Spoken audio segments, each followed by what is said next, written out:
Oh, hey, I'm Joe Mack, and welcome back to the channel. We're back at it again today with The Road to Gododdin, Episode 2.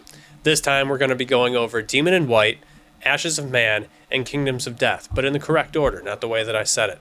We're joined again by the Red Company, and with two more people from it, Pheo and fellow booktuber from the Book Binge and member of the Red Company Discord, King Crusoe. All right, I hope you guys enjoy.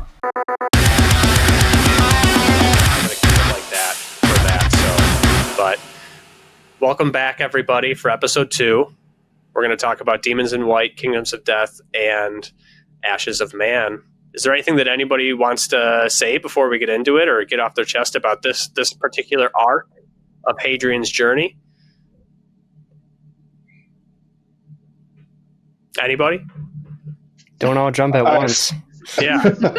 I'll leave this one open before I ask anything or anything like that. If there's anything that anybody really wants to say, I know Demon in White for a long time was a lot of people's favorite book until Disquiet Gods came out. I know Doom and I are in the Howling Dark gang. I don't know if anybody here is in Demon in White before Disquiet Gods. I think so. I've only read each book once. So I'm starting a reread later. So who knows? The ranking could change. But yeah, Demon in White, because, Red Company, this is a high point for them. I feel like there's still intrigue and controversy and politics and everything. But I feel like this is like Hadrian, at a very strong level, and so it can't possibly go downhill from here, right? This is definitely not the peak, right? Yeah, so at least with my initial reading, Demon in White, I was like, wow, this is so cool because it was so different. I'm kind of new to fantasy, and so I felt like this is the book where it's like, hey, we're going into fantasy territory. Maybe there were, subtle references earlier in the series, sure, but this, I just felt like with the Urktani and everything, like it just felt like almost like a classic fantasy book. So I could see that. The way that it's kind of the structure and pacing that Christopher put in this one, which a lot of people reference when they talk about it, is that it's faster, it's more action-packed, and it feels like it was broken into a handful of smaller arcs or smaller stories, and that you have each thing kind of completes itself but seamlessly leads into the next bit throughout this book. Orion, what do you think about Demon in White? Demon in White, up until I started reading Kingdoms of Death, Ashes of Man, Disquiet Gods, and now Shadows Upon Time, was my favorite book for a time. What I enjoy about it is that, as Marx pointed out, and as a lot of people will point out, Demon in White feels like 5 books in a trench coat. It's just so many different stories and themes, and the pacing is so different. It's such a good, chewy book, if I could describe it as such. Of course, the political intrigue is there. The politicking is there, which is what a lot of people really like with Demon in White. But my favorite aspect of Demon in White is kind of the back half of it, or I should say the 2/3 of it. When the Red Company is just kind of planet hopping. They're going from place to place to place to place, and it almost feels like a treasure hunt to me. It gives very Robert Louis Stevenson, very Treasure Island. It's so fun to go from place to place to place, and Christopher does it seamlessly, giving us new localities, new people, new mysteries. Man, talk about that chapter. But that's what I enjoy about Demon in White. It just feels like kind of like a high seas Treasure Island type of adventure, and yeah, that's what I like about it. And I had another point that I was going to make, but if someone else points it out, I'll let you know. All right. Doom, I'm going to skip you because you're a fellow Howling Dark man, so I'll give everyone else a little bit of a chance here, but I know you have something going on, so I will make sure you get your time. That's fair. Malrubius, what do you think about Demon in White? And do you have if anyone wants to say what their favorite little section of this book is. Of the 5 that make it up, please feel free to drop that and tell me why it's when he stops the sword with his hand. So, have you read my analysis? Probably not, because it covers books you haven't read. So I have some pretty long analysis up on the Discord server. I've gone through each book up to book 6. Book 6 is kind of broken off into its own thing, just because you'll see when you get there. There's certain parts of it that I had to address differently. And on this reread, I realized that book 3, I did a great disservice to, because when I wrote my analysis around this time last year, it was not when I was doing a reread. And in my head, I was like, it's just the action fun one where they go have a fun adventure and overcome adversity and they win at the end of the day and they go smiling off into the sunset and nothing bad ever happens to them ever again because they're totally victorious. And on this reread, face value, not wrong, right? Yeah. On this reread, I realized there's so much more going on than just like a fun action thriller with political elements. There are things that are just interwoven from the very start. One of the things I caught on this reread is Hadrian has lots of visions before he even gets his powers up on the mountain in Annika. If you go back and read his fight with Gilliam in Empire of Silence, he says, like, I saw 2 futures in front of me, like one with me standing over him and one with him standing over me. And this happens a couple of times in Howling Dark, but in Demon in White, right away, he meets Alexander and Selene. 3 syllables. I know people are going to crucify me for that, but 3 syllables. So he meets Selene. Still said it wrong. And he has a vision right away of like him on the throne with her at his feet. And I was like, whoa, I didn't remember that. And we can talk about chapter 70. It's 70, right? When he's on the mountain. Yes. But he has his vision there is way crazier than even the one in the previous book, Howling Dark. Ruocchio just likes to drop these like huge lore expanding chapters once a book, and they just break your mind in all kinds of fun ways. And yeah, him catching the sword is one of the coolest moments in fiction. I see it get compared a lot to the fight in Cosmere spoilers in Words of Radiance, but it's so much better. Like, the stakes are higher. It's in a bigger, cooler arena. The fight is better written. But that is not my favorite part of Demon in White. My favorite part of Demon in White is at the end, the very end, when Hadrian is standing out there in front of the world ship and Siriani shoots the laser at him. And like, I'm not sure, he tanks the Death Star laser. That's what Ruocchio wrote. He survives the Death Star blast not once, but twice. He the Hammer of Dawn can't stop him. Yeah, the Hammer of Dawn, right. That is just so cool to me. And just the visual image of Siriani projecting itself as this 50-foot monster trying to kill this little insignificant speck, and he can't do it. It's just really cool image. I think after Crusoe goes and Pheo, I want to jump back to the Selene pronunciation, because for my reread, I did the audiobooks, and it just feeds that argument. And I'll get into that later. But Crusoe, Demon in White, what do you got for us? Well, I'm first off going to cheat just a tiny bit, because I am also a Howling Dark preference over Demon in White person, just slightly. To be fair, when I reviewed Demon in White back the first time that I've only read it one time. Why am I saying the first time? When I read Demon in White, immediately afterwards, and for approximately 5 nanoseconds, it was my favorite. And then I was like, I might prefer Howling Dark, but even so, Demon in White is a different book, like fundamentally. They do some similar things in some certain points in time, but they are fundamentally different books. And I think the reason why Demon in White is the favorite over Howling Dark is because, Malrubius just said how he did a disservice to Demon in White, think it as, it's just the epic adventure quest one. But there's more to it, just because that's Ruocchio in a nutshell. There's more to it is the catchphrase. But Demon in White is the epic adventure one. So that's at its core basically what makes it so compelling on its face, not just beneath the surface. Whereas Howling Dark, you kind of digging into themes for a solid like half of that book before you're really like hitting the pace ramp up.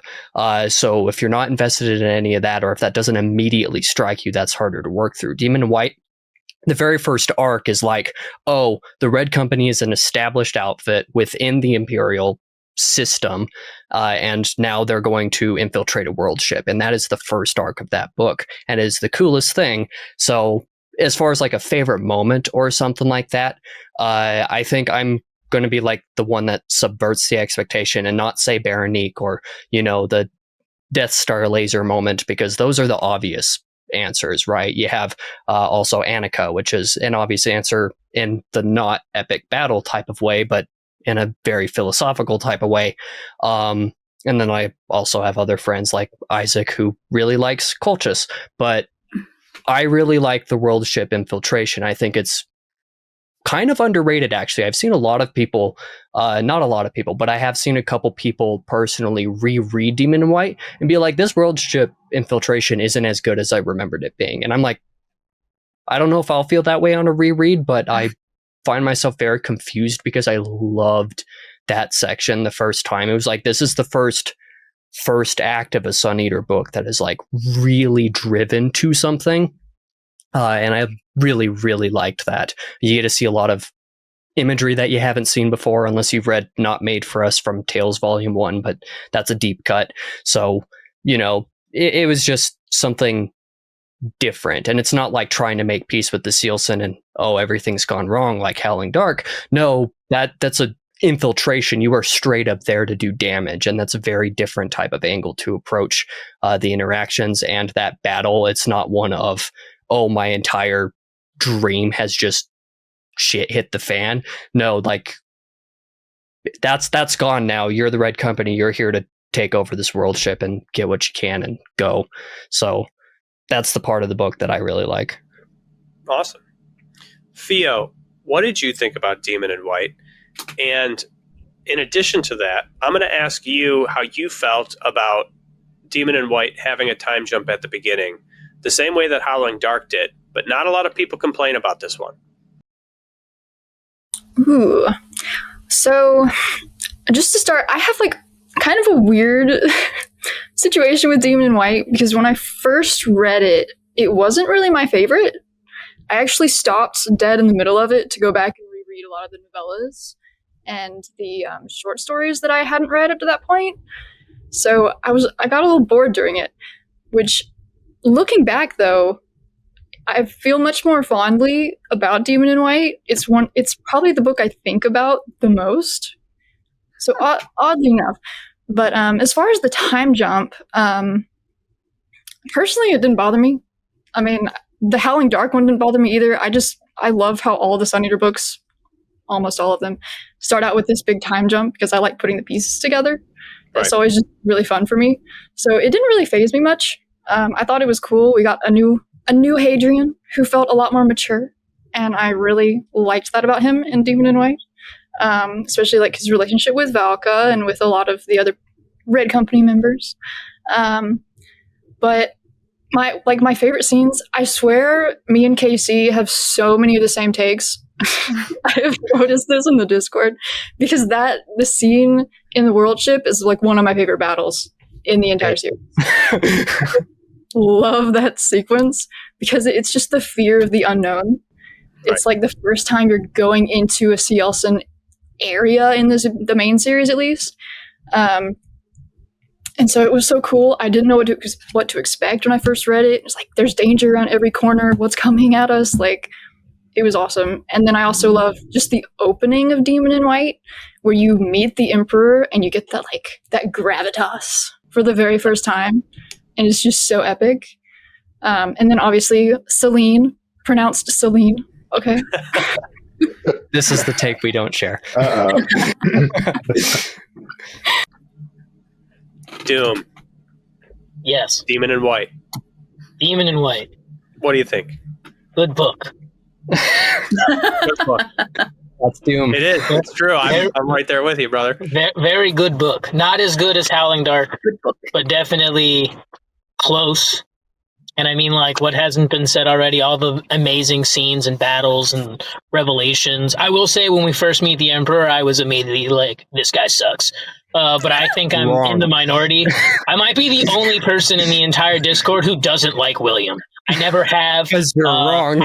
No, I mean, it's not pronounced Selene. I'll tell you that much. It's Selene. It is, actually. But Well, how good of a father can he be if that's what he named his daughter, right? You know? Yeah. Delaney, it's like, come on. Yeah, exactly. Somebody, it doesn't matter. What I'm saying is I've never liked William. There's almost nothing in this world that will make me like him. I think he's a punk. But in Demon and White, he was okay. Like, I didn't think he was that big of a punk in that book. Right. But the sword scene is still the best. Really in it that much. Yeah. The sword scene is the best. My favorite, building off that, my favorite William is Cartea William. Yeah. That is when I really enjoyed William. I did not enjoy, and I know I'm getting ahead, I did not enjoy I did not enjoy End of Ashes of Man William. Yeah. And I didn't really have an opinion in Demon and White of him. I didn't feel like I got enough to really get an opinion of whether or not I liked him personally. Fair. So I want to jump into the going back to the Selene thing. Listening to Samuel Ruocchio in the audiobook, he almost changes the pronunciation every sentence. Like he is also, he can't decide. It's like a planted seed by Christopher. He's like, I'm not telling this guy how to do it. He's just going to have to do both, because he'll be Hadrian talking to Selene, calling her Selene, and then Hadrian will talk about something Selene did. And especially when you're reading it, you're like, wait, hold on, who's this other person going on? So it's such a fun thing. I don't know if it was on purpose or what's going on with it necessarily. If it was, he's an absolute menace. He's an absolute mad lad to do something like this to us. But he's given it to us, and it's so fun to have like those conversations and to just see where people sit on the sides of those things. I asked Pheo how she felt about the beginning, and I asked her that because, as we talked about last video, for those of us that were here, but as you see all over, people didn't like Howling Dark. It had a waking 12-year time jump, sleeping 50-year, and I think the reason you don't hear about it in Demon and White is Demon and White says, at the end of Howling Dark, Hadrian, you're going to be a knight. And then you go to Demon and White, and he's just a knight. He's just like been a knight for a while, and they give you a flashback to the oaths that he takes. But it doesn't feel like any curveballs have been thrown, right? Like Howling Dark, you had the Jinan Valka curveball, which that is what it is. Regardless of our opinions or the actual nitty gritty of like Hadrian being a kid, Valka being an adult, them not really getting along. Hadrian's the main character. He's smitten with the female. I think the average reader expects that's who he's dating in the next one. And I think that really kind of throws people for a loop. And he subversion. Right? He handles it a lot better in Demon and White. Not that he didn't handle it well, because I also liked how Howling Dark started, but as far as for the general audience, Demon and White seems to be the book for everybody. Right? It has all the sci-fi elements. It has the world building, the political aspect, and I think the thing that the books previous were missing until certain points is action. Is that there's action laid throughout Demon and White to keep the attention of us who have screens and doom scrolling and all this going on all the time. And I think that helps. I think that is probably the biggest reason why it's everybody's favorite book. Is it goes faster and there's more fun stuff happening.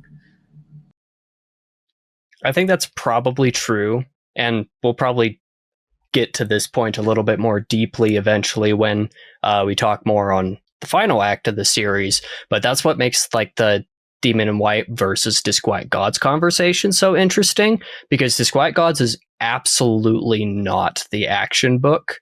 It has like 2 really, really big action set pieces that last a long time, but the rest of it is not that. And the rest of it is very deep ideas. So by that point, you have people who are invested in the ideas of the series finding a new favorite, whereas Demon and White is the locking in on the series moment, which makes it an initial favorite. Awesome. I like Catching the Sword. I like that is one of the first things that Christopher plants, and it just seems like a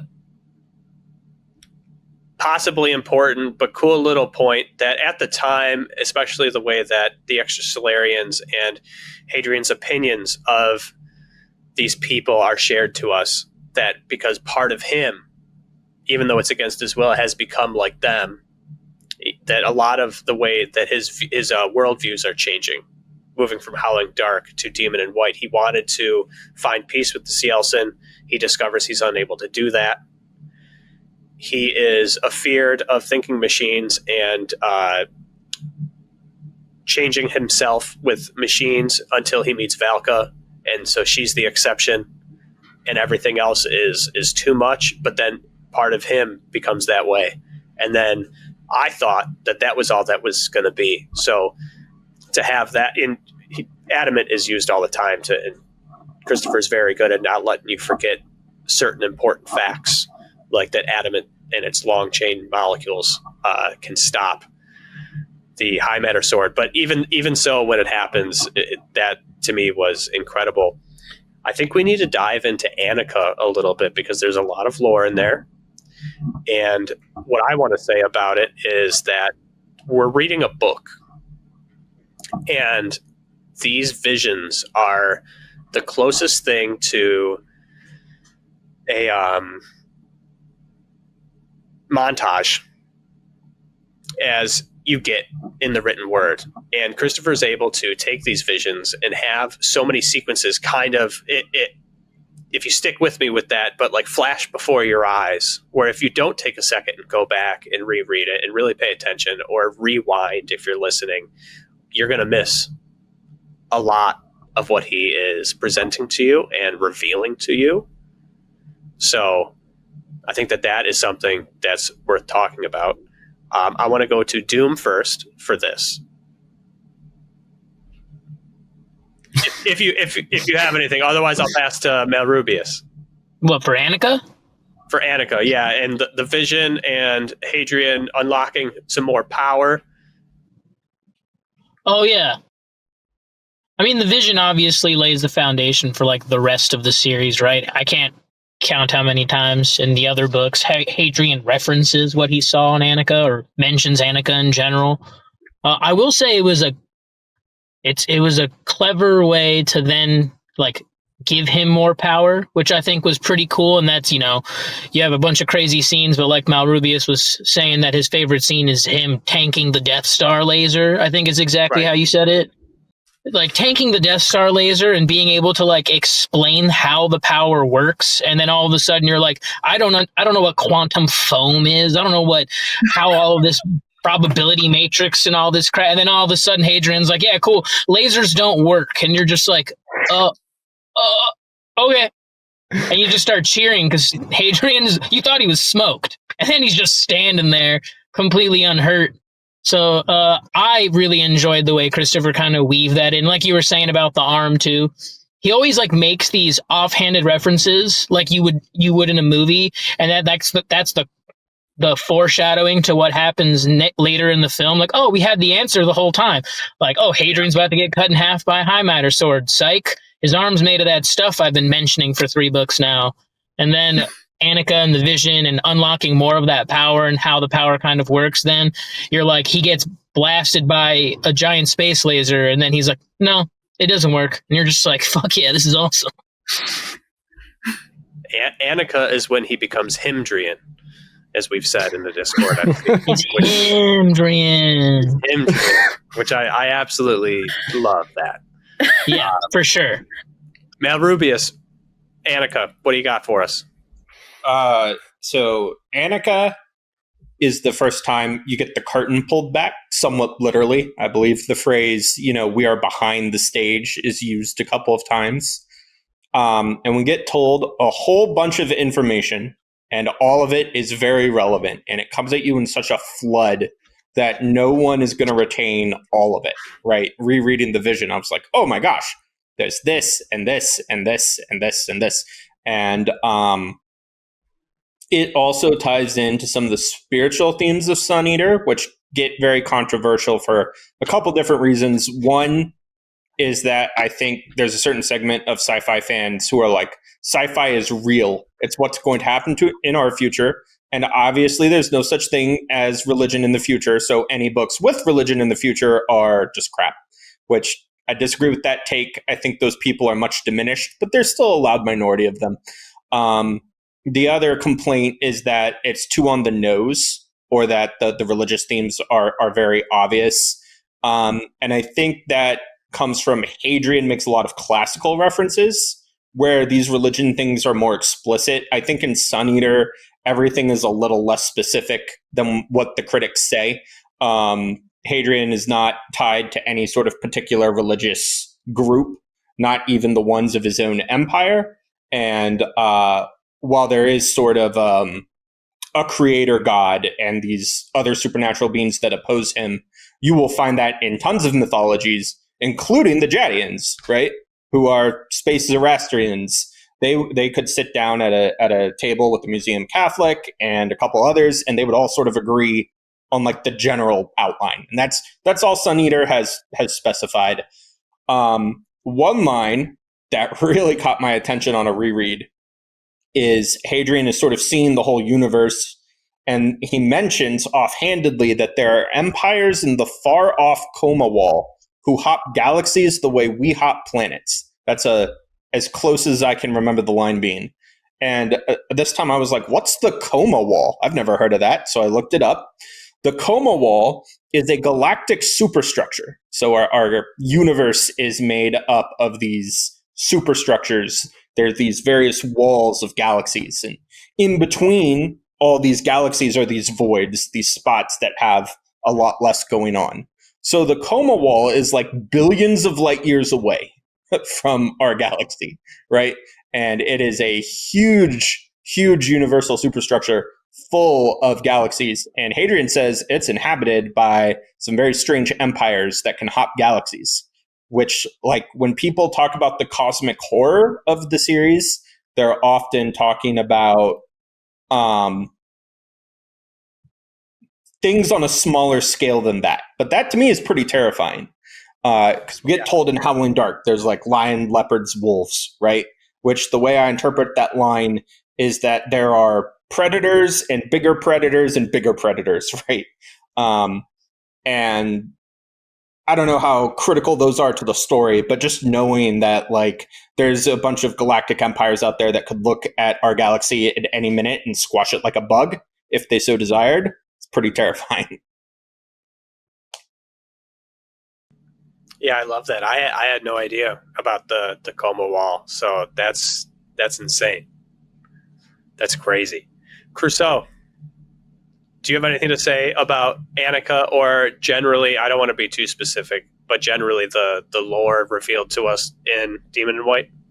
Yes, I have a few points, and a couple of them being comments on what both you and Malrubius specifically have said.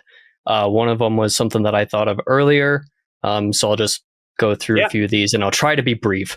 The first thing is relating Annika to previous dream-like sequences, I guess, in Empire of Silence and Howling Dark. And of course, I would like to be able to make more commentary about Annika specifically, but because I have not reread it, I can't. So, like, I'm sure 95% of that sequence I don't remember.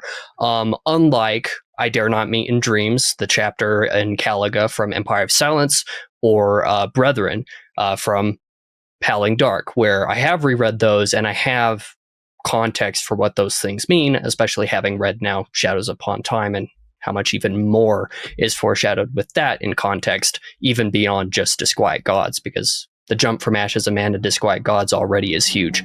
But in terms of these dream sequences or these dream-like sequences, these visions, as we've put them, I think of them like dreams. I appreciated the way that you put them as, what was it, like flashing before your eyes type of moments. And I also liked the way that you put them as, there was another term you used, I forget what it is off the top of my head. Yes, montage, that's the word. Because just the way they're described, they remind me a little bit. This might be, it's not going to be like a super far off reference, but it might seem a little bit strange, but BioShock. I'm not going to spoil BioShock at all, because if you haven't experienced that story, you don't want that twist spoiled. But if you don't know what that is, you might be confused by a couple of flash before your eyes things that happen throughout the games. And if you know what I'm talking about, if you know the twist, and if you know what that means, you know exactly what I'm saying. So sorry to be so vague about it, but it reminds me of those kinds of things where Hadrian is having these moments of visions, experiencing flashes of his future, multiple potentialities of it, and not really knowing what to do with that, and that not dictating the way that he lives, which is an important thing for him as a character, because very often if you have these supernatural vision type of moments and stories, your character is fundamentally changed and, you know, funneled into that. And Hadrian isn't. So like, that's something that you have to realize. Hadrian is given a power on Annika and has a really, really explicit vision on Annika, unlike his previous ones, but he's still not funneled into anything. So like, that's something that I really appreciated about that. The other thing that I wanted to comment on was the kind of criticisms that come from certain aspects of Sun Eater along like religious themes and those kinds of ideas, as Malrubius brought up. And I think one of the interesting things about Annika, specifically within Demon in White, as you know, the popular pick for favorite book, especially within the first 2 acts of the series, is the religious stuff.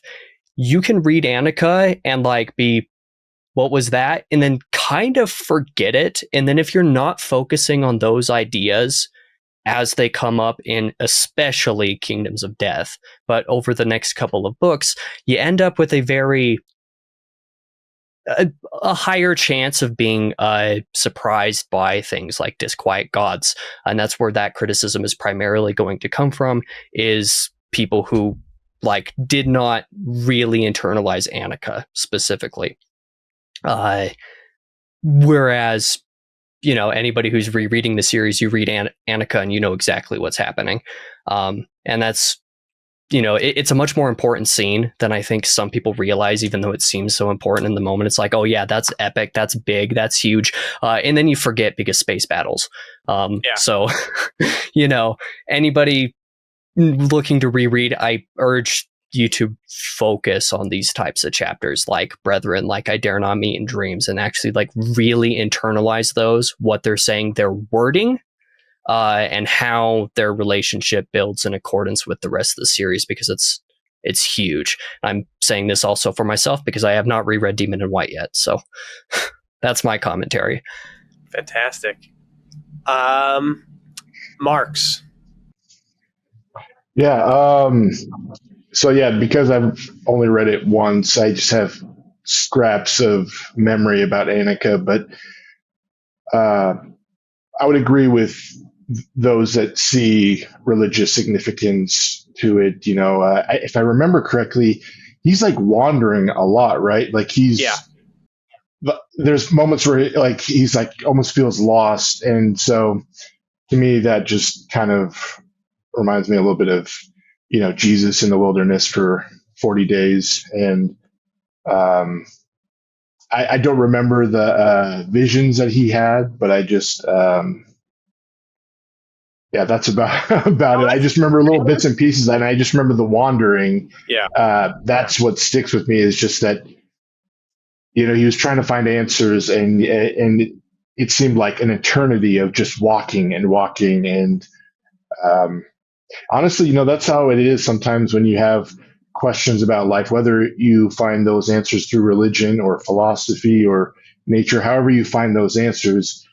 a lot of it is just like, when am I going to get the answers? Like, I'm studying, I'm praying, I'm doing these practices to get information, and the wandering just feels like it's like, when, how long do I have to be patient? So I can kind of identify with that a little bit, in my own life, just trying to, like, I need to know the next step. Him and Valka had been, I don't remember the exact amount of time, so if anyone does remember, feel free to say it. But him and Valka had been researching and mapping this ruin, or, well, I guess it's not a ruin because it's going backwards, but and then the Quiet finds him. Yeah, the Quiet ends up finding him, just like you said, Marx. Like, as long as you stick to it, right, and you persevere, sometimes it just finds you. So it's a good comparison. I like that. Orion, do you have anything to say? And I'm sorry, I don't mean to box anybody in with Annika specifically. It was the biggest, like, lore forward moment, so I'm using that as the example. But whether it's anything else revealed in this book for the next couple or anything, but I'm just using Annika as the example. But Orion, anything to say about the lore Annika in general? Yeah, it's definitely one of the more significant moments in Demon in White, for sure. For starters, it's kind of where we first realized that the Watchers are a thing. And Hadrian has this moment of, oh man, the Quiet isn't the only entity out there. It's not the only thing pushing and pulling the fabric of the universe. There are other entities out there, and lo and behold, his theory that he's held for the last 2 books, the Cielsen worship the Quiet. No, they do not. They worship something far darker, far older, far worse. And kind of riffing off of what Malrubius said earlier, it really is the cosmic horror arc of the story, but it's more like, I like to think of it as cosmic awe. I recently went to the planetarium, and it was just a basic planetarium show, and they were showing, like, here we are on our little, rocky, watery ball floating in the middle of the Milky Way, and then it was starting to pull out, and we were starting to see other galaxies to the side, and then pulling out and seeing stars and formations and galactic clouds, and it just really gives you a perspective of how small we are, and how exposed Hadrian must have felt at Annika standing on top of that mountain, just having kind of like all of creation streaming past his head, and realizing, like, I'm on center stage, even though I'm, behind the screen, behind the curtain, as it were. This is kind of center stage to the universe right now, and I'm experiencing everything that creation has to offer, and it's too much to ingest in one go, but he's able to kind of see how the threads work, and he's able to see that fracturing for the first time, and it's just kind of one of those moments of the series where you realize how small we as people are, but how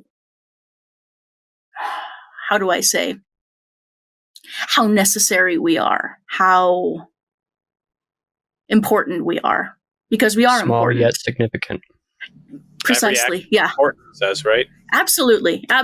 Like, there's, what do they call it? The butterfly effect. Butterfly flaps its wings in Colorado, and in Siberia, there's like a massive snowstorm. It's the ripple effect. So Hadrian's kind of experiencing that ripple effect in real time, and it's such a cool sequence, and it makes you feel so small, and I love it. And then he's made part of the ripple. Yeah. Precisely. One with the ripple, Hadrian Marlowe. I am the ripple. we need a shirt of that. I am the ripple, whatever. Yeah. I am the ripple. I'm going to DM Jenna. Not actually, but... Can Pheo, we get a ripple so many shirt? of us now. Did you have a chance to talk about Annika? I'm getting lost. I'm jumping around these little boxes. We didn't get to Pheo on Annika yet. Okay, yeah. Pheo, please share your thoughts on Annika, or any lore or anything that you want to touch on in Demon in White.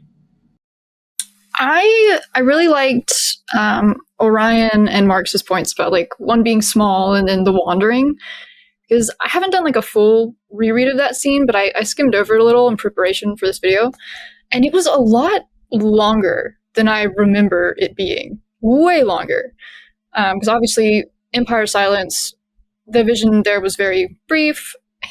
Howling Dark, a bit longer, but it wasn't that long. Demon in White, there's almost like 3 different sections to this vision that he has, or multiple visions, I guess. Because obviously you have the ones that are projecting potential futures, and then he's talking to Kat and Gin and who else was it? Switch, I believe. Yeah. And then all of a sudden he's talking to Gibson, or the quiet Gibson. But yeah, it was just a lot longer than I remembered. And I remembered a lot less of the Annika vision than any of the other ones as well. But it is such an important scene. And just going back and even just briefly looking at it, I'm like, whoa, this is wild. Reading Shadows Upon Time right now, so I'm like, my brain is so like broken. So like going back to that, I'm just like, oh my god. But yeah, just it was so long. I think it was kind of overshadowed by the action that surrounds it in the context of Demon in White itself. Even though it's longer one and it does give us a lot of details, it is, and I don't want to call it the low point or the slow point, even though it is the slowest of all of the books contained within Demon in White, because it is walking and it is learning versus everything else is a little more action oriented. And I think that is why you kind of forget, especially with Hadrian leaving the vision, walking on the planet's surface without a helmet on, becoming Himdrian, being able to see all those multiple presents. And from there, he goes and proves to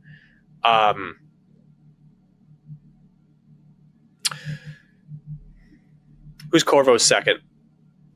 Durand. Bastion. Durand. Oh yeah. He goes and proves What a to great scene. he shows his power and he shoots himself, but not really. And he shoots himself in Minecraft. Yes. Can I make a little comment on that real quick? Absolutely, please take it away.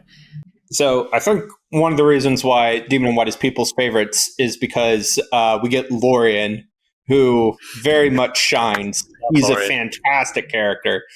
And he really is the GOAT. Yeah, well, he sort of plays the role a little bit as Doubting Thomas, right? And after Hadrian makes Durand shoot him, Lorien goes and puts his finger hole through the bullet, or through where the bullet went, right? Just like Thomas did to Christ in the upper room, which I think is like a great way to incorporate some of the religious themes into the story without it being on the nose. Like Lorien serving that role, and then he kind of does the same thing in a different context. But yeah, really neat. So we go right from there. We go to Berenike. Everything happens. The laser happens. And Alexander sees Hadrian as the son of Earth. He sees that this is all true. He's not just trying to... He's not making this up with intentions of going towards the throne, even though that could still be a result because he's so afraid of that. But the stories are true. And I think that, I don't know if it's intentional, but one of the things that the Quiet says to Hadrian on Annika is that if Hadrian were to, and I'm paraphrasing, I'm not this good at this, if Hadrian were to leave like the original path, if the Quiet loses sight of Hadrian, he won't be able to use his powers. If he ends up in a place that doesn't lead to the Quiet being created, then he will not have his ability that he has. And that is Hadrian is told that, and he doesn't think of it again until later in Ashes of Man. And it becomes very relevant very soon as we go to Kingdoms of Death. Before I kick us off, is there anything from Demon in White we didn't touch on that anybody would like to say about it? Well, if we're still kind of on a sorry. lore kind of side of things, we should talk about Colchis. Okay. Even if just briefly, Columbia. Because Columbia, AI, Americanii, There's all so of much that, all the time. it's everything. We learn what the Americanii are actually in Demon in White, which is a huge thing. Because the first two books, like, you get references to things, you're just like, oh, Foundation War, yada yada. Who cares about all that no good history, right? Maybe just Hadrian, dork. But Demon in White forces us to actually approach that entire thing without, actually explaining exactly what happened. But you have an actual confrontation with AI beyond Brethren, because Brethren's kind of a different situation. Howling Dark, Brethren's the one that's telling Hadrian the future. Brethren's the forewarning, and Columbia's the, telling you a little bit more of the past. I guess the foundation of what all happened. And the fact that Columbia is hidden behind Truman is just brilliant. I always find myself very, not confused, but strangely amused by the amount of people who are just like, yeah, but why is it behind Truman? I don't know. Why is it behind Truman, man? It's the nuclear bomb. It was definitely not nukes, man.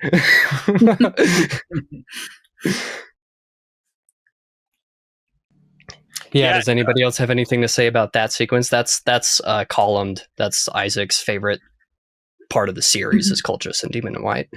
I think there's a good mirror there, because it's, and correct me if I'm wrong, is Colchis the second portion of Demon in White? It's the second major arc. Well, it's after the world ship sequence, and then it's before Annika. So and Annika is the fourth. Yeah, it would be world ship, Forum, Colchis, Annika, Berenike. It's Colchis, then Annika? Oh, right, because he leaves Colchis to go to Annika to find out. So, okay, never because he's trying to find the Quiet while he's on Colchis. He's trying to get information about the Americanii, about Quiet, about anything that might lead him where Brethren told him he was going. And this reminds me, we learn Gibson's alive. Oh, yeah, I was going to say that. Yeah, this is when they have the reunion, right? And you also have the beach episode, Yeah, it is objectively the best because of the beach episode. With Lorian, Christopher tried to convince me I'd like anime because I liked the Demon in White beach episode, and I'm like, I'm not sure that's correlative, like I don't think that's 1-to-1, but sure. But keep telling yourself that.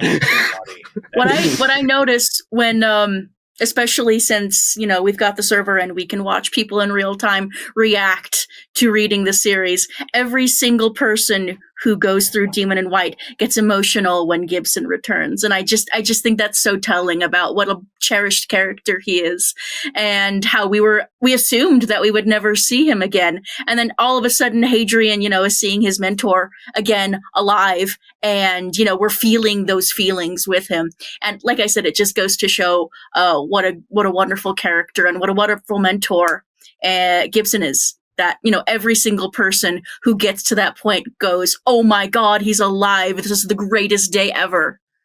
Well, I think and sorry to just talk, I talk a lot, I apologize, but I think part of the reason why Gibson works so well, especially having 2 books worth of time, 2 thick books worth of time without his actual character, his real life in world character there, is because of the dichotomy, even trichotomy of what Gibson is for Hadrian as a literal father figure, real person, opening Empire of Silence and then reappearing in Demon in White. But of course, you also have Quiet Gibson, which you don't realize is Quiet Gibson basically until you reread. You don't realize that that's actually what that is until you reread these books. Just wait a minute, that's not just Hadrian imagining things. That's actually Vision Quiet Gibson with green eyes.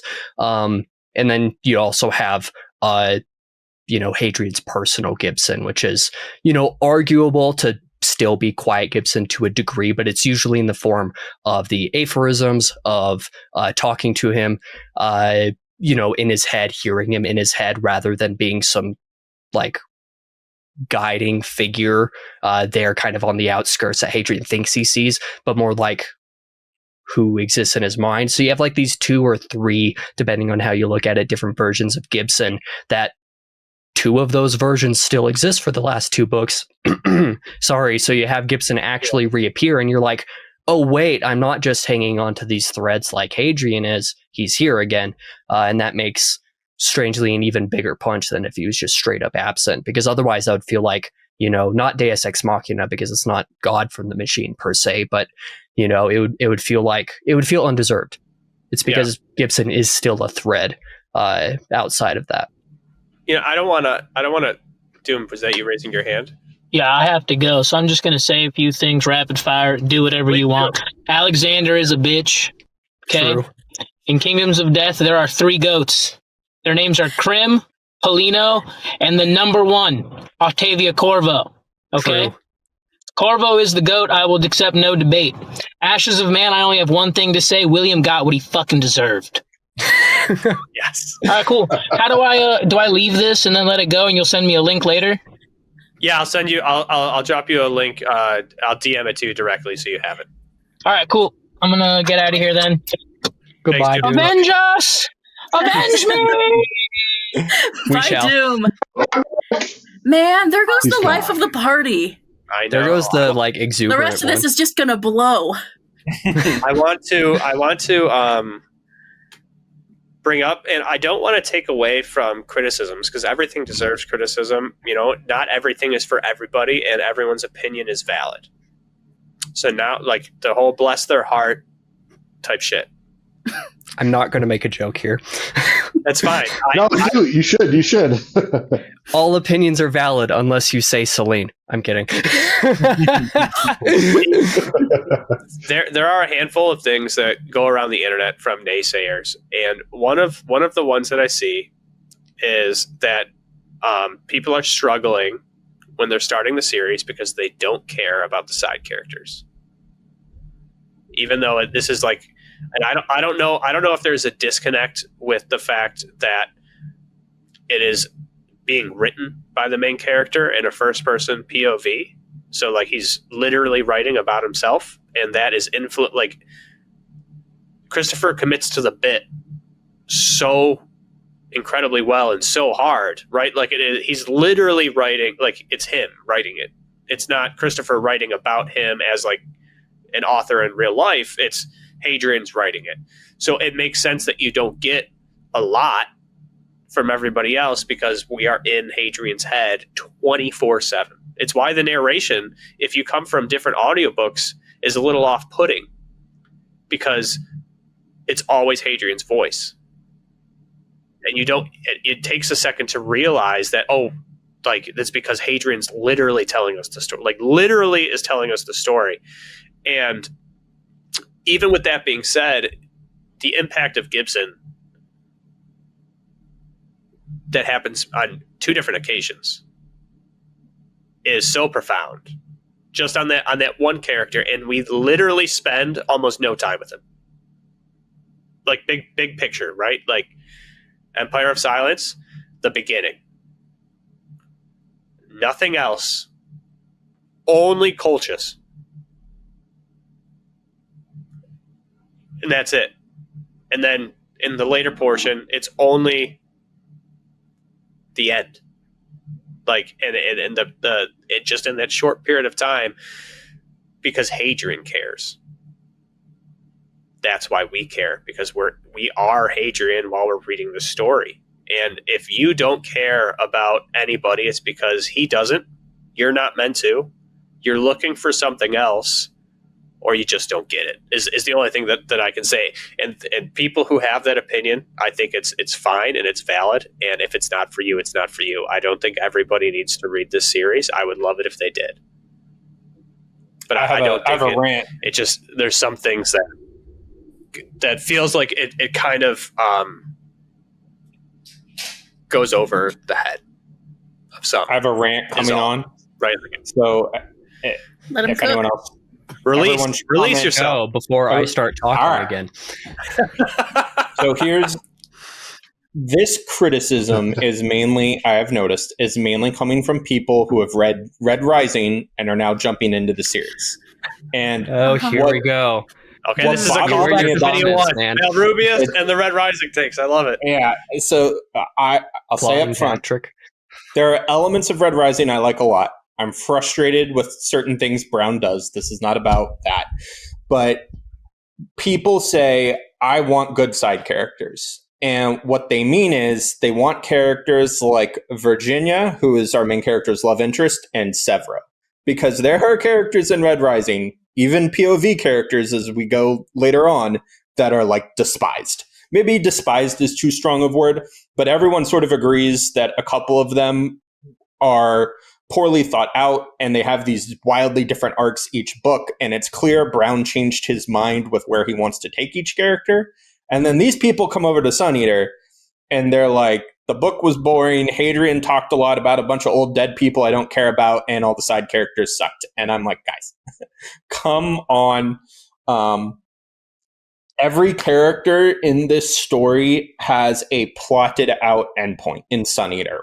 They have a start, beginning, and end. And you see that journey for all of them. And just because, things are not exploding or there's not a 20,000 mile an hour action sequence every couple pages, and just because, you don't have someone like Severo, who is sort of this, he's basically like, if you haven't read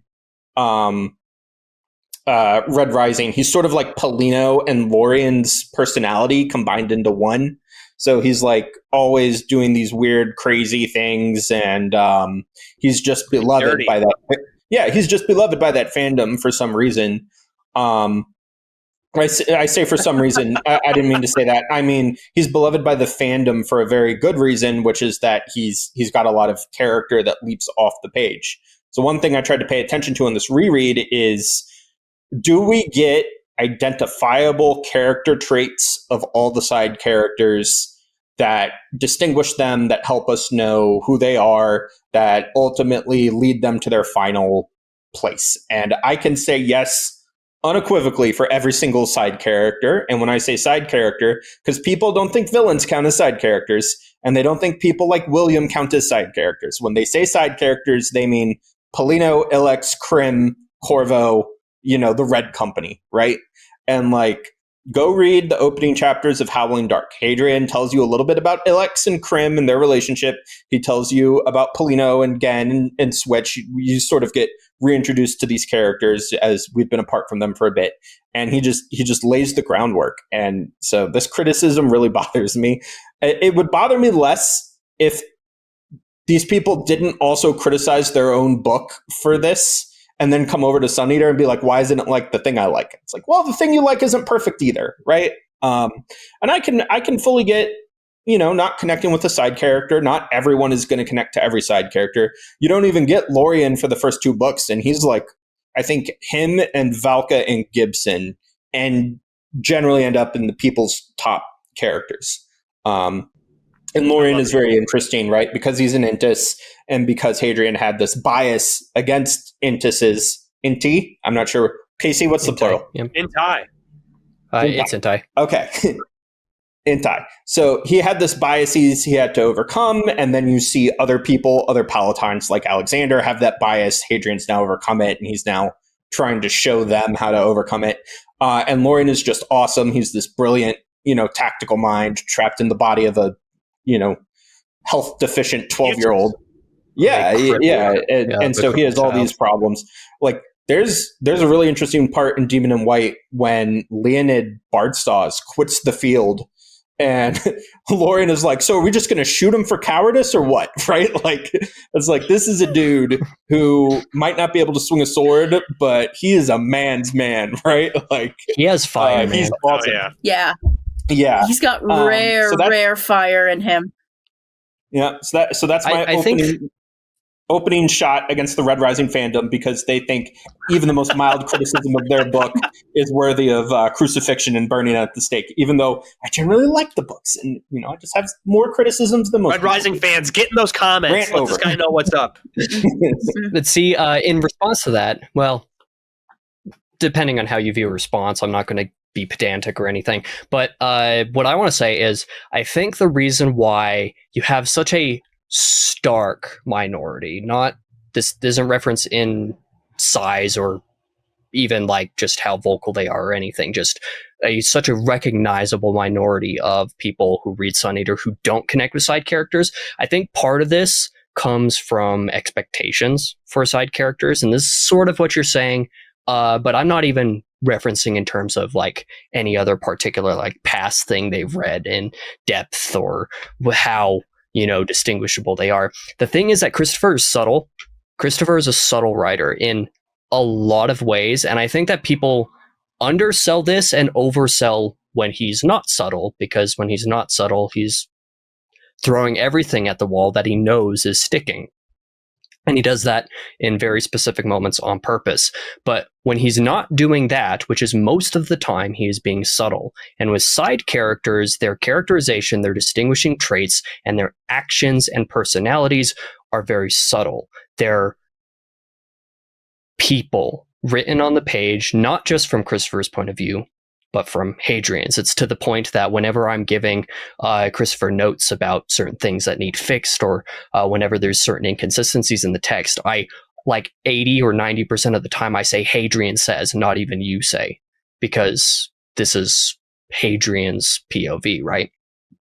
And when you're viewing characters, you have to think about how you view people.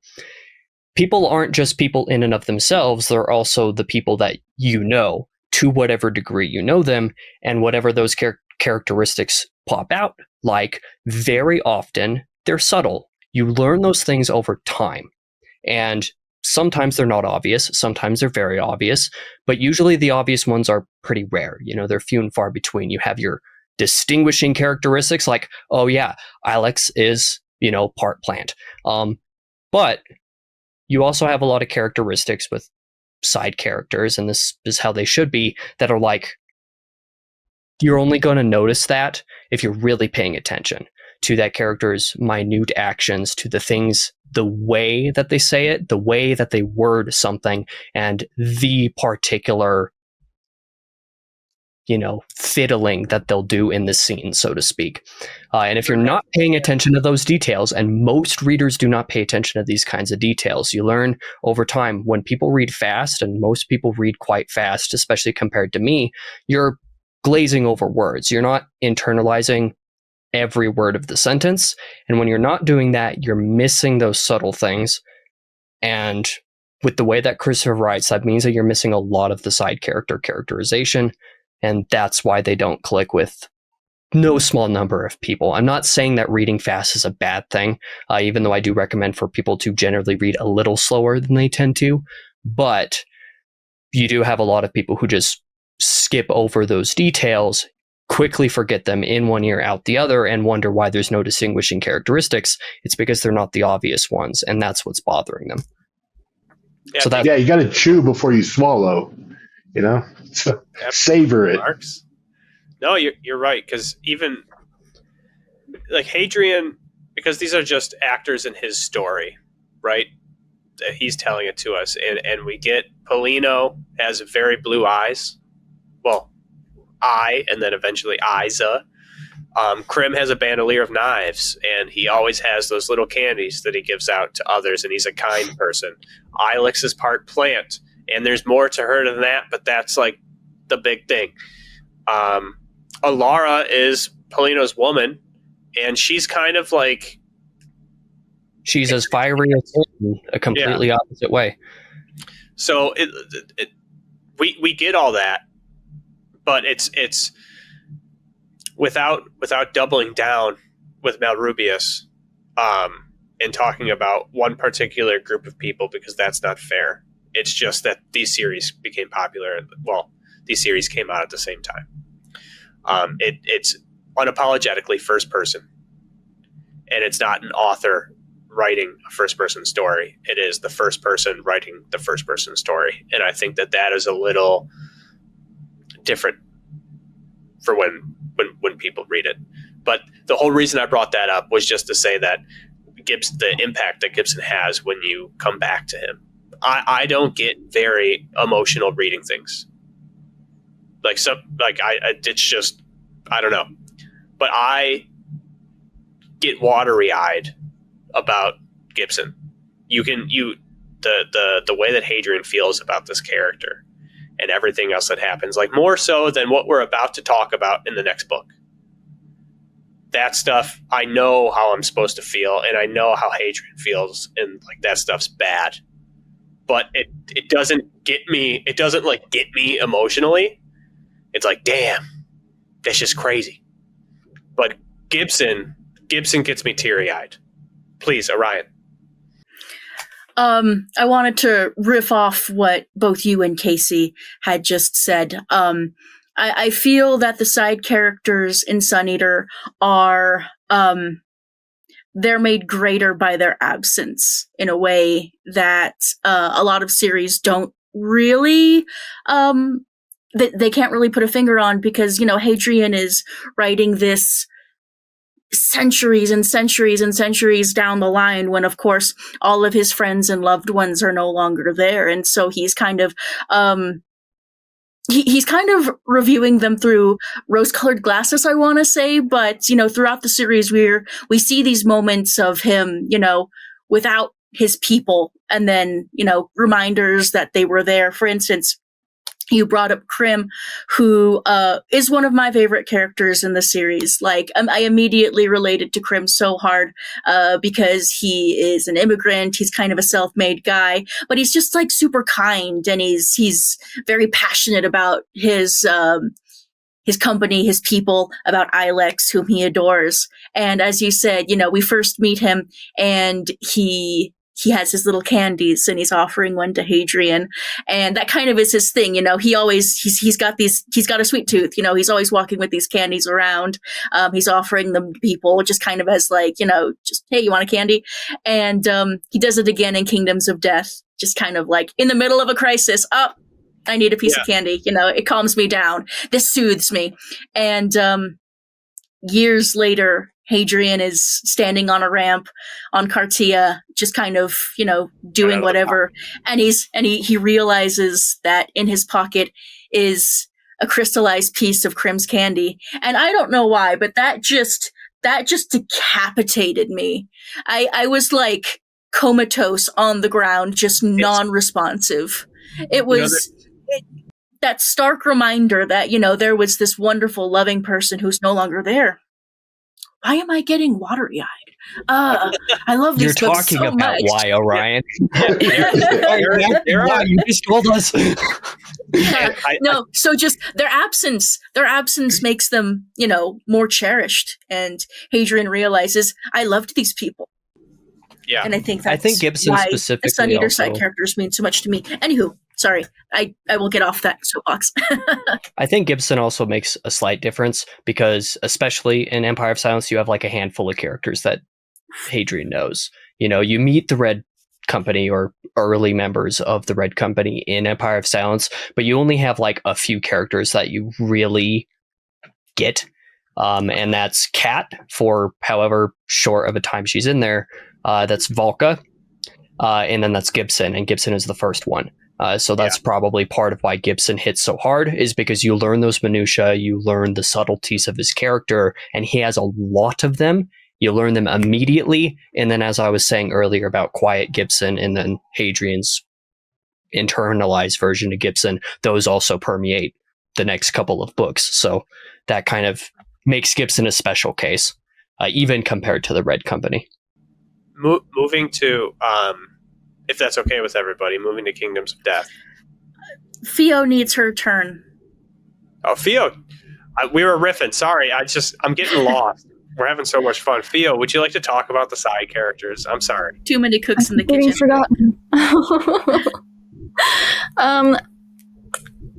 Yeah, I really do hate that argument that people can't connect to the side characters. I've personally, I never had a problem with that. I think what Casey said about you have to kind of look between the lines is very, very true. Because Hadrian often doesn't take the cues sometimes. There's so many moments throughout the series where he's like, and Octavia gave me a strange look, or Lorien gave me a strange look. And it's like, he has no idea what's going on, so he just assumes something. But we might know something different. And if you've read After the Feast or Dregs of Empire, you will understand at least those two characters. But yeah, I do think it is in the little details. And I think especially, like, the one that stands out to me is Valka from Empire of Silence. I know we're not here to talk about Empire of Silence, but... Hey, you weren't part of the last discussion.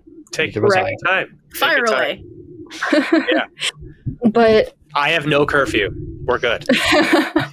In Empire of Silence, Valka, we don't really understand her very well, and Hadrian didn't really understand her very well either at the time, because a lot of like her dialogue and the things that I struggle personally with her character in that first book, it becomes revealed later on, especially in Demon in White and Kingdoms of Death, especially about like her culture and Tavrosi, how they view especially like relationships.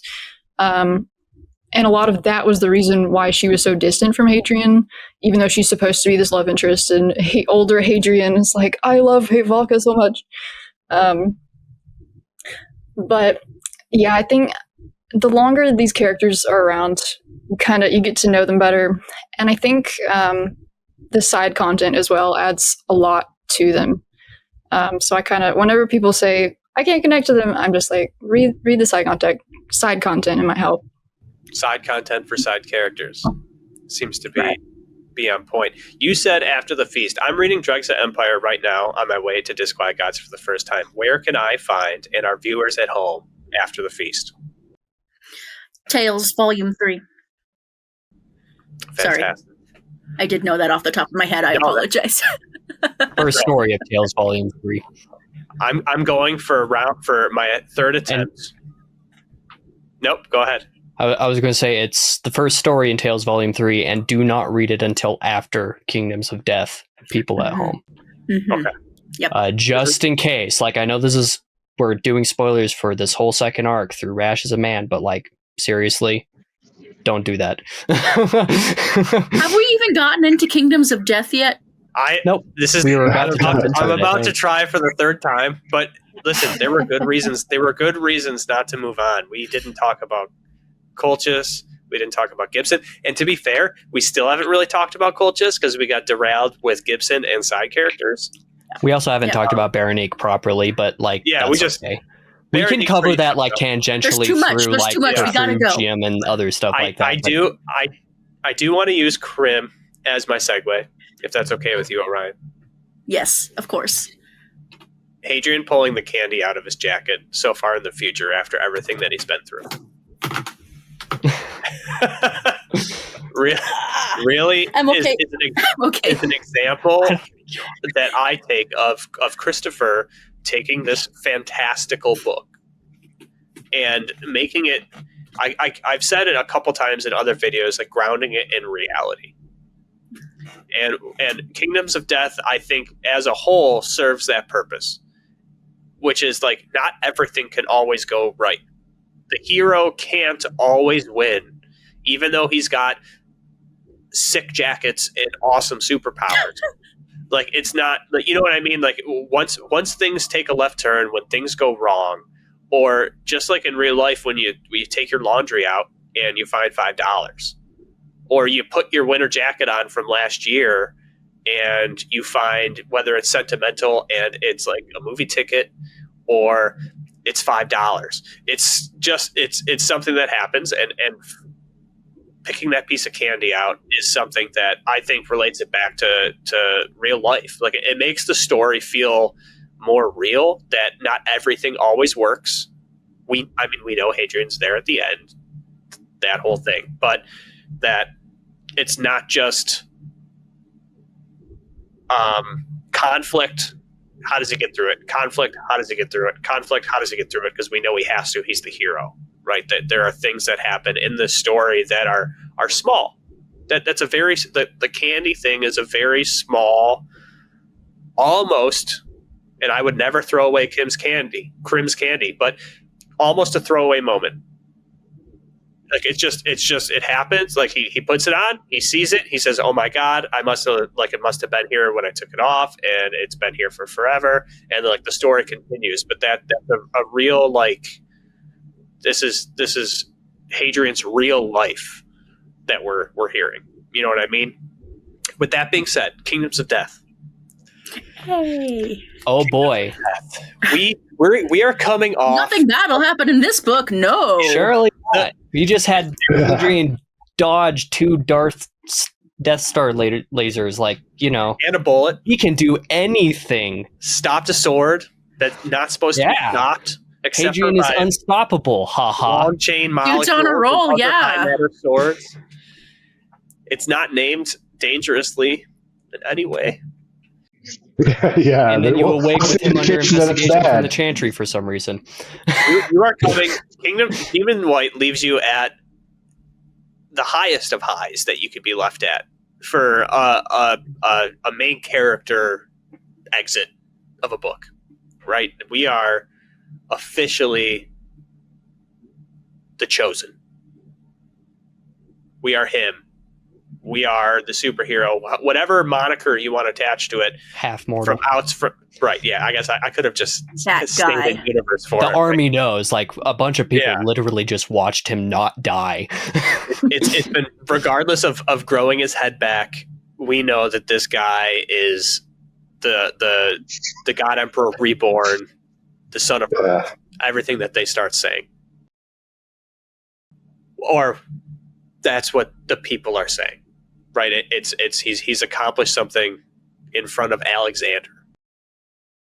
The Emperor has seen the recording. It is being transmitted everywhere. And to start, in Kingdoms of Death, I just read all 3 back to back. We have another time jump in classic Christopher fashion. And we are on Nessus, correct? Hadrian has spent time on Nessus in Medallo House as a prisoner of sorts to be kept out of the political eye for how sick he is. And he has been served as is his role like as a consultant on Nessus, or unofficial advisor to the Magnarch of Centaurus, basically just giving him a very fancy, fluffy title, just so he stays the hell away from the fighting, and he doesn't make more of a spectacle of himself than the higher ups of the Empire want him to be. And he's been playing house with Valka in Medallo House.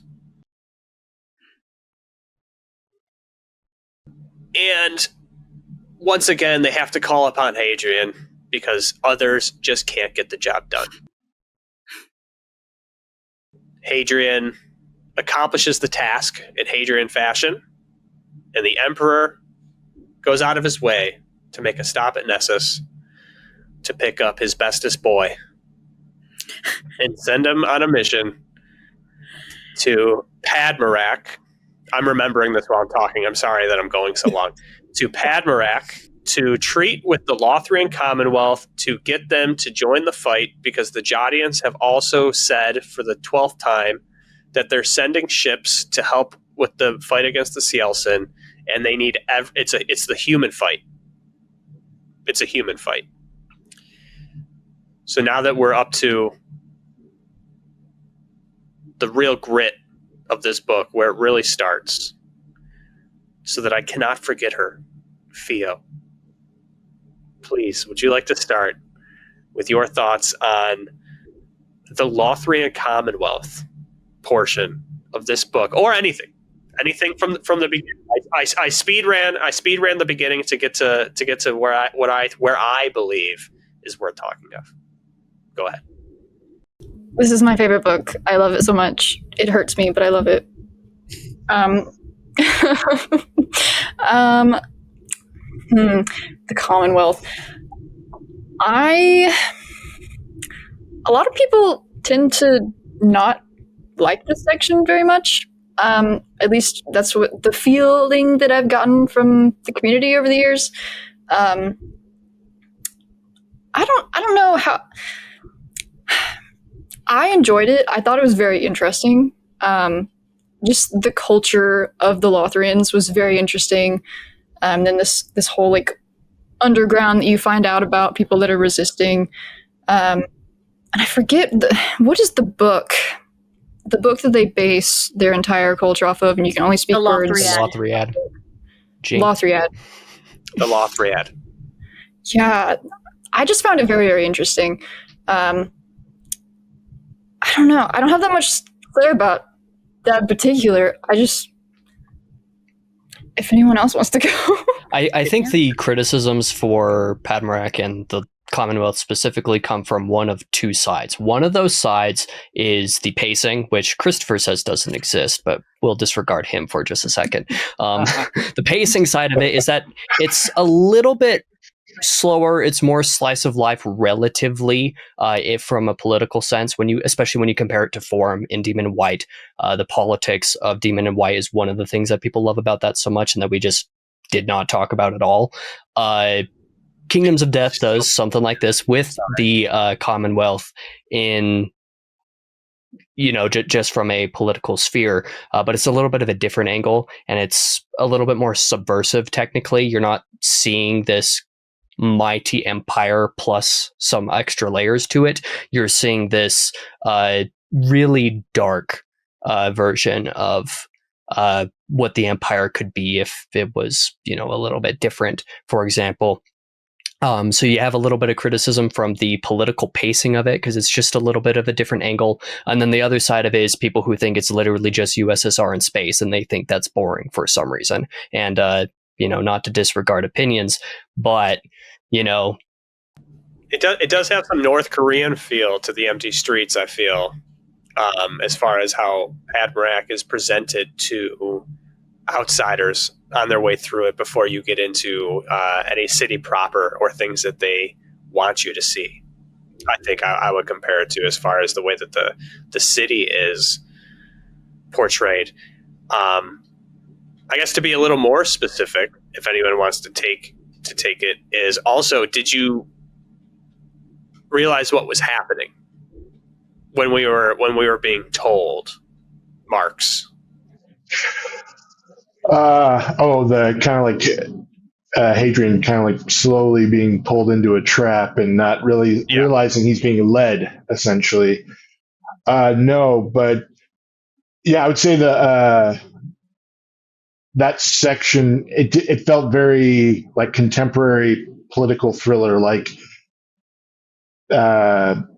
Jack Ryan, I think there's like a chase sequence. There's like elements. Yeah, there's elements of it that just feel very like not even sci-fi, just political thriller. Like, oh, I'm being chased, and the paranoia of like at any corner, like who can I trust? Like they're hiding in someone's house at one point. It's like, can we trust this person? And so, but yeah, no, it's. I was not expecting it, but I was like, why is this called Kingdoms of Death? Like, we haven't really seen a lot of death yet, and so, I don't know. I'm definitely the lowest common denominator of readers. Like, I don't always catch a lot of the stuff that's going on, especially like with Annika in the last book. But yeah, no. So I didn't catch it until like, oh, this is a trap. I should have seen that. So.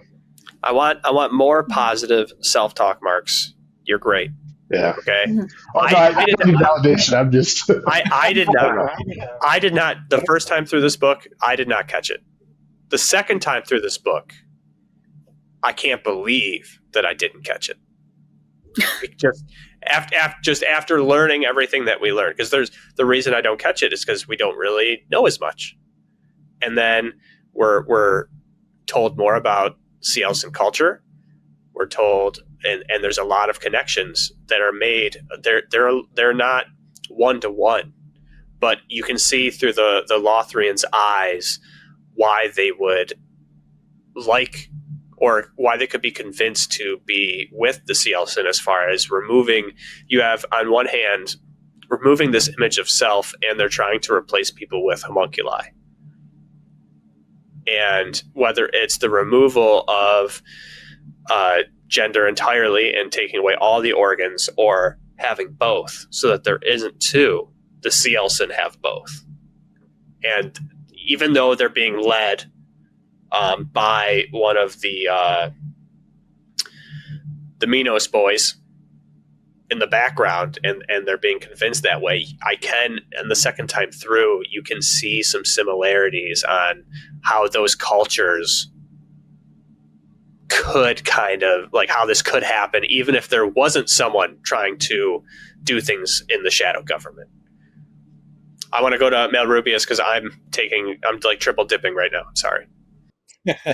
No, all good. So there's a third group, small group, elite group, my group of people, Gene Wolfe fans, who often criticize this opening part because they see the Lothriad only being able to speak from one book, and they're like, that's just like Gene Wolfe, Book of the New Sun. There's a bad guy faction called the Asians. They live in the north, and they can only speak from one book, and it's even more extreme. Like, the Lothrians have a book, and they're only supposed to use it in public, but you kind of get the sense in private people talk normally, or at least more normally, right? With the Asians, they only talk from the book. There's one of the characters is like an interpreter to try to figure out what they mean when they can only use this small set of approved phrases. And because Book of the New Sun in particular became such a big influence on the series, people assume what's going on is that he is just copying Gene Wolfe, and actually they came up with the same idea independently. Sometimes great minds just think alike. And I think by the time he got to Kingdoms of Death, he knew that this is something that Wolfe had done, and he said, I'm just going to do my own version on it. I'm just going to stick with it. I'm just going to go ahead. I know people are going to make these comparisons, and I'm just going to do it and let it fly. And there is another moment later on in the series where there's another thing in fiction where, like, basically the exact same thing happens, but that one doesn't seem to bother people as much, which I find interesting. But this one does seem to bother some Gene Wolfe fans. And so I would just say, hey, sometimes people, especially people who think alike, like Wolfe and Ruocchio, have a lot of similarities in how they think, they're going to end at similar places and they're going to have similar ideas. But in terms of the start of the book, like what I thought about the Padmarac section, when I was in college, I did 6 months abroad in Lithuania, and I went to military college. So I did 6 months at the Lithuanian Military Academy, and like they drove me around to all of these places and showed me all these parts of their history. And like there's this big, huge, half-built soccer stadium there. Still there to this day.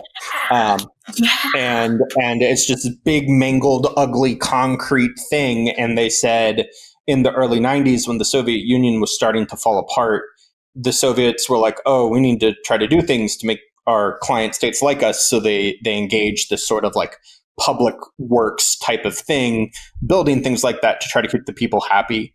And so the Padmarac section really reminded me of some of my own experiences that I had. I thought it was fine and realistic. Reading it the whole time, I was like, oh man, there's a certain group of people that are going to hate that, like just hate it no matter what. But on the reread, once you know that they're selling their people to the Cielson, there's so much more horror there. Like when Hadrian wakes up underground and he's talking with, is it Magda? She mentions that she's been baptized by a Catholic priest. And she was like, oh, they kidnapped the priest and shipped him off world. That's not what the Lothrian do with people. They tell people they're shipping them off world. really they're sending them to the world ships to get eaten. That is It's like Soylent Green, right? Yeah, it's like Soylent Green. Yeah. Soylent Green are people. Yeah, it's like Soylent Green are people. That is a horrific fate, right? We see what happens on those world ships. Hadrian at least survived, which is more than you can say for many people. And I think you see what happens Casey on the world called- ships in the beginning of Demon and White. yeah. Casey called it, or Marx, was it Marx who said it had elements of political thriller in it? And yeah, it does. And you get this who's on whose side, the government is telling Hadrian one thing and he's kind of just believing it. And then he sort of realizes halfway through that actually sort of everything on the planet is tightly controlled. One of my favorite little bits is when Hadrian is on the bridge, he tries to help some of the Lothrian citizens and they reject him because they recognize that he's a soldier of the Empire, right? They're on the bridge getting shot at, and all of a sudden all these Sollan soldiers start pouring out of the car to try to defend Hadrian. And he mentions that the Lothrian government tells their people Palatines bathe in the blood of babies. That's how one of the ways they stay young. Yeah. And so I've tried it. It does not work. Right. Yeah. Not right. 4 out of You 5 look fantastic. Thank you. 4 out of 5 doctors don't recommend, and the 5th is a Cielson doctor. Yeah. Some doctors just Yeah, he's back on thumbs. Just baring its teeth and the Cielson smile just... I think sorry, go ahead. I was going to say the last little part there on Padmarac where Hadrian's in prison and you sort of get the scales fall from his eyes. He sees the Cielson, he sees Minos, and they're all sort of controlling the Lothrians. It really made me feel sympathy for them, just how manipulated they are. Well, they're between a rock and a hard place to a degree, right? As bad as some of their internal systems are just kind of inherently, they are between a rock and a hard place. So there's 3 different aspects of just horror there. Well, just seeing the Cielson around people, right? The Minos sorcerers are one thing we kind of know. They're post-humans, and those are the bad guys in Sun Eater generally, right? But seeing Vati just walk out in front of a parliament, right, is such a shocking. It's a shocking image to me because humans and Cielson, they're not supposed to get along, right? If they are, Hadrian makes very clear in book 2, the only way that ever happens is if you submit to them. They will not submit to you outside of one very specific circumstance that happened at Empire of Silence. You have to submit to them. They have a weird take in to jump back to when we're learning things about the Cielson and Howling Dark. Some weird disgust with a merchant.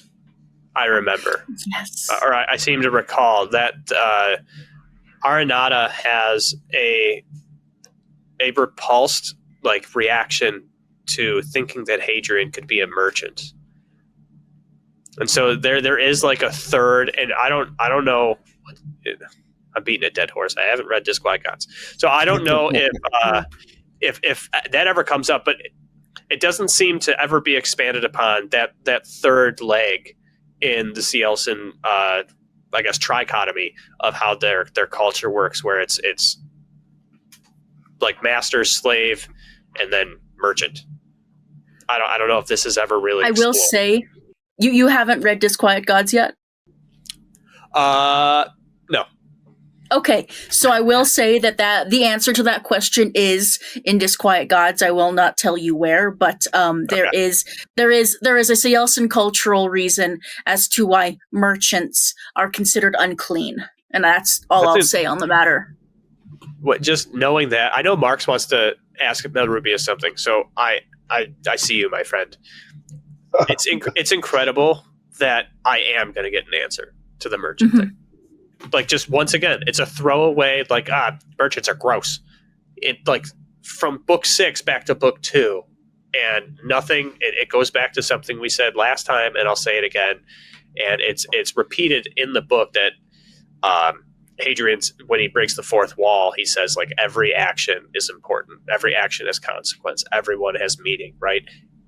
Everything in these books is put there for a reason. And knowing that book 6 is going to have some payoff for some throwaway reaction in book 2 is wild. Marx, please, Man, before we're someone else eating comes in, or I keep going. Yeah. Ask Mel. I know Siensen are eating good too. Oh, shit. What I did walk into that. All right, we're going to get... All right. Yeah. What I was going to say about Malrubius was talking about how Hadrian was trying to help the Lothrians, and like they rejected it. Just not to get too into our world of things, but like just hearing people that have visited North Korea, where in America we have this concept of like we just need to liberate them and they will accept it. And when those that have been over in North Korea, they're like, no, like they have such a different view of like what freedom is, and just like even if in some hypothetical situation we all band together and we're like, we're gonna tear this regime down or whatever, and we're gonna free the people, they would reject it. They'd be like, no, like, because they're so used to the system that they have. And so even from an outside perspective, we're like, oh, but they're being so oppressed. To them, I don't know if they fully grasp that, or so. You also have to consider yeah. other similar contexts as well. I think of the Iraqi war specifically, where even if the culture itself isn't necessarily rejecting it per se to a degree, there's a lot of gray area discussion there, but you also just have the fact that very many political powers are just woefully unprepared to actually make that effort in the way that it needs to be to work. It doesn't tend to work, especially if the actual systems that have been in place are bad enough. And in the case of, these types of like the Lothrians, it's the well is too poisoned. You can't just drain that and then put more water in it. The poison seeped into the stones. Like, you have to do something different. Orion, I believe it's your turn. Padmarak. Wow. People forget about Padmarak, and when they do remember it, they just think, it's not Darantun, it's not Yue, it's not any of the big Kingdoms of Deathy moments of Kingdoms of Death. But I think it plays a very important role. For one, it shows that the Empire is in a real tight spot if it's considering allying itself with the Lothrians. I remember specific scenes just before the scene on the bridge. Hadrian, they were driving on the road and they just see a woman on the ice, stripped naked and just freezing to death, and that's just what they do to their people. It's just what they do to their people. It's hard to talk about human suffering when it's hard to talk about human suffering in the context of anything, but especially I think this is when people start having an issue with Christopher and his writing style and where he pulls a lot of his inspiration from, because as soon as, the suffering of animals, children, or people, comes up, people are like, okay, I'm done. I'm not doing this.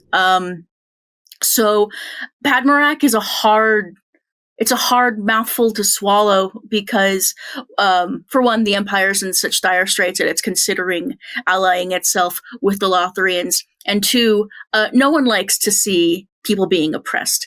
But I think it's very, very necessary to understand that, yes, the Lothrians are not going to ally with the Sollans. They will ally with the Cielsen, though, because, there's just, as as Marx said, there's the suffering is just so ingrained, it's almost baked in, and it's inherent. It's inherent. Yeah. It's hard to fathom from us readers who have gone with Hadrian throughout the Sollan Empire, throughout the Norman Expanse, into the heart of the extrasolarian territories. And, we think we know these people, and we think we know these polities, and we think we understand what everyone stands for. And then we hit the Lothrians and Padmarak and Vidatharad, and we're just like, oh, we don't know shit. We don't know shit about what's happening in other corners of the galaxy, and it's terrifying. When I think about Vidatharad, the city, I just think of the empty streets. It's just, if this is the capital of the Lothrian Commonwealth, the second biggest polity in the Milky Way, like what does that say about the rest of their worlds? Right. One of my favorite moments of the whole series, I think back to this moment all the time, and I don't know, it takes up maybe 3 pages, is Hadrian's run through the city. Just, he's getting back up and he's trying to sneak through. Someone's seen him and he's just running pell-mell through the city. Just kind of almost, the rabbit running from the hawks. And I don't know why that scene always gets me, but it's just, man, I want to see this on some screen. I want this adapted. This is what I want to see. But shit. Padmarak. It goes back to something else we said, where we talked about how and the reason why we skip over the Guns of Pharaohs at the beginning of Howling Dark is because it's a man-on-man conflict. And most of Hadrian's story is man on Cielsen. And this bridges those 2 sides. It is man turning on man for Cielsen. And it's the first time that we see something like that, besides seeing Minos, which is a small group, or seeing Karn, which is one person or persons at this point. But to see this entire other culture, well, I guess the whole culture didn't make the choice. Their panel did, but I digress.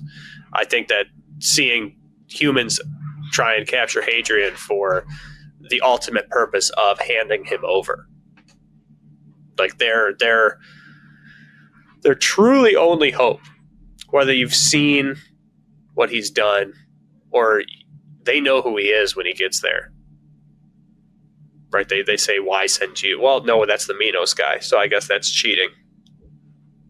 But for anybody, right, to willingly, they know where they're giving these people to the Cielsen and everything. So that's the first time we see humans affecting Hadrian in a way like this, where it's not just political or it's a knife in the back.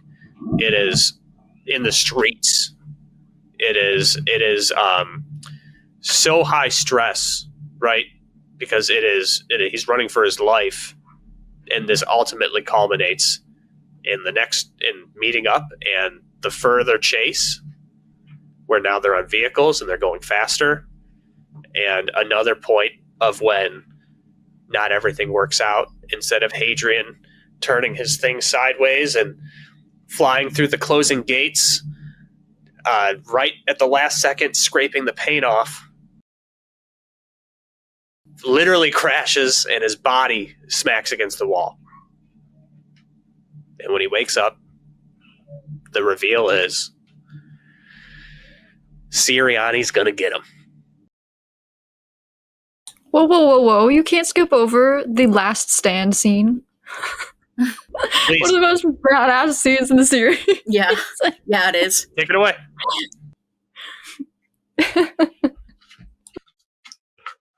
Take it away. I want to make a... Oh, go ahead. If she's not going to say anything, I'll let her talk. Yeah, talk to me about it. I'll say one thing.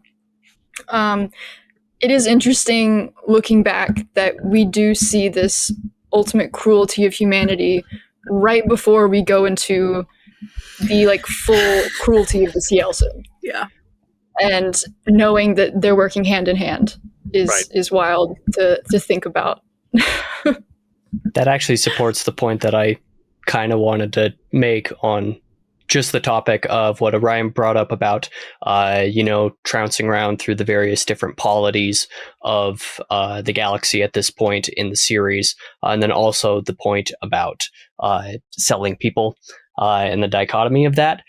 First of all, I think one of the reasons why the Commonwealth sequence is so important for the series, as Orion said, is because it's one of the last major polities that Hadrian hasn't seen yet, or hasn't experienced to some degree. He hasn't seen the Demarchy yet, but he knows Valka, and he's learning about some of that through her. He hasn't been to Jad yet, but he's met Alor, and he's had dealings with some of these people. He kind of understands a little bit of some of these cultures to a degree, but this is meeting the Lothrians for the first time, and that's like the real kick in the nuts, so to speak, to his perception of the Sollan Empire. And also a hard pill to swallow for a very specific subset of readers of the series is you are raised with little child, baby Hadrian in Empire of Silence, being very critical of the Sollans and a lot of things about the Empire. And some people get, I don't want to say butthurt because that's too harsh, but some people start to have more and more negative reactions as Hadrian comes into contact with more and more polities of the galaxy, because you learn over time that, and this is kind of one of the themes of the series, is that, the Empire kind of sucks in some ways because, newsflash, literally nobody's perfect, and certainly no political system is perfect. But the Empire is probably the best option, broad scale. You have other good options out there that you can pick and choose and make your pros and cons and whatever your personal priorities are, but you have an idea of objective good versus bad in human systems, and Hadrian has his moment in amongst the Lothrians where, wait, maybe this empire that I am serving, sure, but also am heavily critical of, maybe they aren't like actually evil. Maybe there are evil bodies within it, and by God, we could talk about the Chantry to a degree, but, Rapho on that to some degree as well. But the empire is like, okay. And then you also have, and this, I just want to make this point brief, the dichotomy of the Lothrian selling people versus Howling Dark, where you give people to Karn Sagara, who then gives people to the Sealson.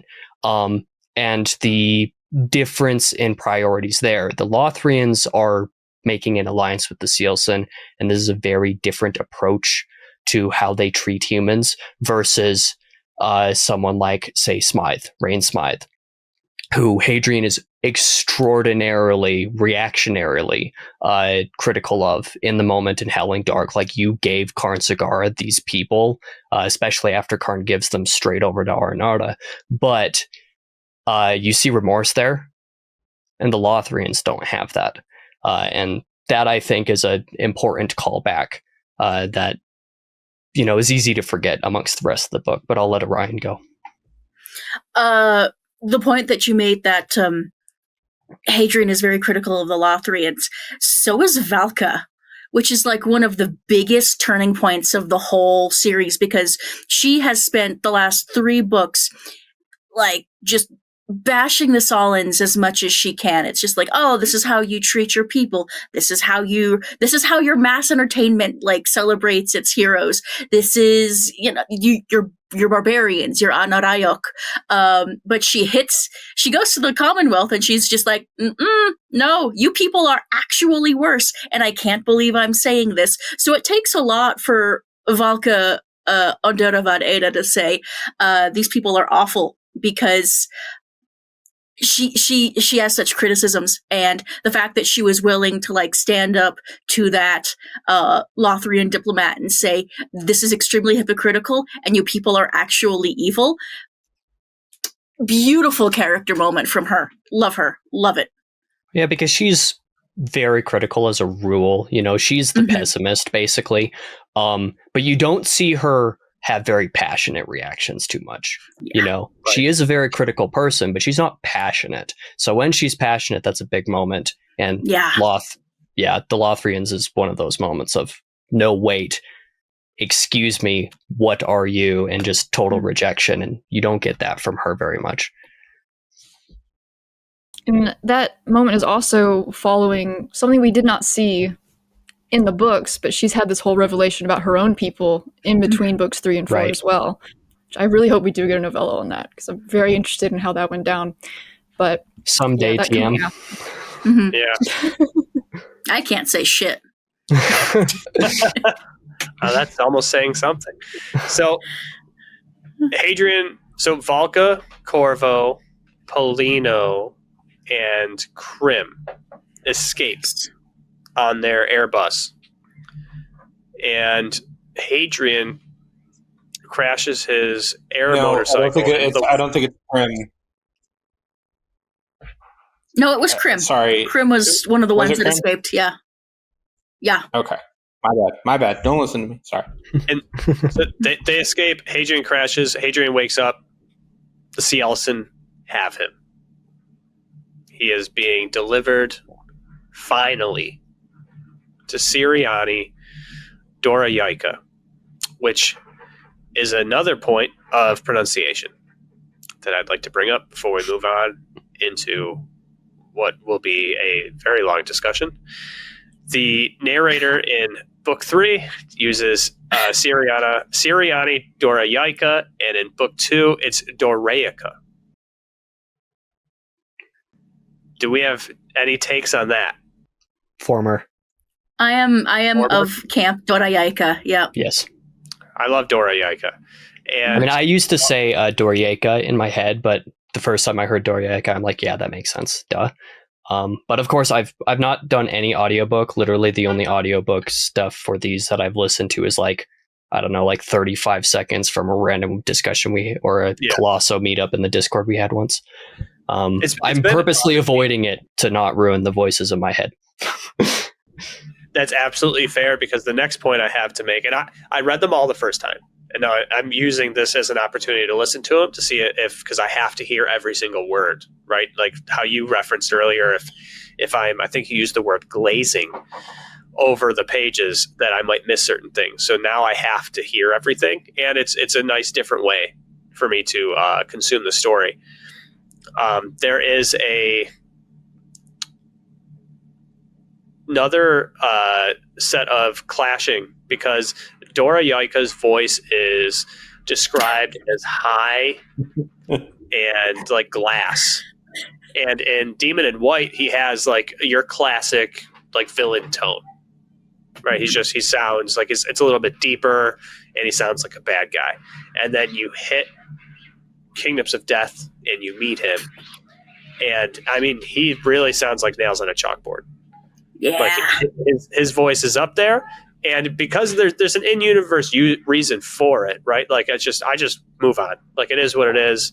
Like not every character who's bad needs to be down low, but it is another decision made thereafter of contrast that kind of rubbed people the wrong way and was like, whoa, what happened to that? What is this? What is going on? But it's interesting to see those takes. But let's actually talk about Darntune, the Tamerlane, Hadrian. This nightmare. Oh man. The long night of the soul personified. Yes. I like to think of. May I hop in front of you, Casey, real fast? Absolutely. Okay. No, I was just commenting that you could totally go. Yeah. I talked think recently. Let me shut up. I think looking in on Kingdoms of Death is kind of a study of the dark night of the soul. It's almost just an like entire book of it. it's a whole book of like the dark night of the soul. Not just you, but everyone surrounding you, and of like what happens when you've literally hit rock bottom and you can't go any further. There's always a sub-level, boys. Let's go. There's always an elevator. There's always an elevator, and there's always another floor. Darantun is again a very hard section to get through. We don't like seeing Hadrian suffer.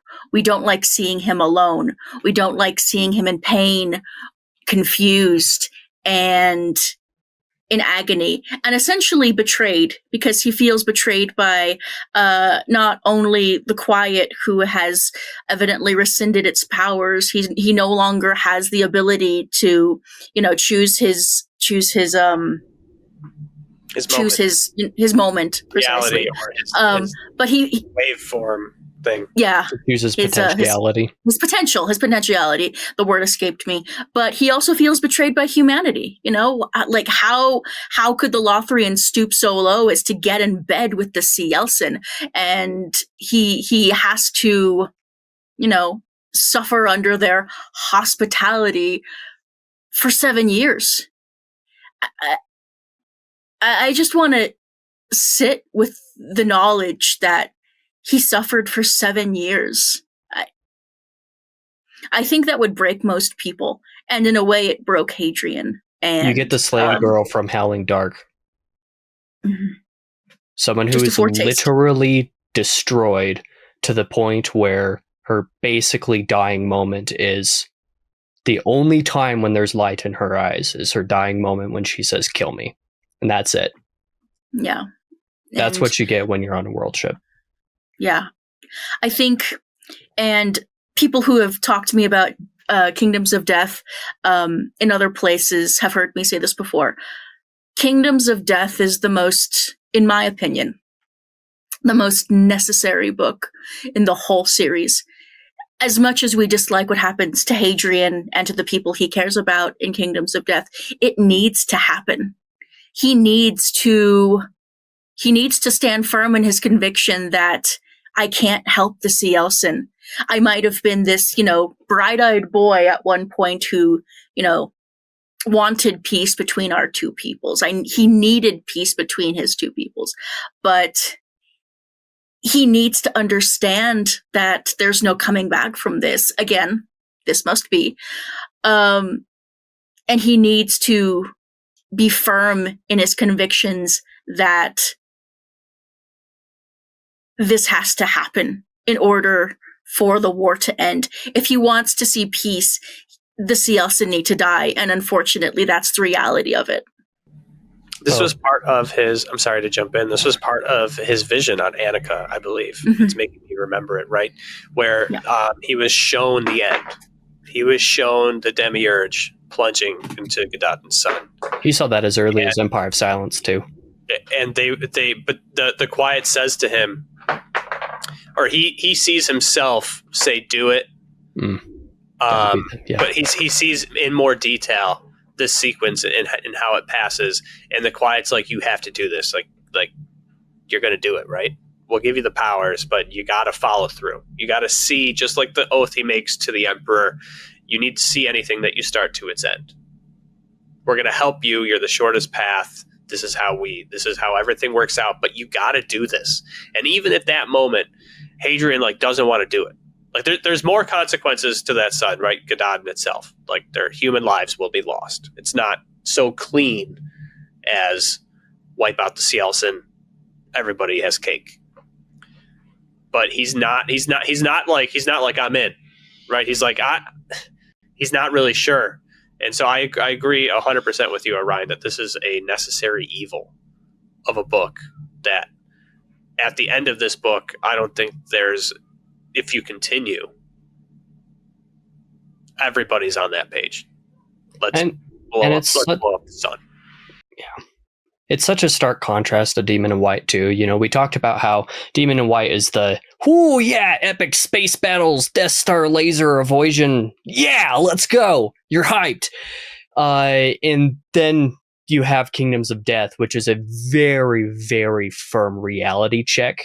It's sobering you. Along those same lines, it is a necessary step of that process of, oh, cool, I have these powers now. But the Quiet tells him, he's like, I told you only get these. There's a condition here. And part of that condition is you are going to suffer and learn that if you do not do this, everybody experiences this before they die. Every single human will experience this, what you are experiencing right now, if you do not follow through, if you do not let this be. And it is hard. It is legitimately hard, but you do have a kickback of readers who really, really struggle with Kingdoms of Death because of Darntoon. You have the pain, you have the, bawl your eyes out moments of UA, as we'll discuss. And you also have the betrayal of the Lothrians, depending on how you view them in the first place. But it is a betrayal because they are sided with the Sealson. But Darntoon is the moment where you have some people check out. It is definitely the I'm off moment for probably the largest chunk of readers amongst all of the books of the series. And that is because it is hard. It is suffering. I've had one friend who hasn't gotten Ashes of Man yet. She's getting there soon, but it's been like a year and a half since she read Kingdoms of Death. She literally had to message me. It was like, tell me how much of this I can skim before it's over. And she still had like 10 chapters left because she was struggling. And I have another friend who wants to read the series, but thought that Empire of Silence was rough on Emesh. And I was like, I don't know if you can do this. Emesh is nothing. Emesh is a drop in the pan of the suffering that Hadrian has to go through. You would have to skip an entire book. Like, just knowing you and how you react to darkness, you could not read Kingdoms of Death. But that reminds us, this is one of my favorite things that Christopher ever said to me. And when I get Shadows Upon Time, my hardcover, it's going to be this thing that he said to me after I read Ashes of Man. But, I read Kingdoms of Death and Ashes of Man the closest together of all the series. And it was, the pain reminds us that the joy we felt was real. And that is what Darntoon, and then especially UA, does, is it reminds you that you had the beach episode in Demon and White. You had your episode where everyone's hunky dory and happy, and Siron disappears. Rip Siron. But you also have to have the darkness. If you do not experience Darntoon, you do not understand intrinsically why they have to go. You're here. So, and it sucks, and it's hard to read, and it is torture. But Hadrian has to feel it. Otherwise, the rest of it doesn't matter. From those great points and hard truths, I want to jump to Pheo, who said this was her favorite book. So I want to get the exact. I think that everything you said was true, and I don't think she's going to disagree. But it makes a good book, and it is necessary. And it can be, if you get through it and you're not affected by it, you can appreciate it. So I want to hear from her.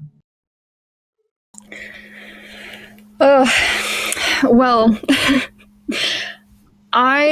one of the things I really appreciated, especially about like all this dark, grim, all the torture, everything Hadrian goes through, is that like all of this torture, it has a reason. It's not just pointless torture.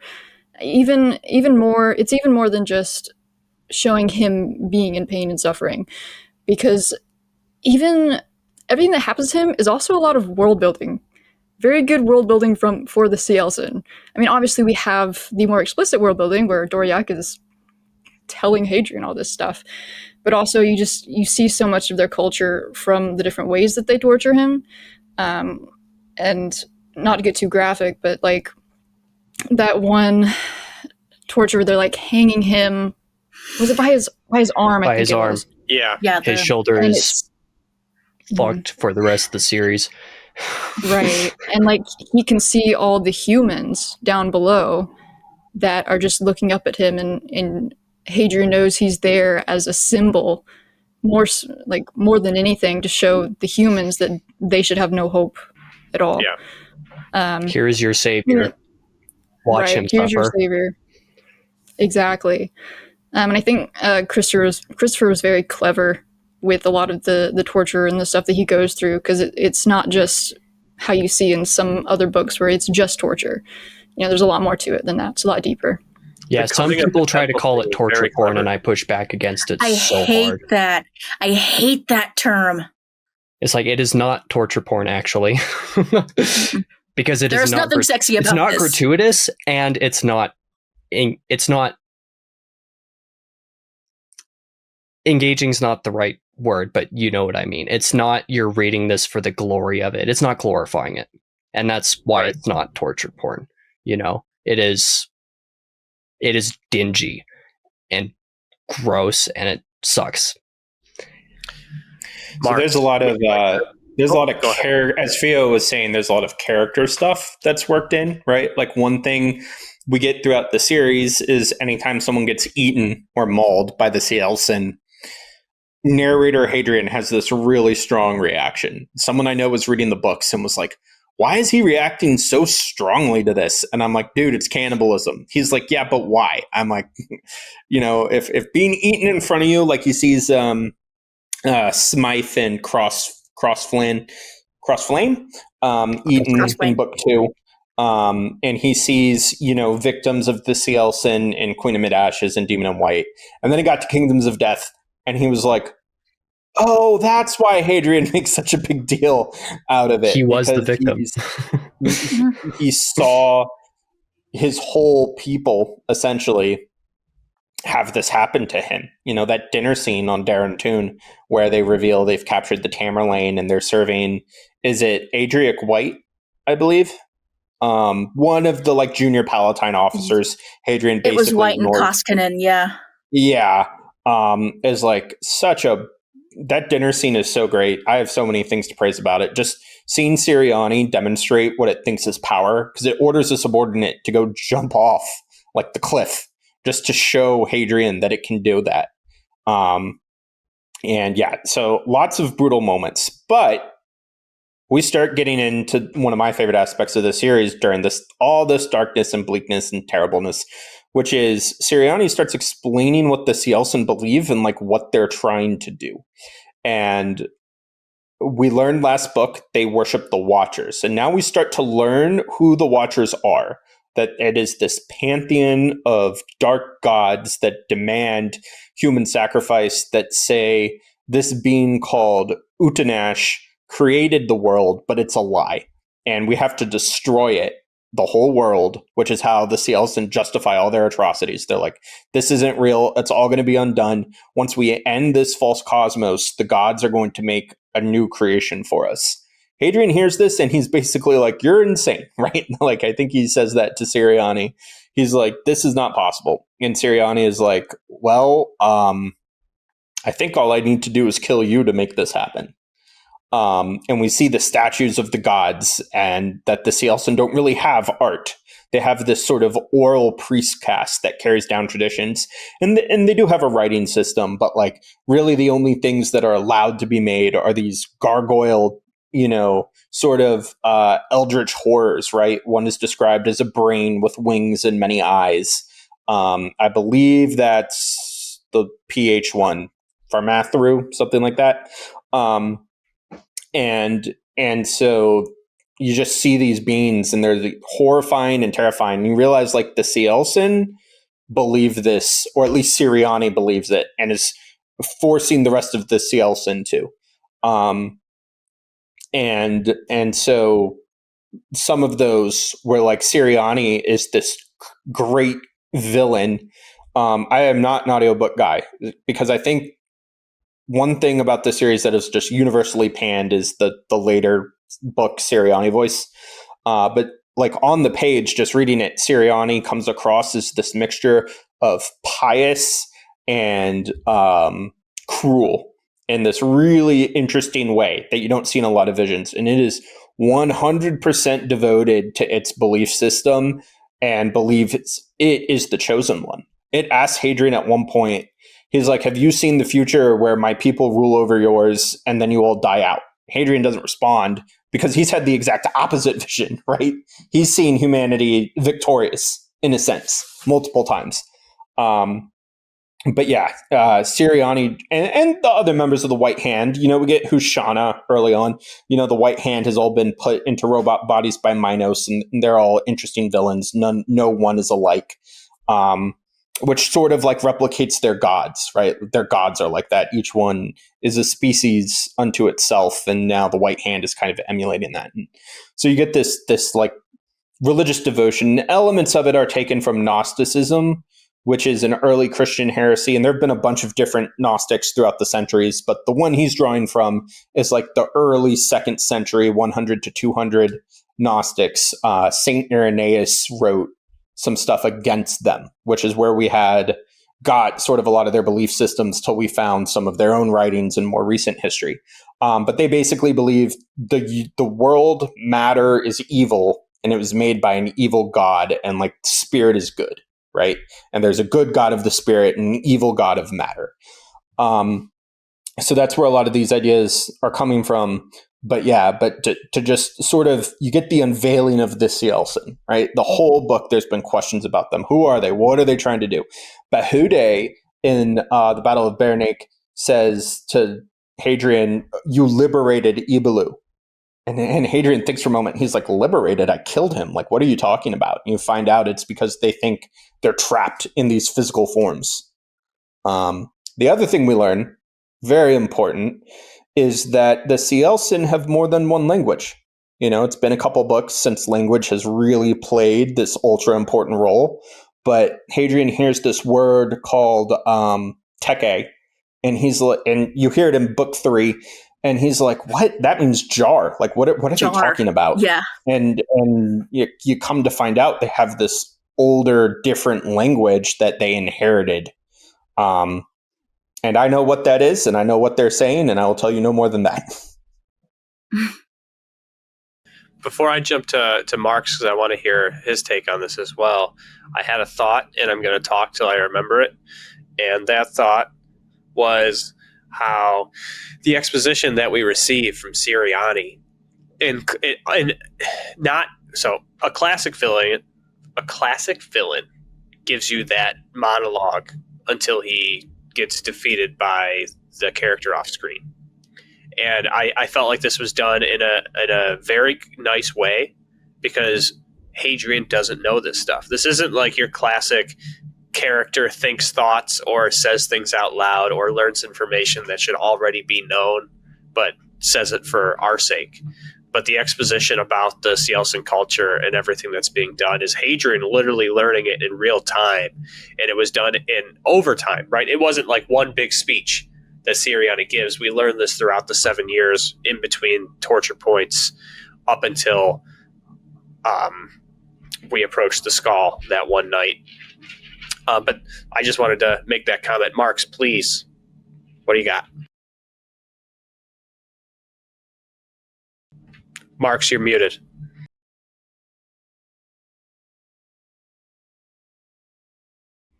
I don't know why it muted. Can you hear me okay? Okay. My broad comment on Kingdoms of Death is it's not only the shortest book in the series, it's the sharpest. It definitely cuts in deep. And as you're reading,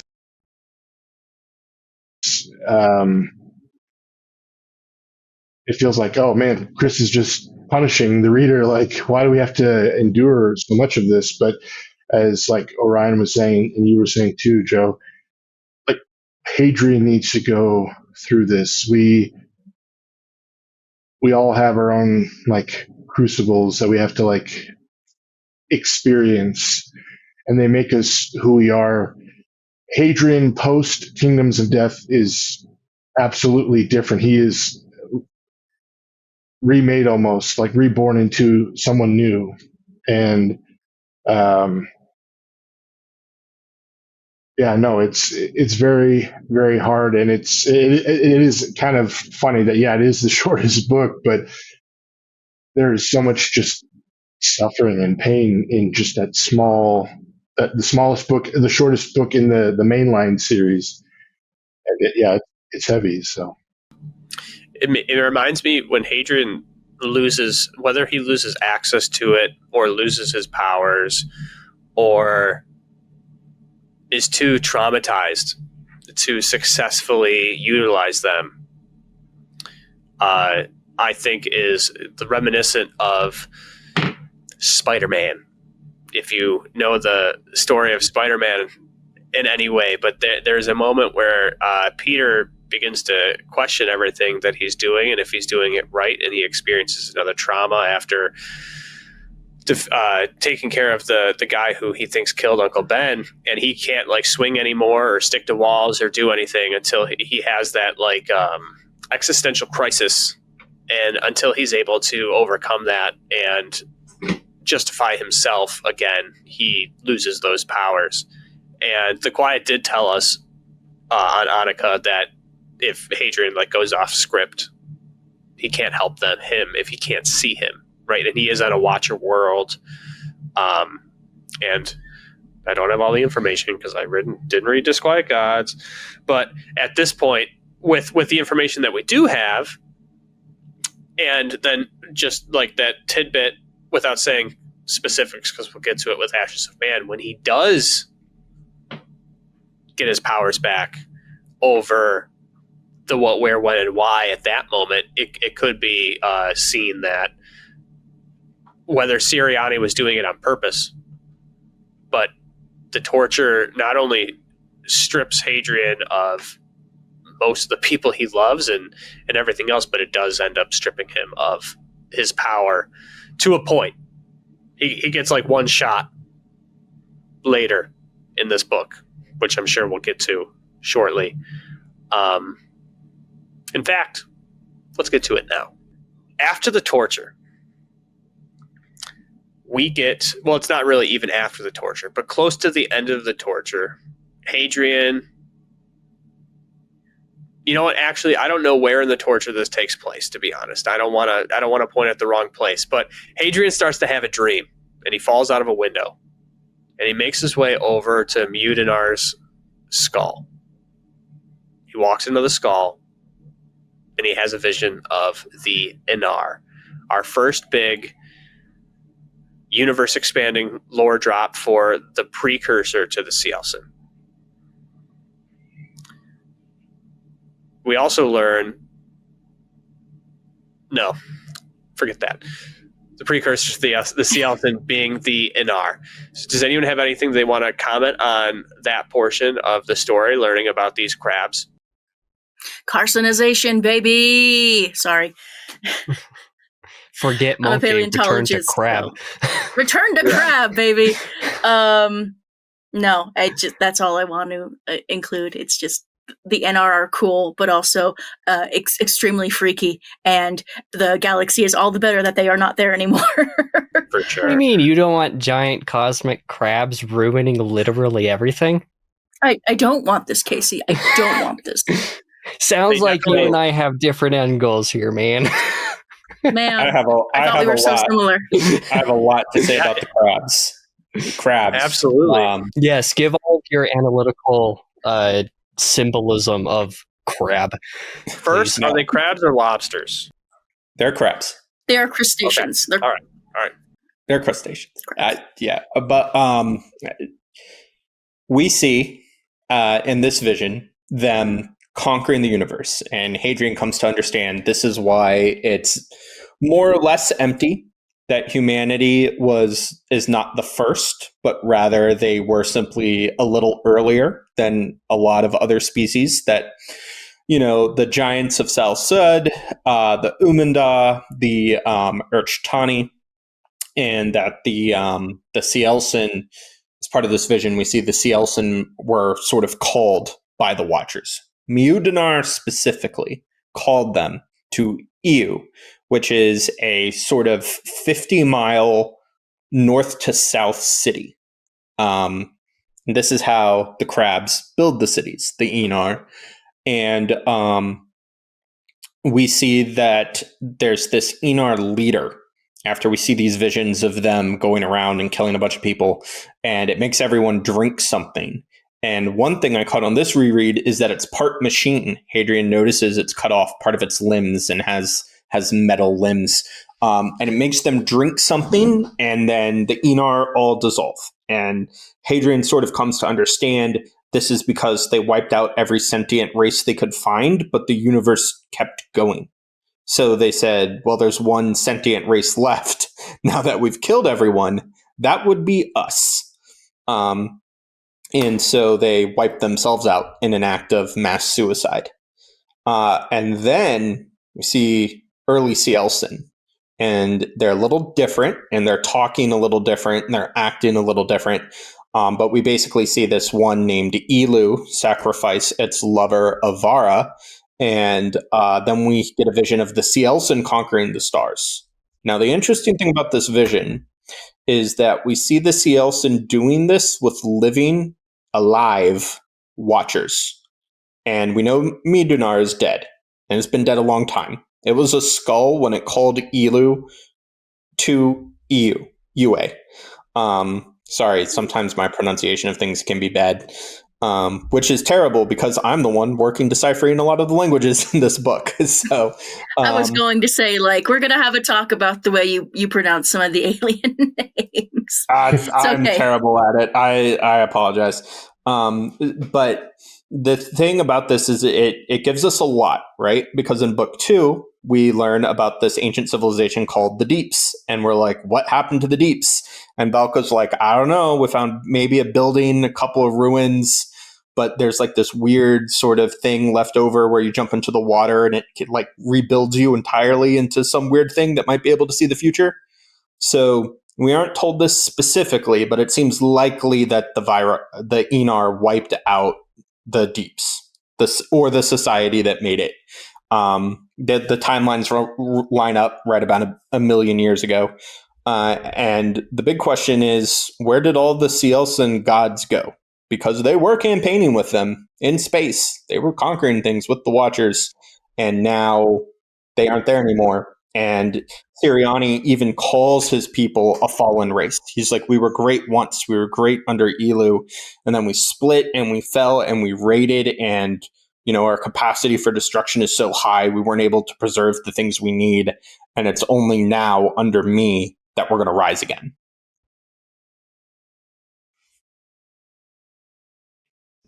Very well said. I like your pronunciations. I struggle too. I'm just too autistic in my brain. My brain just kind of locks. It does. It locks on a certain pronunciation. It does seem like the Anar are the ultimate version of the Cielson, right? And it goes to show. It shows us as the reader, at least, that the quiet Utnash, the deceiver, is not lying, and that even if Sirianni were to win, that the universe would not disappear. Right. We don't get to become energy. So we don't get the Big Bang just by killing all of the rational, or rather, whatever the term is. It's too late, but the thinking peoples. Kingdoms of Death Sentient. definitely accomplishes its job of illustrating the Cielson as evil. Right? It breaks it down, and it shows what they enjoy, what they worship, and their culture, and everything about them is a direct antithesis to humanity. Humanity does have bad actors, and it does have bad people and bad actions that take place in it. But the ultimate goal of the Cielson being to not just conquer or take humans as slaves and as farm animals, but to completely wipe out all living creatures and all life, does break, at the end of the day, at its basis form, does break the conflict down into a good versus evil. Good is maybe not even the right word, but a versus evil plot.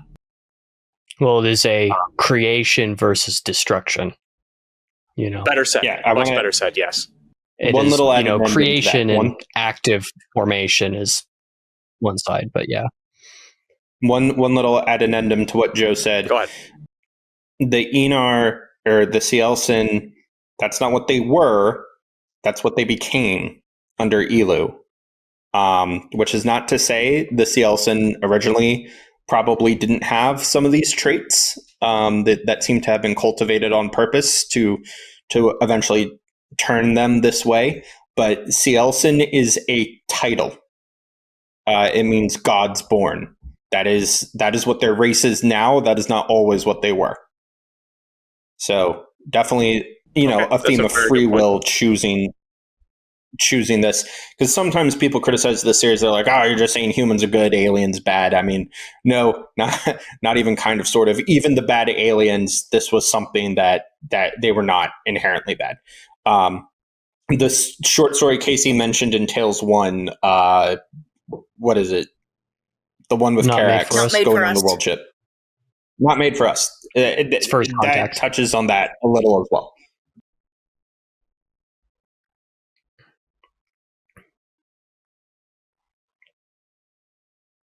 How did we feel? And I'll jump to Pheo and Orion and Marx for these first. About when... Is this too soon to jump to the end? No. Okay. So we get through all the torture. We get to is it called the Atavisa? Is that Atavisa was the name of one of the Atavisa is the name of one of the Cielson. Ayatavani, the meeting of princes. That's the name. Yeah. Much. We get to the big meeting. Sirianni pulls the fast one. He already has some people who are working with him, and he uses his Minos friends and creates a poison specifically to kill Cielson, which doesn't kill him. And that connects back to one of the visions that Hadrian had of something grotesque growing inside of Sirianni, which is just another example of Christopher's crazy good writing and how it's so gross.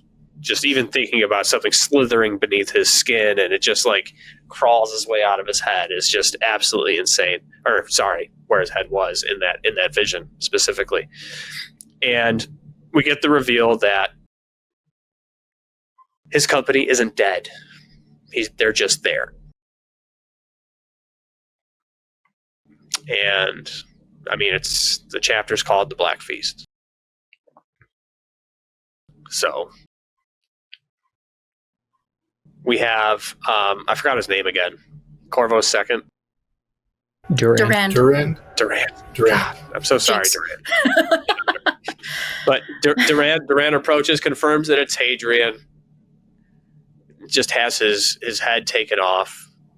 We see that in the crowd, we see Lorien, we see Alara, and we see Ilex. We get the chance. Hadrian's given the chance to send someone back home to carry the message. Classic supervillain. Tell them about me. Let them know I'm coming. Be afraid.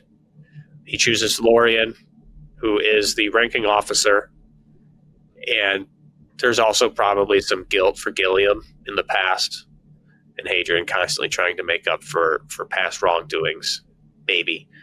And because of Lorien's Intis status, he saves Lorien, sends him off. Lorien gets shuttled away by Minos. They take him back to Forum, I think. Is it? Nevertheless. Nessus. He goes back to Nessus, yeah. So the feast begins. The humans start trying to defend themselves. 89,900 and 92 humans start to fight millions of Cielson and try and survive while they're being absolutely torn apart and feasted upon. And we get to a scene that I'm not sure how I feel about, which is Hadrian and Sirianni about to slay him. And Hadrian is able to use his power again for this moment. And he is given another High Matter sword from a different Hadrian who hands it to him. And I don't know how I feel about it. I'm very torn. I obviously Hadrian's got to live. we just did, like 2 books ago, like he's dead, he's not dead type thing. I understand how Hadrian's power works. It hasn't been working. It works at the right time. He was told you must find, you got to find us by the other Hadrian that he sees in the prison, old decrepit Hadrian who's chained to the wall I think we were still in the Lothlorien Commonwealth at this point. Who gives him the message like find us. And Hadrian's able to get another High Matter sword and stop the attack, stab Siriani, see the stuff slithering beneath him. He has silver blood because he's being changed in some way. So he is not actually Cielson at this point because he didn't die to the poison. How do you guys feel about this use of Hadrian's powers in this scene at this time? Marx, I want to start with you. I don't think I've given you the chance. Can you hear me okay? I can hear you great. Okay. Not exactly the same thing, but what happens to Hadrian here kind of reminds me a little bit of the story of Samson and Delilah. He had the long hair, he was super strong, and then he's tricked, his hair gets cut, he doesn't have his strength anymore, but then his strength comes back for one more time, and it's to basically defeat his enemies, but he ends up dying in the process. But anyway, so it kind of reminded me a little bit of that in the, what do you call it? I forgot the turn of phrase, but like, I think it's in the 12th hour, or like, the last the 11th moment. hour. 11th hour, thank you. Yeah. Because, this is like, he's going to die if this miraculous thing doesn't happen. And so, in the 11th hour, then he gets this moment where like, okay, I can't completely, the Quiet's like, I'm not going to completely, fight all your battles at this moment, but I'm going to give you a fighting chance. Mm-hmm. And as a reader, you're like, okay, this is where things are going to turn around. He's going to slay all we're going to see like Hadrian from Demon in White. We're going to see the Red Company from Demon in White, because a lot of Red Company is still alive at this point. But that's not exactly what happens. I was so shocked by the events that happened afterwards. It's still like, whoa, I thought George R.R. Martin was famous for like killing off a lot of his characters just from the show. I've never read his books, so I don't know, but I know about the Red Wedding and everything. So it's like, but man, Chris just, yeah. So, but, and it's not just shock value, because again, Hadrian's thinking, maybe, like things are going to turn around. Like, I've got my abilities again. Valka's alive. The love of my life's alive. Like, so much of Red Company can be saved, and it's like, no, that's not the point of this. It's for you to get out, because you still have a mission. You and Valka still have a mission, but this is unfortunately the end of the road for a lot of Red Company. Orion, how do you feel about the use of Hadrian's powers in this moment compared to the other times and the whole feast in general? I understand where you're coming from, where you feel conflicted about this. I don't think that the return of Hadrian's abilities is cheap in any way. I think it's very, very appropriate and poignant, because at the very last, when Siriani is about to strike the half-mortal down, something no other person, no other Cielson nor human could do, Hadrian's given this, one last ability, one last shot by the Quiet, and the Quiet has told Hadrian, which is why this kind of ties together, to seek hardship in the highest place and in the lowest place, and where else can he go but rock bottom? This is the very, very, very lowest Hadrian can go, and at this moment, at that instant of destiny, the Quiet has seen, okay, he's been to the lowest place, and that's when Hadrian realizes that he can use his abilities again. But of course it comes at cost, because as we've kept saying, the entirety of Kingdoms of Death is necessary. And so, he is able to use this ability again, but at the same time, the Red Company has to die for it to happen, and for Hadrian to realize that, yes, the Cielsen need to be terminated. And I won't say much on the matter because we still have a lot to get to. But this one scene that sticks out to me is when the Red Company is holding back the Sea of Cielsen and pushing Hadrian forward. They're pushing him forward so he can, climb onto the shuttle and get out of there. So he can truly be the last man standing. And, because of it, the Red Company is killed down to the man being Hadrian himself. And I don't know why that scene will always stick with me, but it will. It's of, everyone pushing him forward, people realizing that they're not going to get out of there, and they're going to die, and they're going to die awful, gruesome deaths, but Hadrian is going to live, and that's the point.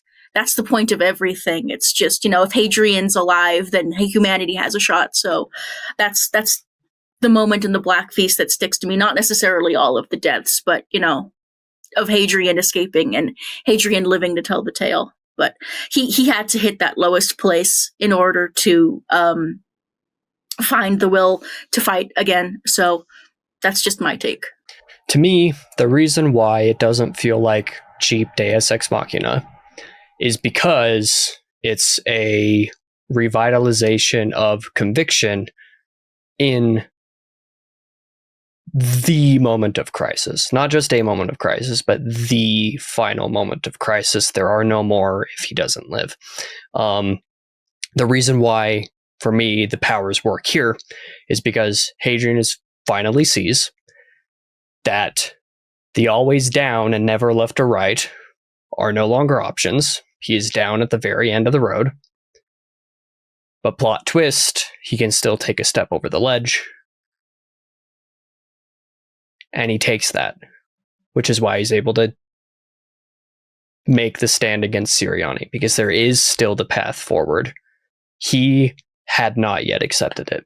He has just gone through the dark night of the soul, still is in it. He's witnessing everyone he knows die after just suffering for 7 years in Darantun. But that is when he makes his choice. Because this entire time, he hasn't made his choice.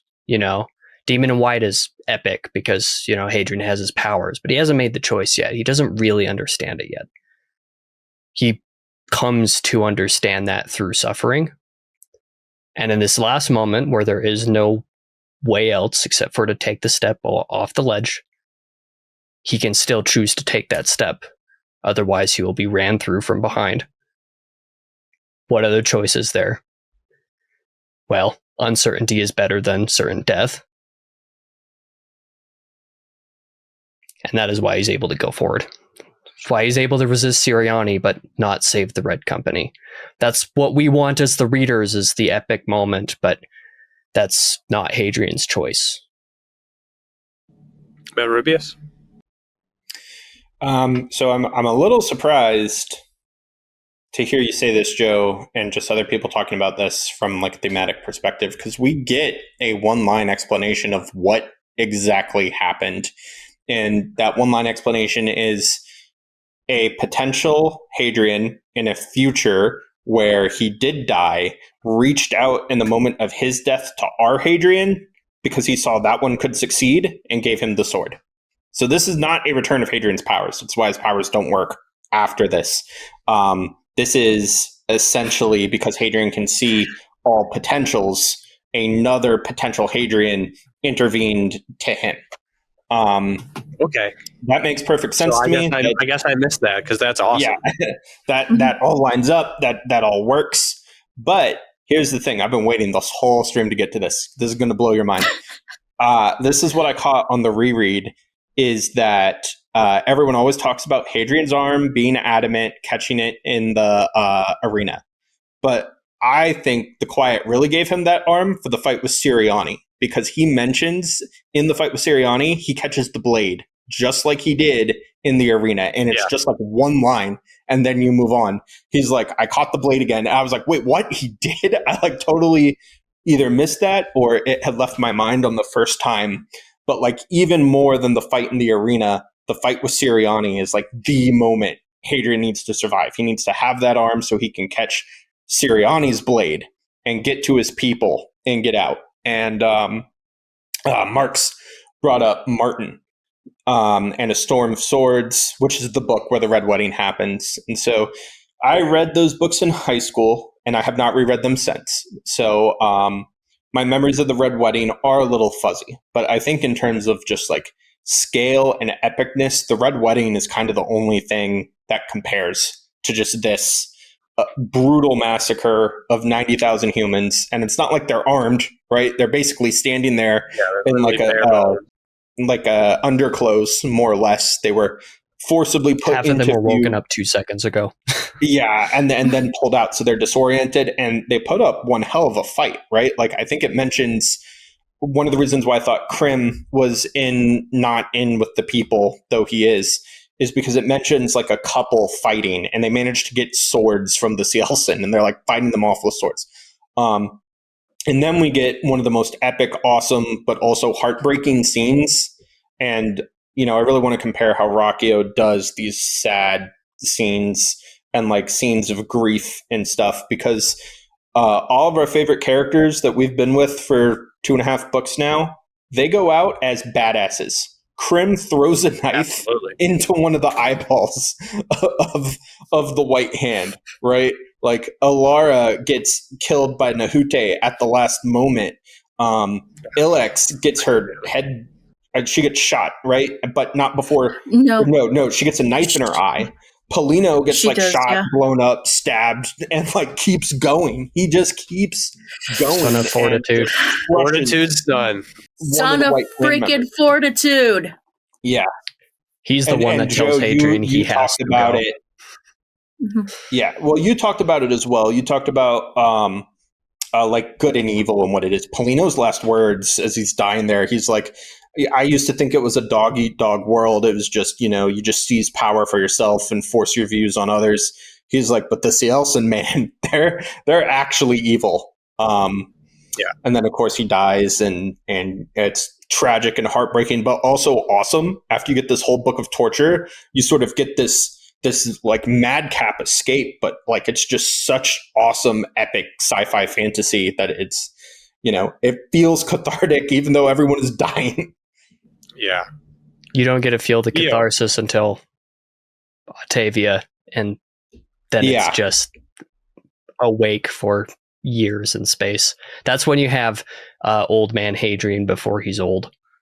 That is the precursor to final act Hadrian, which Joe hasn't met yet, but that's where you need him, is in space. Yeah. It's following. I'm excited. I saw you pull out the book. Yeah, I had to pull out my book because I was like, am I misremembering the scene? Because I remember, like, as Malrubius said, there was another Hadrian there with him when that, and Hadrian speaks. They exchange dialogue in this moment, which I think is crazy. And it connects to a moment that we didn't touch on yet, but earlier in the Lothran Commonwealth, when Hadrian is underground with this Catholic woman, Magda, I believe her name was. Mm-hmm. And there's this whole mix-up with him gaining this weird wound, and we don't really get an explanation for it. It just kind of happens, and Hadrian's like, what the heck was that? And then I think, wasn't there another moment during the torture where he sees older Hadrian again at some point? No, that moment is in the jail at the Lothriad before he's handed over to the Cielsen. Mm. Oh, okay. So there is another moment though. Then, yeah, I don't. I'm hoping this is explained in the last book. I'm still kind of confused about all of that happening, but it's very interesting. It very much seems all connected. Him speaking to other Hadrians. Yeah, I'm happy to have had Malrubius clear that up for me, because now I'm no longer confused on how to feel about that moment, because my confusion or my conflict had come from without having that information. I saw the powers working one way, and that was a very different way for the powers to work at that moment, where Hadrian was choosing like the moments where things don't hurt him, or he's not standing in that spot, but in that moment he was able to receive something from somebody else, like almost willingly. So to have it explained, and to not catch it on after explaining, I was listening so I could hear every word, tells you that maybe listening on the way to work in traffic is not conducive to getting all the words in the first place. So this is why. Thank you for clearing that up. This is why every single opinion and take is important. Like, regardless of whether you think you have anything important to say or anything valuable to add, everything about this is important, because you could open up someone's perspective about the books and just blow it out of the water in ways you wouldn't have ever dreamed of doing. So y'all matter. Absolutely. Y'all matter. You mentioned Crusoe, you mentioned Corvo. Yep. And she stays behind to make sure that any of the Cielsen who have gotten on their ships, that she can secure the exit for Valka and Hadrian. And she goes down as a captain. She goes down with her ship in the end. Right? Okay. And I'm not seeing you saluting, Malrubius. Salute.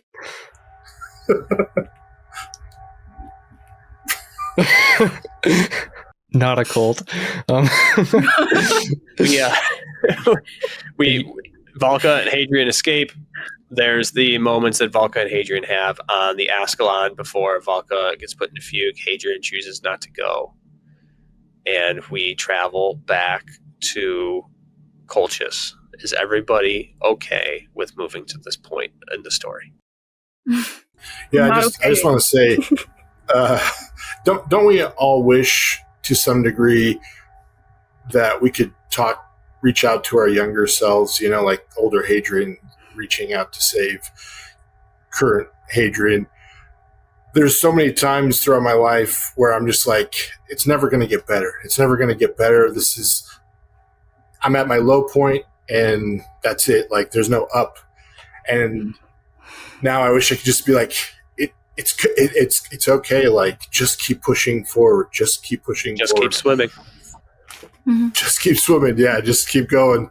And I'm sure future Marx probably has greater wisdom as well. Like, hey, bad stuff's going to happen, but you can get through this. So, absolutely. Yeah, I also wanted to add a little bit as well. Kind of transitioning into, the next section, space, and then Colchis. An important point is the despair that Hadrian feels at Octavia going down with her ship, Corvo sacrificing herself, because he doesn't realize that was the plan the entire time until they're basically gone. He was convinced, and they told him that she was, they let him believe that she was going to be coming with, and that was the last nail in the coffin there for Red Company. Like I said, you get to see old man Hadrian pop out while Valka's in fugue, just kind of suffering in silence, especially on top of everything, especially on Octavia. It's like, I thought that maybe I'd have two friends, and I only have one. I think leading into the end, where we finish on Colchis, it's a disservice not to mention, the publisher made Christopher split Kingdoms of Death and Ashes of Man into two books due to the cost of paper and that boat jackknifing in the canal, or whatever was the cost of the paper during those years that we all lost. No, it was the paper mafia, and Chris is like, "Hey, I'm not making any more payments. Mm-hmm. Like, you guys just get out of here. Yeah. I got my book." Mm-hmm. Stop showing up at my door with paper sheets. This is not a threat anymore. It's just annoying. I personally, I think that there's a decision to be made by Christopher on. Obviously, there's a decision. Where do I cut the book? Where do I separate it to make two books that feel right? And I think that there was two choices for him. And I've never spoken to him, so I just put this out there. But that you have the choice of when Hadrian goes off into the distance, when Hadrian flies away with Malta on the Escalon, and he could have ended it there. Right? That's another, and they escape until next time. However, I agree with the decision that was made because it kind of just gets it all done with, if you will. The Band-Aid gets fully ripped off by returning to Colchis,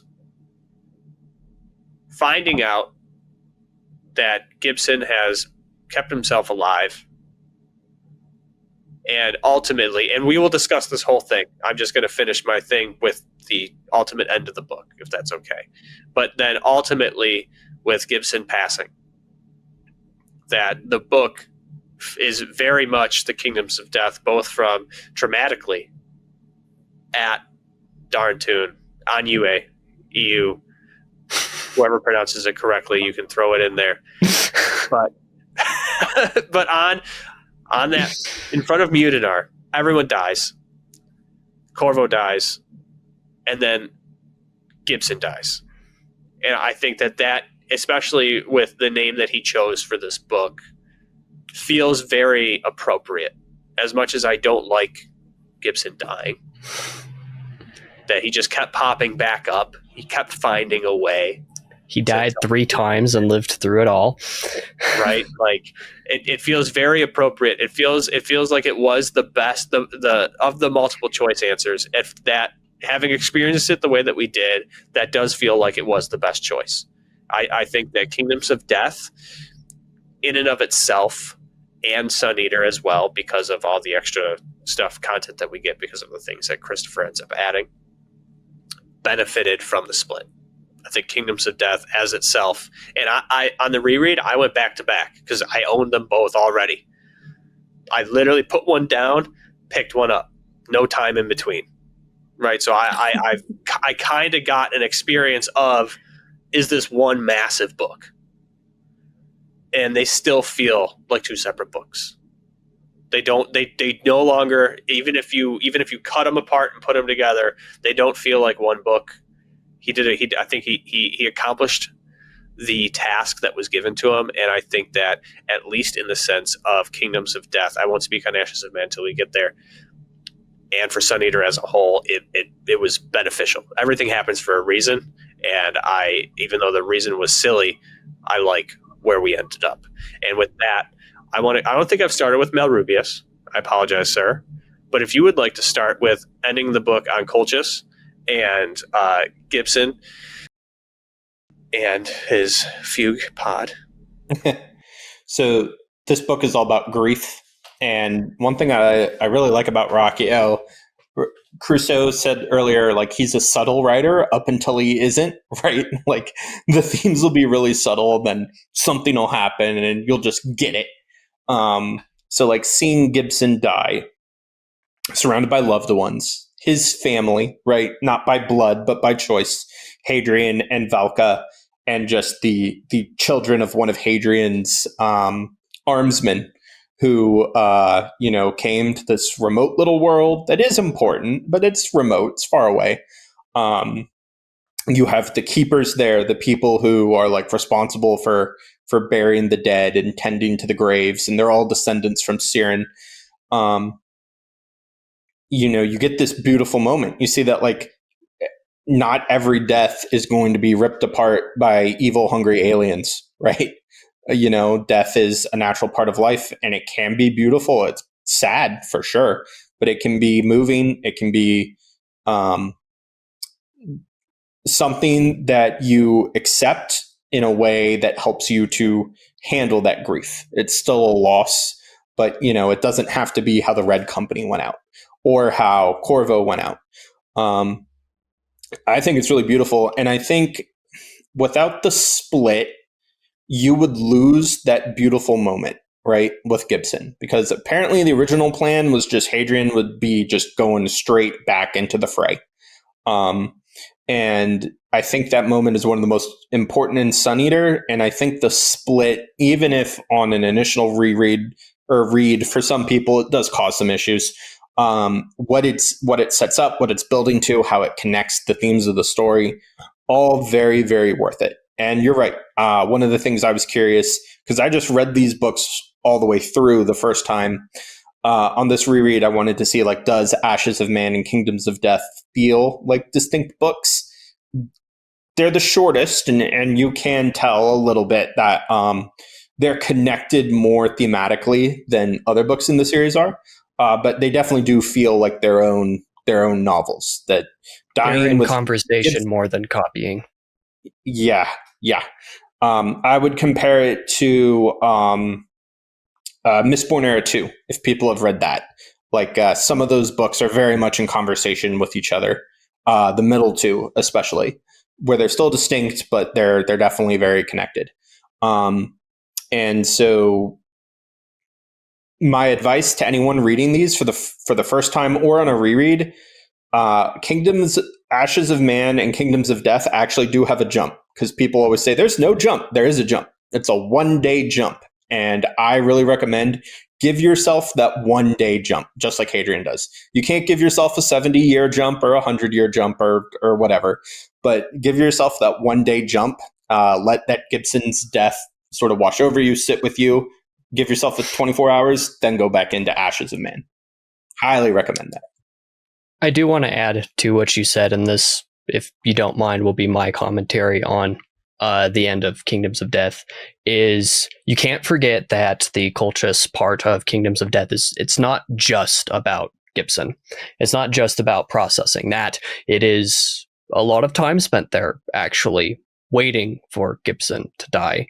And in that time, Hadrian is still processing the Black Feast, and he builds memorials and graves for all of his friends there.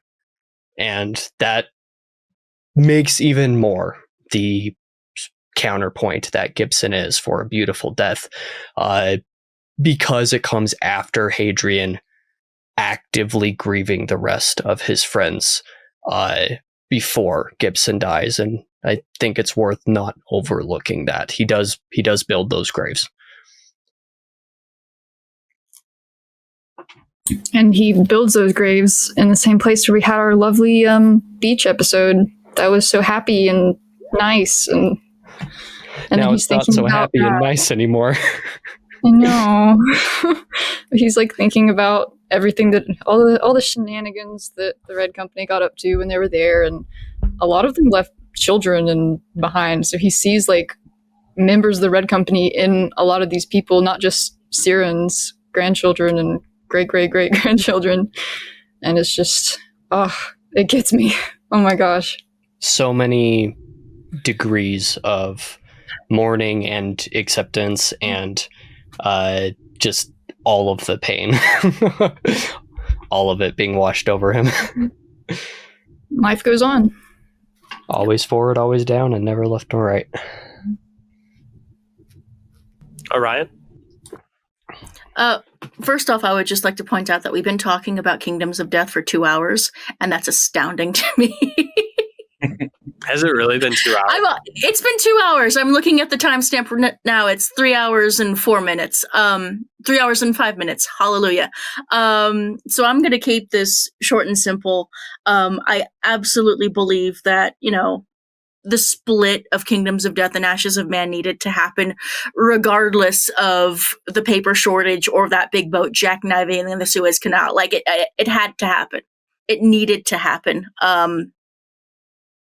Otherwise, we wouldn't have gotten the catharsis of seeing Gibson again. We wouldn't have had Hadrian having his 9 years of solitude. I mean, he's with Valka, he's with Gibson, he's with the descendants of Siren and the Red Company, but he is, in his own way, very much alone during this entire time. And it's leading into Ashes of Man, if Kingdoms of Death is the dark night of the soul, Ashes of Man is learning how to process your grief and how to live with the consequences of what's happened beforehand, and to, come to terms with your trauma. And Hadrian struggles with that throughout Ashes of Man. So that's why the book doesn't get any easier.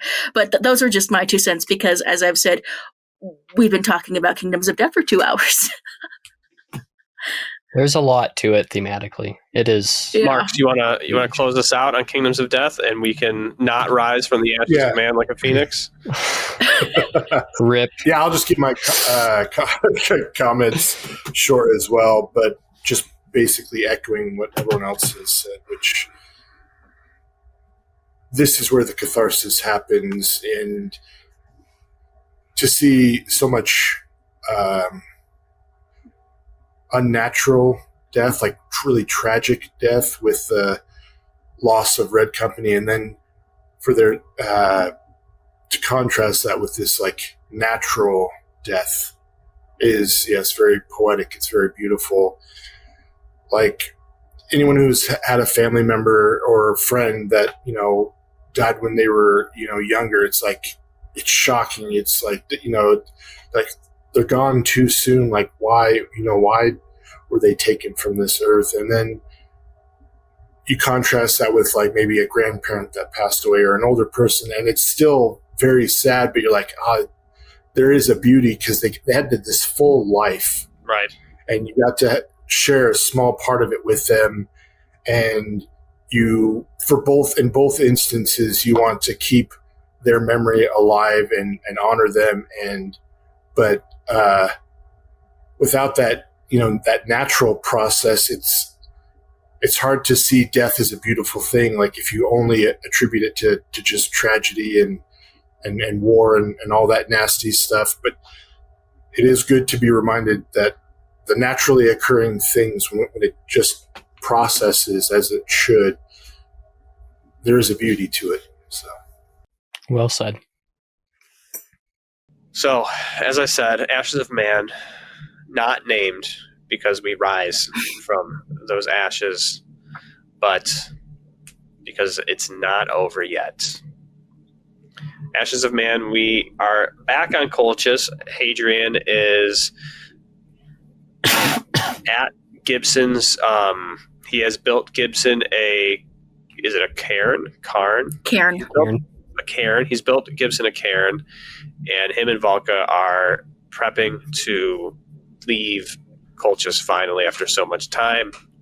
Hadrian goes to the Athenaeum to talk to the head of the Athenaeum, who is an estranged member of the royal family, whose name I just can't recall, so I'll describe him. Arian. Tor Arian. Thank you. To ask about Dr. Gibson. To ask about him. Who is he? How did he afford this? Please tell me something. Tell me anything. And I'm a little messed up. I am a little messed up. But is this when we find out about Felipe Bourbon, or is that in the letter later? We find this is where we learn about Philippe Bourbon. Tor Arian. We learn that Gibson is Felipe Bourbon, who rebelled against his brother or his father to take power on where he was. He rebelled against his father, the brother, and his younger brother betrayed him. Father died, younger brother. There was a brief civil war, and his son was the one to betray him. Yep. Sorry. Yep. Okay. Son betrayed to brother. Yeah. And the big importance of this reveal is not just to show that, Gibson's lived a life and that he wasn't always the way that he is now, but to show that in Hadrian's life, people have tried to move against him for the betterment of the empire. And one of those people happened to be Gibson's true son. And Hadrian had him killed. So after everything, Hadrian needs to deal with the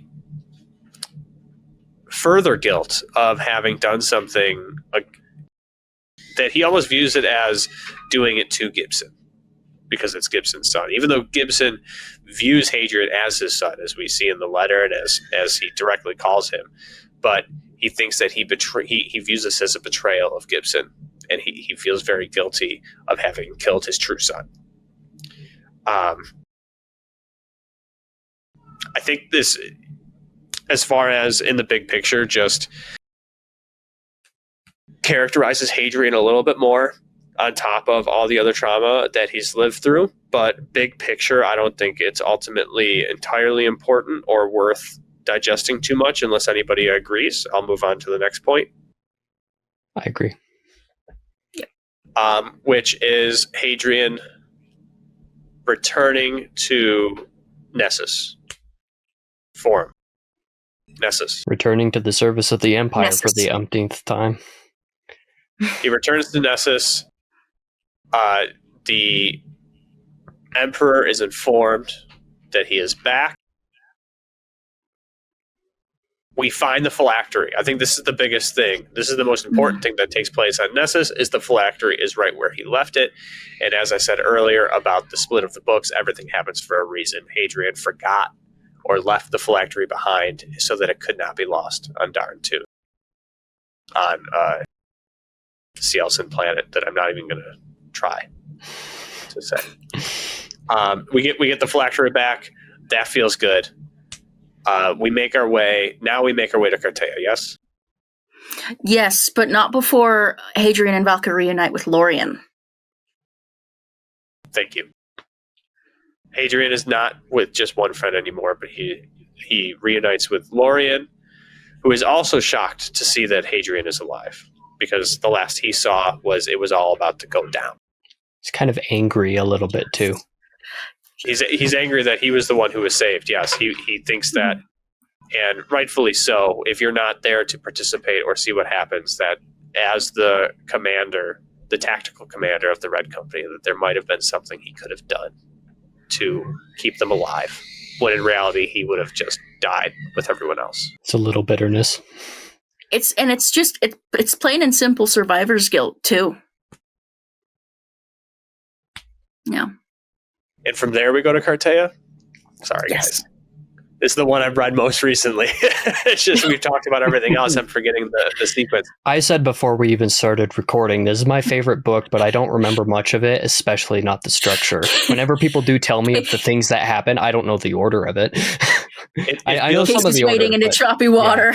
Yeah, I'm like, feel bad 'cause I don't know any of this. Like, I could give you my opinion on like probably the first like 80% of Ashes of Man following the Colchis stuff and before the climactic moment, we'll say, of the second act. But the details, everybody else can speak a lot more than me this time. I'll shut up. Now's for my once. time to shine. Yes, please. Be the Ashes of Man lover here for me. Thank you. Take it away, Orion. Oh man, Cartea. Wowee! Once again, we are able to see the full-scale devastation brought upon a single planet by the Cielson. And as we learned at the beginning of Kingdoms of Death, the Emperor is starting to do this tour of the provinces, which is a lovely euphemism for being 2 steps ahead of the war, of where the front line is consistently moving. So the Emperor and his entourage have landed on Cartea, and they are attempting to rebuild the city. And this is where Hadrian has that moment of, standing in the snow and finding Crim's little candy. But also it's the moment where the Emperor decides to kind of come clean with Hadrian. And I think that for people who dismiss Ashes of Man as being like, it's just the latter half of Kingdoms of Death, it's the most throwaway book in the whole series.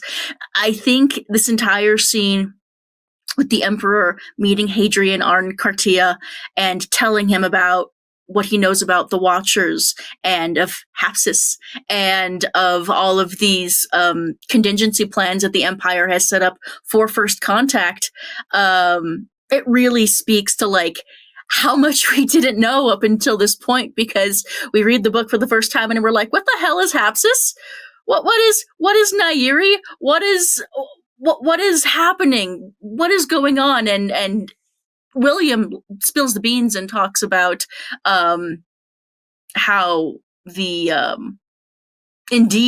God Emperor, his ancestor William of Windsor, was in cahoots with the Quiet, and the Emperor is kind of on the Hadrian Marlowe gravy train. He's a fan now, and not a whole lot of people see it. Alexander tries to have Hadrian killed on Cartia. Nicephorus just thinks Hadrian's bad news. He does not want his friend, his confidant, his Emperor William to... I love Nicephorus. Pardon the language. They're such a bitch. I love him so much. Dude, Nick is an asshole. Like Nick is an asshole. They are, yeah. He's no, but so I love rude. that about him. He's sassy. Yeah, I must mention my favorite Red Company meme about Nicephorus pulling up next to Hadrian, like, get in the car, loser. We're gonna go see the Emperor. True, yeah. Like, yeah. Nicephorus is a mean girl. This has been confirmed. But yeah, I think the Cartia sequence is so important for so many reasons, because it shows that the Emperor knows more than he was originally letting on. And Alexander still doesn't trust Hadrian. Not after all this time. Not even after all this time where Hadrian was on Darantun and presumed dead, and the Red Company was presumed dead. That didn't cool Alexander's feelings towards Hadrian in the slightest. And this is where we start to see, like, not just the young, spoiled, angry man who was shunned by his tutor and his hero, but perhaps the vengeful young noble that will one day see Hadrian at the end of a rope. You know, he says in Demon in White, it's just like, yeah, Alexander was the one to orchestrate my demise. And we start to see the beginnings of that here on Cartia. It's when you see that he let bitterness eat him alive. Absolutely. Yeah, it's a darn shame Alexander wasn't with Red Company during Kingdoms of Death, right? I mean... Oh, what a tragedy that... Yeah. Definitely wouldn't have a big question mark on the universe, but we're not going to talk about that for Joe's sake. That wouldn't have any ramifications. What are you talking about? Yeah, never. Cartia is my favorite emperor because I feel like it shows the true emperor. Like, he is just William in that moment. Like, as much as he can ever be just William. When we meet him in Demon in White, he is the emperor. There's a couple of those lines where he's talking to me as William. He's dropped the we. But really in Ashes of Man, during this entire sequence in Cartea, you get William. And later on Perfugium, you get a desperate William trying to emulate Hadrian. Trying to live up to what Hadrian's done. And that is a different version of himself, and he is worse for it. And, well, when we get to it, we'll get to it. I want to give some others. I have a baby screaming upstairs, so I want to let other people talk. No, I can tell. Yeah. So please, if anyone else would like to talk about this Cartea portion, have at it. And if you guys can lead yourself to the next section, I might need that. Well, I got to move things back a bit. It's time to reading time with Malrubius. We're going to read a very important vision in chapter 1 that everyone missed and skipped over. It's very short. We're just going to go right through it, and I'm going to say it and give no commentary. I had seen a different ocean, had watched it recede along a shore of crushed bone. Mere night stood silent, sentinel about a bed draped in red silk in which a man lay dying. I lay in that bed, Selene beside me, Selene and Valka, Valka alone, myself alone, alone. A woman with eyes like black sun sat draped in cloth of gold. The vision turned, and Doriaika, the Shimu Alusha, strode along beneath the colonnades of the Eternal City, Vati and Atavasia beside it. It turned again. The Emperor's face smiled down at me, then, as if in a kaleidoscope, split in two. I blinked and saw Alexander's face and mine looking back at me, each of us on golden thrones. The ocean receded again, waters running from my advancing feet. I stared out into the darkness. A square of darkness framed in light, blacker than anything I'd ever seen, blacker than the stones of Annika, blacker than the howling dark. A window into night. Why should a darkened window fill me with such fear and sorrow? That was in chapter 1. I went, what the heck? How did I miss this? When I did my reread. That's all I'm going to say about that. Now we can go back to Cartea. Well, it's a commentary on the book. So someday I want to ask Christopher what the darkest thing in the Sun universe actually is, because we keep one-upping ourselves here. Yeah, right. It's blacker than that black, but blacker than this black, a little blacker than that when black. do we get to the black that absorbs 100% of light instead of just 99.9% of it? What is the Vanta black of Sun Eater, Christopher? Come on. Have we found it yet? Have we not seen it because of the galaxy hopping weirdos way over there? Blackception. We need to go deeper. Okay, yeah, we can get back on track now before we lose another hour. Does anyone have any more to say about Cartea, or should we move to the mission? I don't have anything specific to say about most of these arcs. One last thing. We learned that the Enar is the Cielson name. Cielson name for the crabs. Crabs are called Vairatu. Vairatu. Sorry. Vairatu. Yes. I'm sorry I'm such an asshole about this, but my brain is just locked into some of the pronunciation. It helps to know. No. It helps to know. Mm-hmm. Yeah, it's good. I want to be correct. Also, let's not let it slide that Malrubius just gave Selene a third pronunciation. Yeah, you saw him pronounce it twice, and both Pheo and I on opposite sides of him were recording. Wait, we're like, Malrubius, do a British accent. Are you Samuel Rukin? Are you really? If I'm saying the last name right. And he would have gotten away with it too if it weren't for us meddling fans. It's almost 11:30, and my brain is a little much.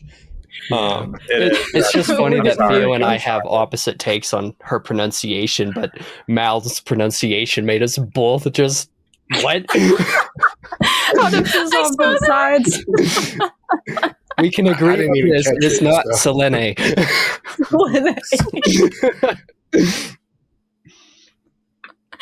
Okay, let's move Sun on. Eater fans are the best. I think the biggest reveal we get on Cartea is that the Empire had found another Watcher, or this is the correct time that we learn this. Yes, that Hapsis had found another Watcher in another place, and that they've known about this for a long time. And it connects back to Mutinar, and something that Hadrian thinks about is that even when they're dead, they're not dead. Their bodies might be dead, right? And kind of like in support of the what the Cielson believe is that the Watchers are not necessarily confined to their physical form, it seems, because when their physical form is laying on a planet, making a nice little shed or a house, that they are still able to speak or influence others. Well, you see this happen in Kingdoms of Death. Mutinar, with his skull gives him vision. So that opens up, another can of worms here, just at the beginning of Ashes of Man. That like, there's more out there in the same situation. Like so we learn that, and Williams reasserts himself as emperor to have Hadrian, say he's his man. And he sends him on another mission. And in this mission, we get the first seed of the end as people who have consumed media for a long time, I'm sure. But Falca and Hadrian say the dreaded words. One last job. Hadrian is pretty much every Jason Statham movie. I'm retired. I'm out of the game. I'm not doing this no more.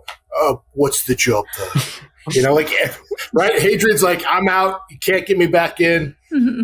And then the Emperor treats him as a friend. One Just last like, job. Yep. Fine. Your country needs you, Hadrian Marlowe. My country, I'll do it, but not for my country. I love the entire battle sequence that we get on this mission, and the infiltration style story, the way that it plays out. I've really enjoyed with the way that they get into. I'm trying to remember, Ganelon, right? It's Ganelon. Ganelon. Yep. Mm-hmm. Ganelon. Which leads us to the dreaded Urbane. This mother. I hate that dude. Urbane, the actual bane of my existence. The way that I love Karnzig, I hate Urbane. Mm-hmm. I ham it up sometimes, but every single time Urbane comes up in conversation, like on a Q&A stream with Christopher, or even just in our DMs, whenever we're going over stuff, I'm like, I hate that dude, disgusting prick, and then we move on. I do in contrast, not necessarily like, that might be a strong word, but I do not hate Severine the way that I hate Urbane. From the we didn't really talk about any of that, right? And I we're not jumping back because we ain't got time for that. Yeah, ain't nobody got time for that. Yeah. But no, Severine's cool, and Urbane sucks. Urbane's awful. If you like Urbane, I do not trust you intrinsically as a person. Dragon Slayers is an awesome name for a group of soldiers. First, I have to pay respects to Doom, who is not here. To glaze our lovely Dragon Slayers and Quentin Sharp. Mm-hmm. And it was awesome. I didn't know that the Ascalon was the spear used to slay a dragon. So it was cool that Hadrian kind of it was like, oh, guess what? We're meant to be together. Yeah. Specifically, it was the spear that St. George used to slay the dragon. It's the military sci-fantasy version of a meet cute. Yeah. Yes. Yeah, that's one way to put it. Yeah, to lead me into battle against unfathomable horrors. And it's cool to see that brand new outside perspective, because Hadrian hasn't worked with many people, but to see not Sharp, the gang that is with Hadrian. It's another S name, but it's not. Sharp's the leader of the Dragon Slayers. And then there's another guy, but he questions Hadrian and Falca because they're not getting attacked. Falca's using her witchcraft to open doors, and they're doing their normal thing. But from a true outside perspective, whether you've heard the stories or not, to see these things happening, you start being like, how do you know where to go? How did you know how to open the door? How did you get back after trying to single-handedly take on that Chimera? And he starts to question things. And that, I think, right after the questioning, they literally, Hadrian's like, no, guys, it's fine. And then literally everybody gets captured that second. He's like, this does not look good for my case. I think the Roomba. In the Roombas, yes. The Roomba. Jeez. The evil Roomba. My God. Hey, I recently had the terrible Roomba scenario where we came back from a walk and it had found dog poop. I no longer have a Roomba. Okay, we can move on from that. Marlowe was right. Roombas inherently are evil, and so of course they're machines. We know that they want to. I'm not trying to just summarize these books I'm trying to just lead us to the next point to really go over. Ashes of Man is a good book and it's worth reading, but I can't think of I don't want to just skip whole sections. But basically, we get to the top. Urbane does a lot of bragging, and he's like, "We don't even need to worry about anybody or anyone. We're fine. We don't need to send. We don't even need to back ourselves up." And we think we're 90% sure in this book, without any future knowledge, that Urbane chose to jump into an automaton and try and kill Hadrian versus getting off world, resulting in his ultimate death. As far as the information we know here, but it is left up in the air and the characters themselves question it. Sorry to derail the conversation, but someone should ask Christopher if the Roomba is the infancy of the Americanii. Is this where it started? Yeah, that's true. Correct me if I'm wrong, fair. but I'm pretty sure somebody said something about Roombas in the Americanii at one point, right? In some Q&A, maybe 3 years ago, back when 25 people watched those. Pheo right now is the first to ever make that. Let it be known. It's going in the timestamps, 3 hours, 31 minutes. In 52 seconds or something like that. Yeah. So from there, we go back. We talk to the Emperor again. No. The Emperor, no. We go to the halfway point. Fidgner. No. Very important before there. See, this is where this is my time to shine. The structure of this book is easy to forget. The Jodians come to the rescue. Yes, yo boy, Orin. The Jodians. Yeah. Let's go. Yes. Space Zoroastrianism. Yeah, I butchered that word, but we'll ignore that. Another perfect example of something way early that comes back to pay off. Oh, 5 books early. We have been hearing about Albadro Oscuro, the Dark Moon Prince of Jod, for 2 books now. I believe that his name, the Dark Moon Prince, was mentioned all the way back in Empire of Silence. Yes, it was. And he was just a dude. He was just a guy to Hadrian. It's just, plot Dark twist, Moon Prince you met that guy. You met that dude! He gave you booze! And a sword. And a sword. Yeah. He was really cool. Dark Moon Prince gave you a sword. Yeah, turns out the Dark Moon Prince was that dude who gave you booze and a sword. Quiet was acting very early, man. Yes, all of this was in motion quite early, and he's very on board with helping Hadrian.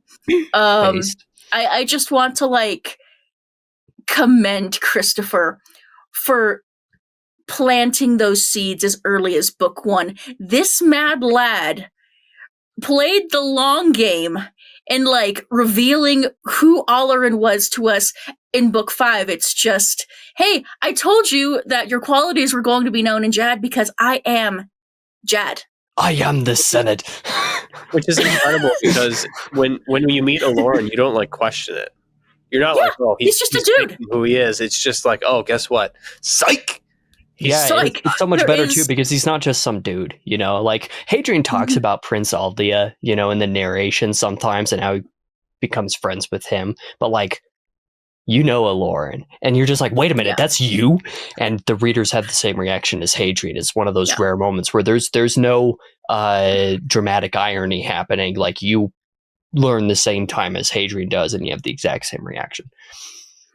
I think there was one moment of Christopher maybe hinting at what and who Olerin was in Empire of Silence at the very end, the very last chapter, where after he's given Hadrian his sword and he's walking away, and Hadrian mentions that, in the ramshackle, rusty chain link fence and the launch pad setting of a mesh, Olerin Milta stood as tall and as straight as a king. And I think about that all the time. There's another line too, series, guys. I think I don't believe you. There's another line too where they're discussing what to do, and he cuts off Kalama, And Hadrian's like, I thought that was strange then. I think it much weirder now. That's interesting. Yeah, that was Yeah. what I noticed when I was like fixing that up for the Andorita Special Edition. Was like, wait a minute, he says these things in the narration, and nobody ever knew because we all forgot the Jadians existed for 3 books, and we all forgot he did too. No, he didn't. Well, Anyway, dude really Ganelon. pulled the wool over our eyes. Ganelon. Ganelon is saved in Jodians. space by the Jodians. Yep. Prince Kai wants to meet with Hadrian. Surprise, it's a Lauren. Which we just talked about how great that is, so I'll move on from there. Is Now Ganelon when the head- really disgusting scene happens? Yeah. Yeah, we should talk about this Oh, because is that like the birthday Yes. thing, right? Mm, Okay, no, okay. No, No, that's Perfugium. That Oh, happens later. really? That happens Okay, later. yeah. Yeah. Yeah, let's talk about Yeah, that we're- later. yeah, Duchess- on Ganelon. That's like the leader of Perfugium's husband.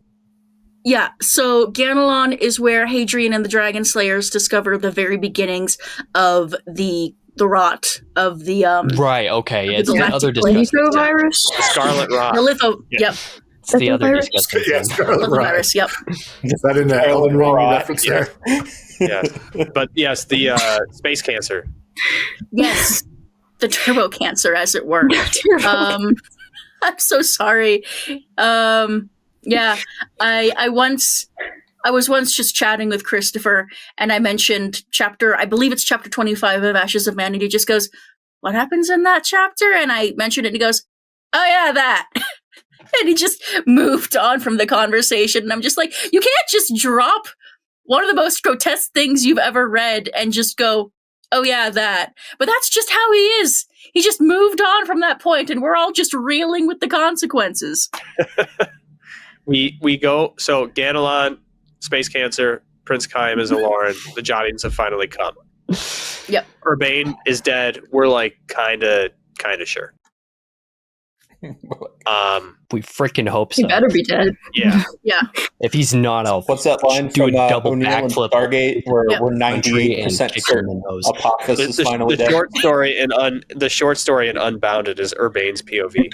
So we go to No. is it Fichtner? Finchner? Fidchel. Well. Fidchel. Fidchel. I think I'm saying the Fidchel. name of a character in a different series then. So Fidchel. F. Scott Fitzgerald, what? Yes, we get to F. Scott Fitzgerald, where we Two-year-old are boy. trying to refuel on the way to Perfugium to meet up with the Emperor, and we are taken out a fugue early and rushed alone to meet with, like the court, the royal court. It's not said that it's Alexander, but we're like the only person out here is the Emperor, so that's who it has to be. And nope, it's Alexander.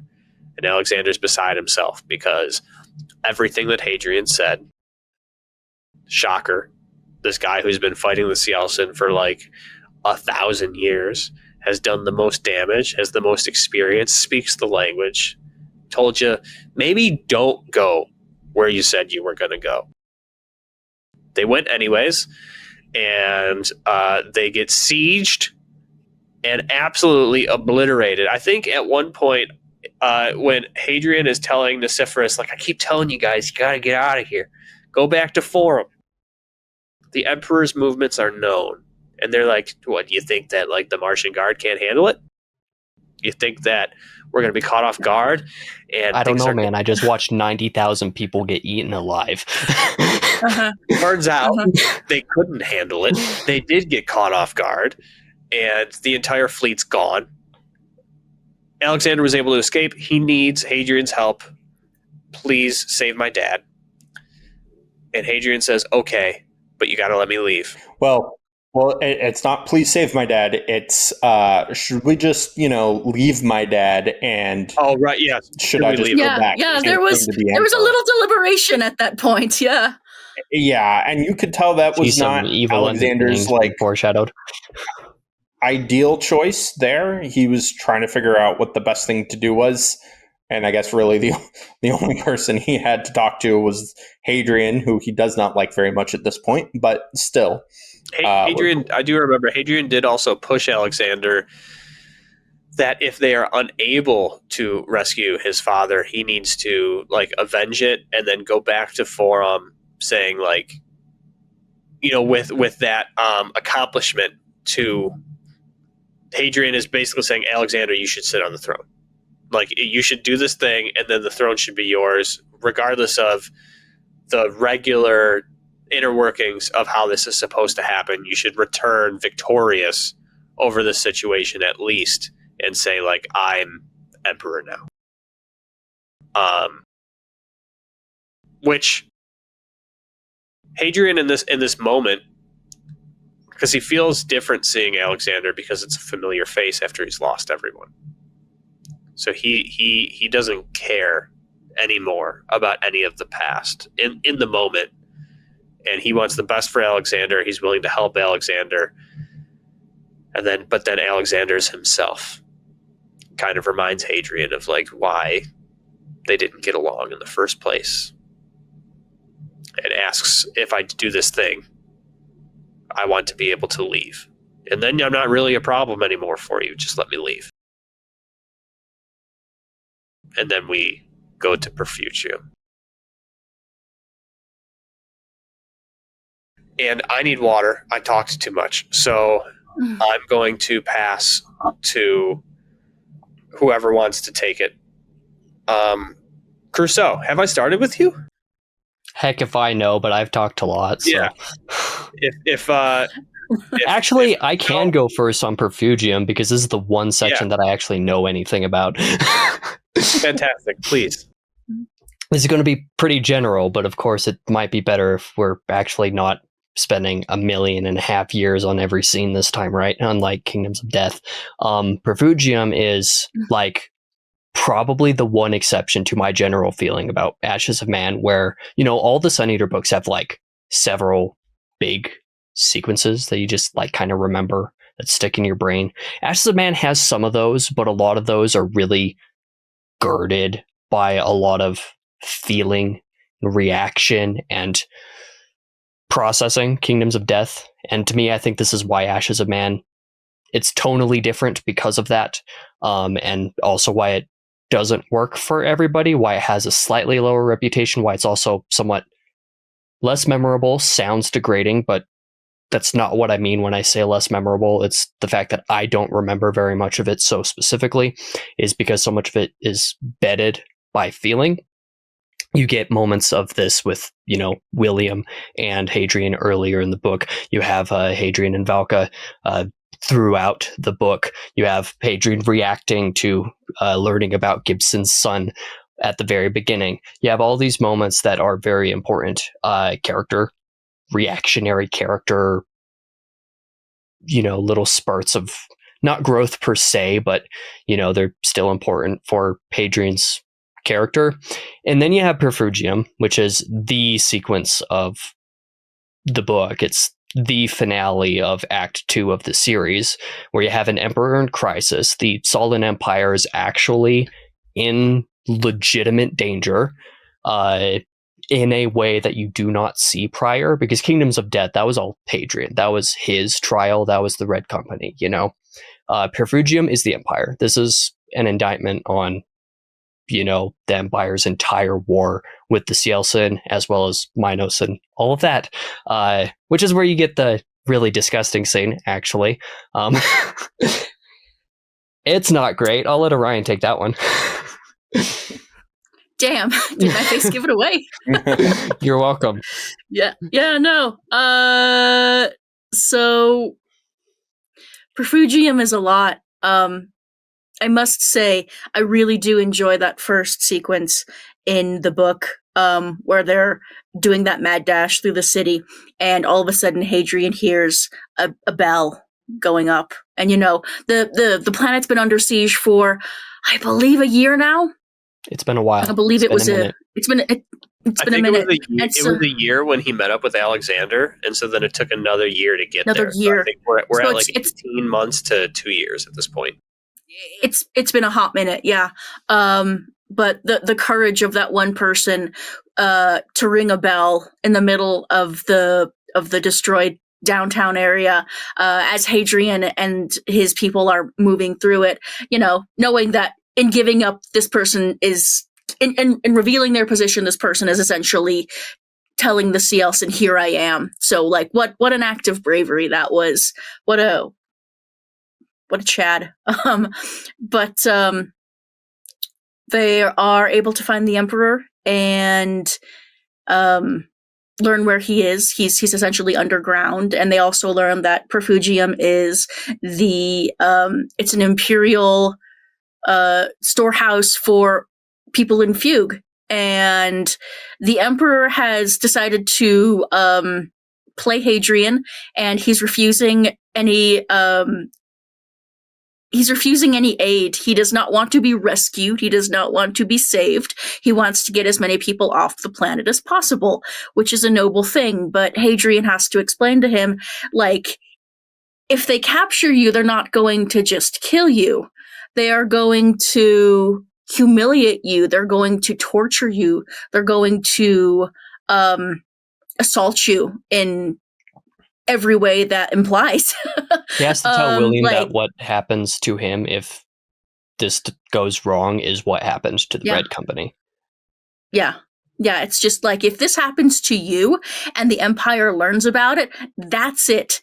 Because the Emperor is he is the paterfamilias, he is Saul, he is like every head of state and deity that the Sollans can think of. If the Emperor falls, then the Sollan Empire falls, and Hadrian says, hey, we need you to go.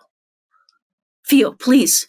Sorry, it feels like I've just taken control of this entire stream, and I don't know how that happened. I gave it to you for a second. I passed the baton. No, I just want to mention. All right, you got to go. Smash that like button. Hit subscribe. No. Oh my God. No, not for all the tea leaves in China. I refuse.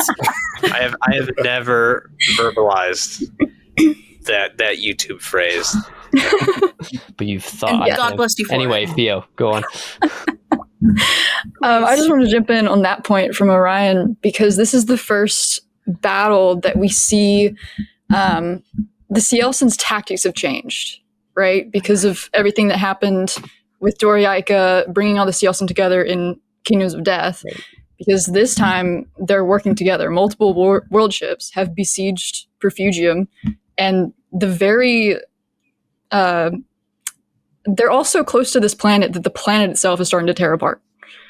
I forget how many world ships. Was it 3 that they had there? 7. Oh my God. Oh, 7. Wow. I did not realize that. But yeah, that, and they have a political goal to go after the Emperor as well, which they've never done that before. So I just want to jump in with that, because that was one of my favorite parts. And part of this is thematically relevant, right? Even where we left off from what Orion was saying, is the ruins of the city and the Emperor being trapped underground, and kind of what I said before about this being this is the Empire. It's not just about William. This is the Emperor and the entirety of the biggest civilization in the galaxy, which draws it right to the name. This is the ashes, the ruin, the wreck of Perfugium, of the city, is the ashes of man. That title is very, very relevant through this entire sequence, because just how important Perfugium is for the war.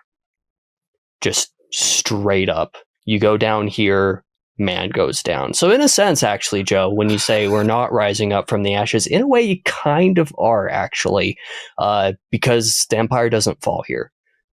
That's kind of important to remember. There's other things that happen that we'll get to, but you have to remember Perfugium is a wreck. It is gone, but the Empire's not gone yet.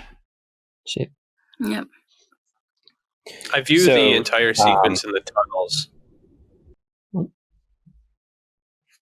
Who's going? Rubius, go ahead. I've said okay, I was going to say, I agree everything everyone's saying. I really like seeing the Cielsen tactics change. It's been made clear Sirianni is basically the only tactician amongst the Cielsen.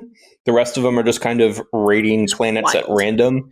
He's fighting it as a war. He's targeting specific military and like industrial targets. It's not. Hadrian thinks that he's probably the one that struck Kai Shen when he was just a boy. But amidst all of this is going to be a total off tangent thing.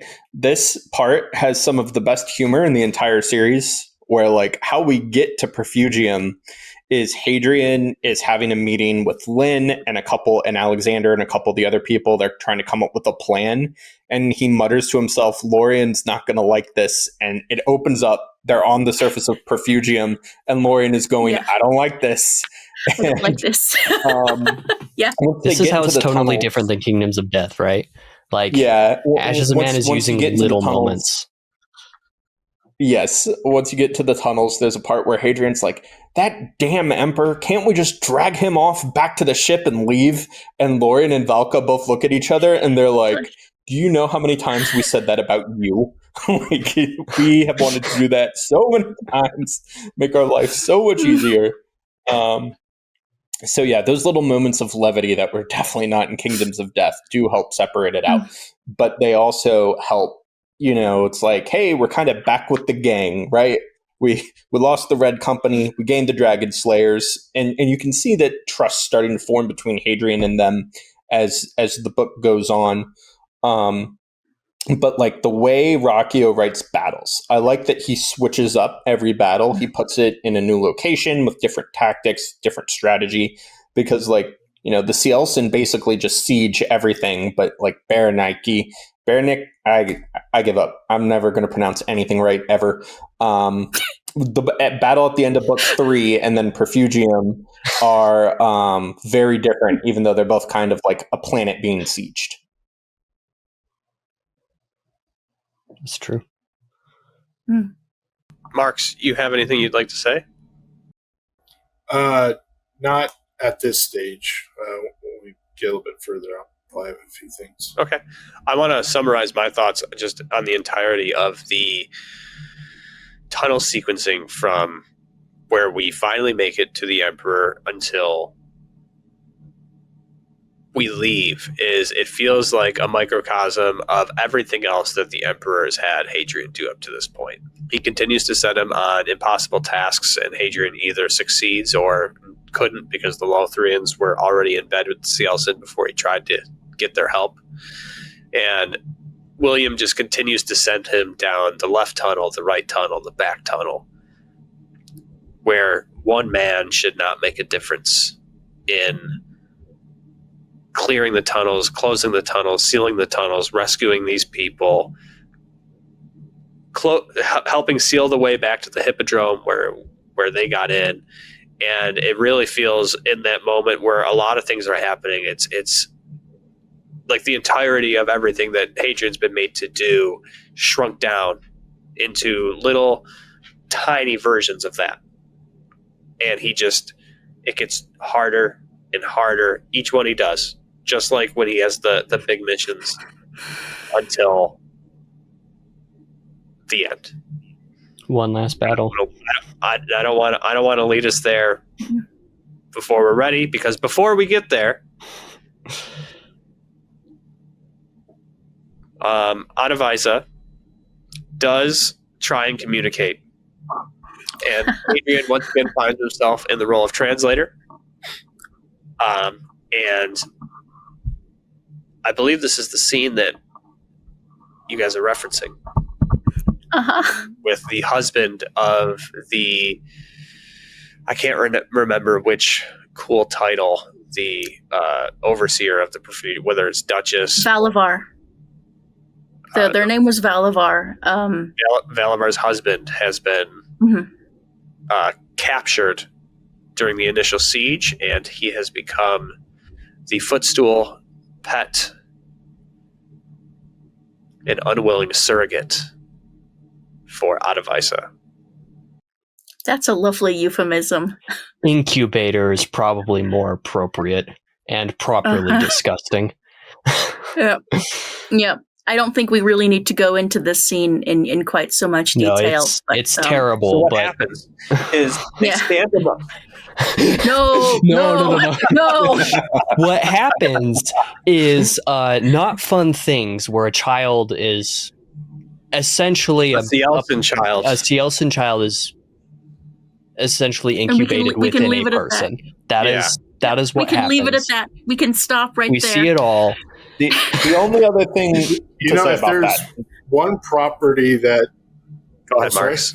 Go ahead, Marx. I was just going to say, if there's one property that's like an already established property that would be interesting to see Christopher like do a novel or a screenplay of, would be like the Alien franchise. This I would be so interested. is very in seeing reminiscent what he'd of do. Alien, especially the more recent ones where you see like the Alien hybrids.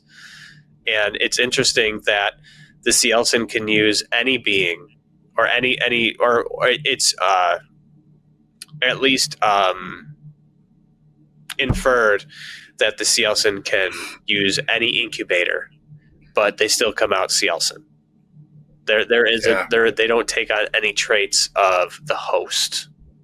They still come out looking with a crown and 6 fingers and tall. So if we're not going to cover that too just much, one thing to say on that. I have heard Ruocchio say multiple times. He's like, yeah, people. He's like, they keep saying I've gone too far in these books, but I'm not sure if I've gone far enough. And we're all like, dude, no. He's like, I could go further. I could go further than this. And I'm like, I don't know, honestly, if I want to see that. Yeah, how about But he said it multiple times. He's like, yeah, I worry I'm not going far enough. It's like, no, you've accomplished the goal. I think credit needs to be given to, I need to pick my words appropriately so it doesn't seem like I enjoyed or liked that scene. But to clearly demonstrate to the rest of the people in the room what Hadrian's been trying to say, to stress the urgency of we need to leave. He's not going to kill you. He's going to debase you. He doesn't just mean like smack you around a little bit. And that scene is able to deliver that message to everybody, both us, if you're not on board for blowing up the sun yet, and the other people in the room with Hadrian, regardless of being able to speak the language. That scene really delivers, and grotesque as it is, it was hinted at in the previous book as a possibility. That really puts that nail down for everybody. Like, hey, you know what? You can't imagine what these things are capable of, and you do not want to play ball. Nope. So this brings us to, in my reread, this was my memory version of the end of someone, and that was closing the tunnel to the Hippodrome. Like when they get there, they do their action. The bomb runner sets the bombs but loses his backpack or falls, and the backpack falls, which creates a too large of an explosion, and they're in a tunnel underground, which upsets the structure. Rocks fall, and Falca and Hadrian are separated. In my memory, Falca was crushed. So That's in my very reread, different. I know it is. It's funny how the human mind works like that. That's fascinating. Trauma took like 2 chapters out of his book. in my memory, she says Hadrian or he says We're gonna Falca. speedrun that shit. It comes down and like that was it. Oof. So it was not like the questioning of like, wait a minute, how I thought. So like having to almost go through that like a little bit fresh again was not enjoyable. But yeah, you blacked out the first time apparently. Yeah, I've been talking for a little bit now. Wow. So if Malrubius, Pheo, or anyone wants to take it from here to go over, we're really stretching out the end of this. But if you guys want to, hey, we just hit 4 hours. Woo! Yeah. Sorry. If anyone wants to talk about how the end of this book affected them, with the last two scenes, right? We have the sadness and then the sickness, as in coolness, that happens to close out Ashes of Man. So I'll go first. I can lead the sadness if we want. Well, or I'll let Malrubius talk. I've talked more. The way the Red Company goes out, I was talking earlier, how it's like sad and traumatic, but also awesome. Like Valka gets killed off in a single line. She's just there and then she's gone. And that's it. And like no to the epic, point that some people refuse to believe she's dead without a body. Yep. This is why last book I was talking about like all the different types of grief and death in it. And like Valka's is a different kind we didn't see. And Quentin Sharp, leader of the Dragon Slayers, is there with Valka, which is like, I knew he wasn't around post Ashes of Man, but I thought he had died somewhere else. I didn't realize they were on like the exact same shuttle and got killed. And so what that leads to is then the moment where Adavasia is trying to get the Emperor to surrender, and Hadrian's powers make this triumphant, awesome return where he's just sitting there kind of like staring at the ground, traumatized. And then he just looks up and is just filled with all these different emotions. He says he can't even like put it into words wrath. in the moment. Yeah. And he sees the glass behind Adavasia and he makes it crack. And then he blows it out into space. And that whole court of the White Hand is just sucked out and killed instantaneously. As tough as Sea Elson are, they're not tough enough to survive vacuum. And then the book says he actually gives out a shout and like the lights flash and flicker. It's like this very visually cinematic. It's very Darth Vader at that moment.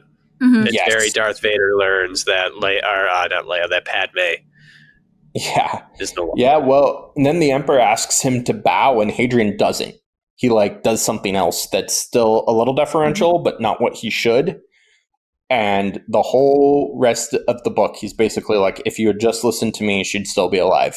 And what's interesting is no one else seems to really be paying attention to what Hadrian is saying or what he's going through, except Lorien, who has to get literally chucked off the Ascalon unceremoniously.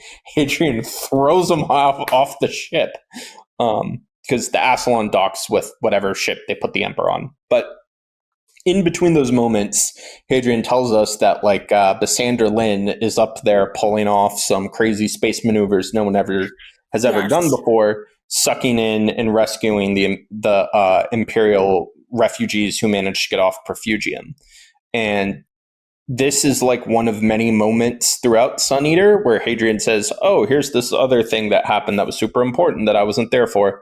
But we got another moment like that early in the book with Sir Hector Oliva, where Hadrian basically is like, here's a whole other series. And Christopher Ruocchio has said one day he thinks he might do a Sir Hector Oliva series. But choosing to keep the protagonist out of like the main thing of this event, which is like the rescue, I think was a bold choice because it still works so well. But Hadrian is not and does not have to be everywhere involved in every important thing, right? Destroying He's not the only hero of the story. Yeah. I mean, Basander Lin is called the hero of Perfugium in Empire of Silence.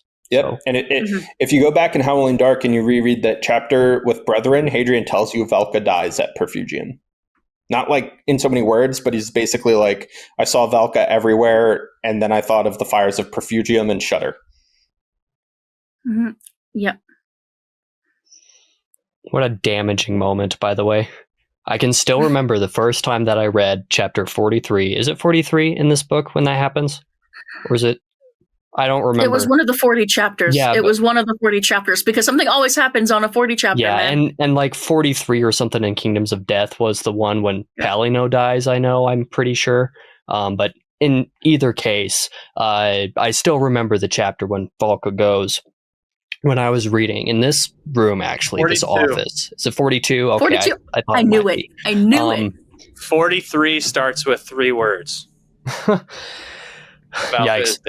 But anyway, this office that you're viewing in my camera right now, my bed was actually here back at that point in time, back before my bed was in a different room. I was sitting here reading the chapter, get through it, And I can distinctly remember being here and closing the book. And the next thing I knew, it was an hour later, and I was standing on the other side of the room, catatonic, with my mother opening the door, unable to get a response from me about who knows what. What Hadrian goes through and us as the reader is mirrored so well, and obviously him living with her and being in the story, but it's written it like he didn't cut any corners or try and the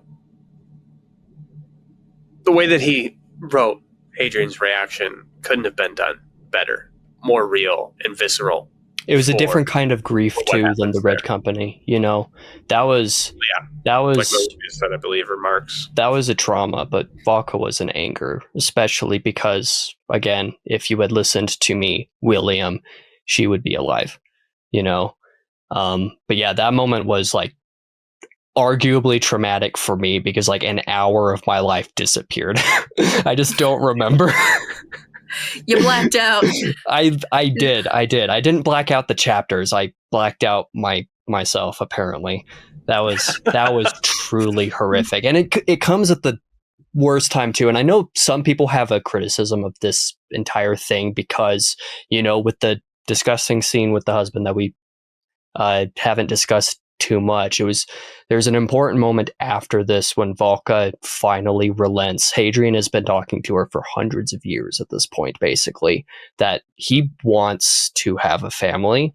He wants to marry Volka, not just be, you know, partners.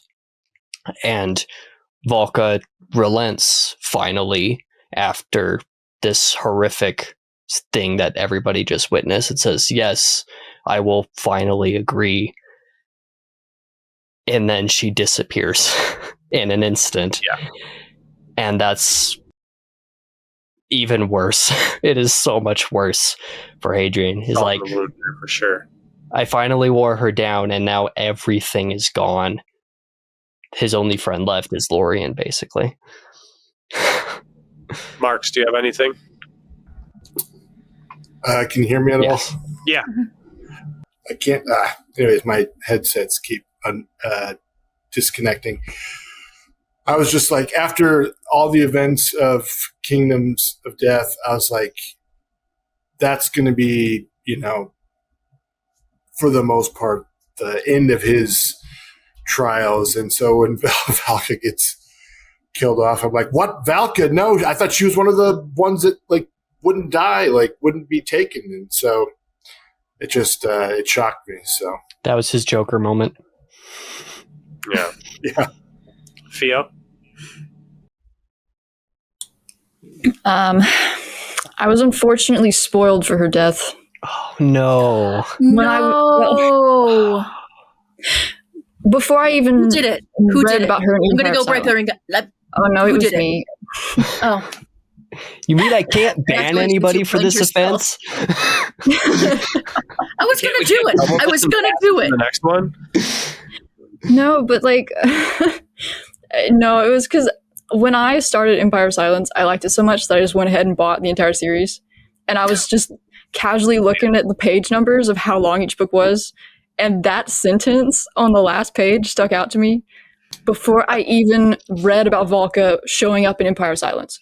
So, like, sure, if you're intuitive enough, you know why. it happens in Howling Dark, but like that's different, Right. you know? Right. So, Congratulations, you played yourself. Not the destination. Right. Well, and then the sentence in Howling Dark about Perfugium, I was like, oh, okay, so I need to watch out for a planet called Perfugium. Oh man. No. It still hurt, but I hate that I knew it was coming. All right. Oof. I don't have much to say about Valka's death that other people haven't said. It hurt. I lost a significant amount of my personal life to grief after her passing. I think I was emulating Hadrian a little bit because I was literally just laying across my bed going, "No one talk to me! No one talk to me! I'd rather be alone right now." And my family was just like, what what are you smoking? What is happening? This is My not mother a normal trying to get a response for response normal from people. a catatonic idiot. Yeah, same. They're just like, This isn't the good stuff. It's the sad stuff. this is the sad stuff. And this is when I realized that my family and friends had thought I had gone completely off the deep end, and they were right. They were so right. Valka's death, wowie, like Casey said, if you're intuitive enough, you can guess and just surmise that, she dies later on in the series, as early as Empire of Silence, but we get some we get instances of Perfugium happening or being mentioned earlier in the texts. The very first time Hadrian meets Basander Lin, he says that Basander Lin succeeded at Perfugium where Hadrian Half-Mortal failed. And he sees Perfugium in his vision with brethren, and he says, I see Perfugium and weep while I write these words. And so, this is truly the place where Hadrian has buried part of his heart. And, man, what a... Yeah, and the finish, what I actually off? didn't finish saying was part of the criticism Please. of Valka's death is people see that her relenting to actually have a kid, they see that as major death flags, which I get. And a lot of people justify that. They're like, oh yeah, major death flag. She's going to die now. I didn't have that reaction personally, but it didn't impact me at all. Yeah, for me, it was more so the one last fight line more than the one you have. Yeah, I would agree with that. Same. That one feels when Sharp showed up and said he was just 2 weeks to retirement, I was like, that's something. Oh no, yeah. When they said aim for the bushes, I'm not gonna say any more about Valka's death because that was bad, and she did go out a third way, right? She wasn't with any loved ones, and she didn't go out in the moment with a bang, but she did accomplish a lot for those refugees on the way to it. But I do like Hadrian's power surge against Adavisa, and I think that the build up to that scene, the emotions surrounding that scene, the alternative use of his powers in contrast to the comments that I made in Kingdoms of Death, but to focus on something else and to use his probability on the glass, I think that personally was cooler than Berenike, which, Death Star laser, hard to top. But everything surrounding this made it, especially with the yell and all the glass bulbs pop and everything that happens after this. And you right? just kill the White Hand from a distance, yet by hand. Yeah, it's just like in front of everybody. Like the whole thing, I was like, this Himdrian is back. So yeah, I love that. I love that scene, and it feels like we're at the end, but I feel like it would be we have two major points still left to talk about. So I'm going to say what they both are, and then everyone can just kind of hit them both. Okay. And so that is, we slap the Emperor because he says she was only Tevrosi. Keep my wife's name out your damn mouth. Yeah. And we have Lorien. Lorien breaks Hadrian out so he can escape to Jod. And Basander and Olerin. And Basander and the Dragon's Lairs. The bullets. Right. Yes, they all. I'm sorry. Credit should be given where credit is due. Pheo. It was all of them. That everybody works together to break Hadrian out. Basander, Aloran / Kine, and Lorien, and the Dragon Slayers. They're the ruse. So with that, Pheo, thank you. You can start. Oh, thank you. So what is your take on with? I guess I'll make it very specific so that you can kind of just hit both these points. What is your take on the Emperor saying she was only Tevrosi? Purposeful, accidental, ignorance? Oh, my take on that. I think, I reread it tonight. because there's been a lot of like debate about it. I think that the Emperor in the moment, at the same time that he said that, he was offering Celine, said correctly, to Hadrian as his wife. And to me, the she was only Tavrossi is like in connection to that. Like, you could have a princess. Why do you want this random Tavrossi? Like, that's how I took it when I read it, and so it made sense to me why the Emperor said it that way. But yeah, that's my take on that. Do you want me to go on, or are we gonna? We can, if everyone wants to, I guess, answer that question, and then we can. If I don't know if anyone needs to say anything more about Lorien, Basander, and Kime breaking Hadrian out, other than like, thank you for doing that. If there's anything really to delve into that, I'll just have one brief comment on that we can do at the very end. Yeah. So, Pheo, if you have nothing else to comment on, I will let you. I will pass the full powers to you, and you can choose who's next. Oh, okay. Well, Casey was starting to talk anyway, so go, Casey. Okay. Well, you see, in this moment, there's also some funny debate about what kind of attack that Hadrian, not attack, but you know what I mean, what kind of offense that Hadrian did against the Emperor, in terms of a physical affront. I like to view it as a bitch slap personally, just because it's funnier. However, the she was only Tavrossi comment to me comes across as multiple different things, according to what you listed, in terms of primarily ignorance, but also you have to understand that it wasn't bad faith. So, Pheo commented about the offering of a princess. The Emperor's the Emperor of the Empire, like he is the Empire for all intents and purposes. He is the image of the Empire for everybody who isn't in politics where the Chantry exists, Mm-hmm. In this way, William doesn't really have much of another angle to view other polities or people from other polities in an interpersonal way, because other polities are politics. He is the Emperor to probably every person from another political group, just period. And if, he has an interpersonal connection with somebody like Aloran or anybody like that, I would actually be very surprised.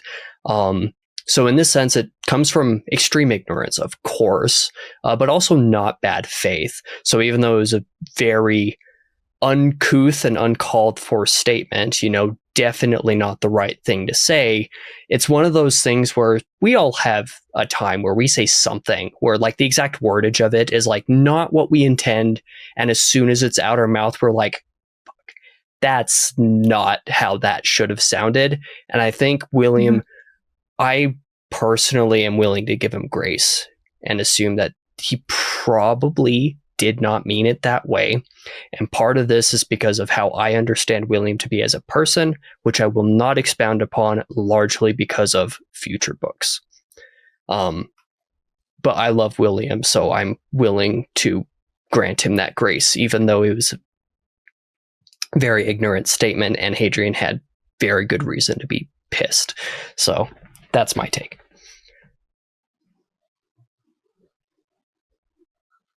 Pheo, who's next? Let's go, Marx.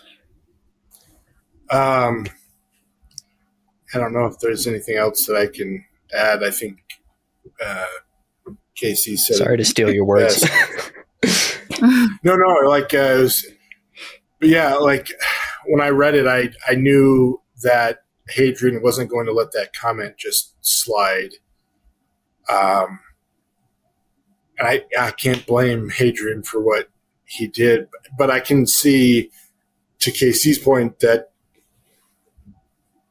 of all the things, I don't think he was intending insult but it's just, it was a very ignorant thing to say. Like, it's like, just Hadrian, you're your chief warrior in this war, and he just lost somebody very close to him, and you insult him. And like, I mean, again, whether it was intended or not,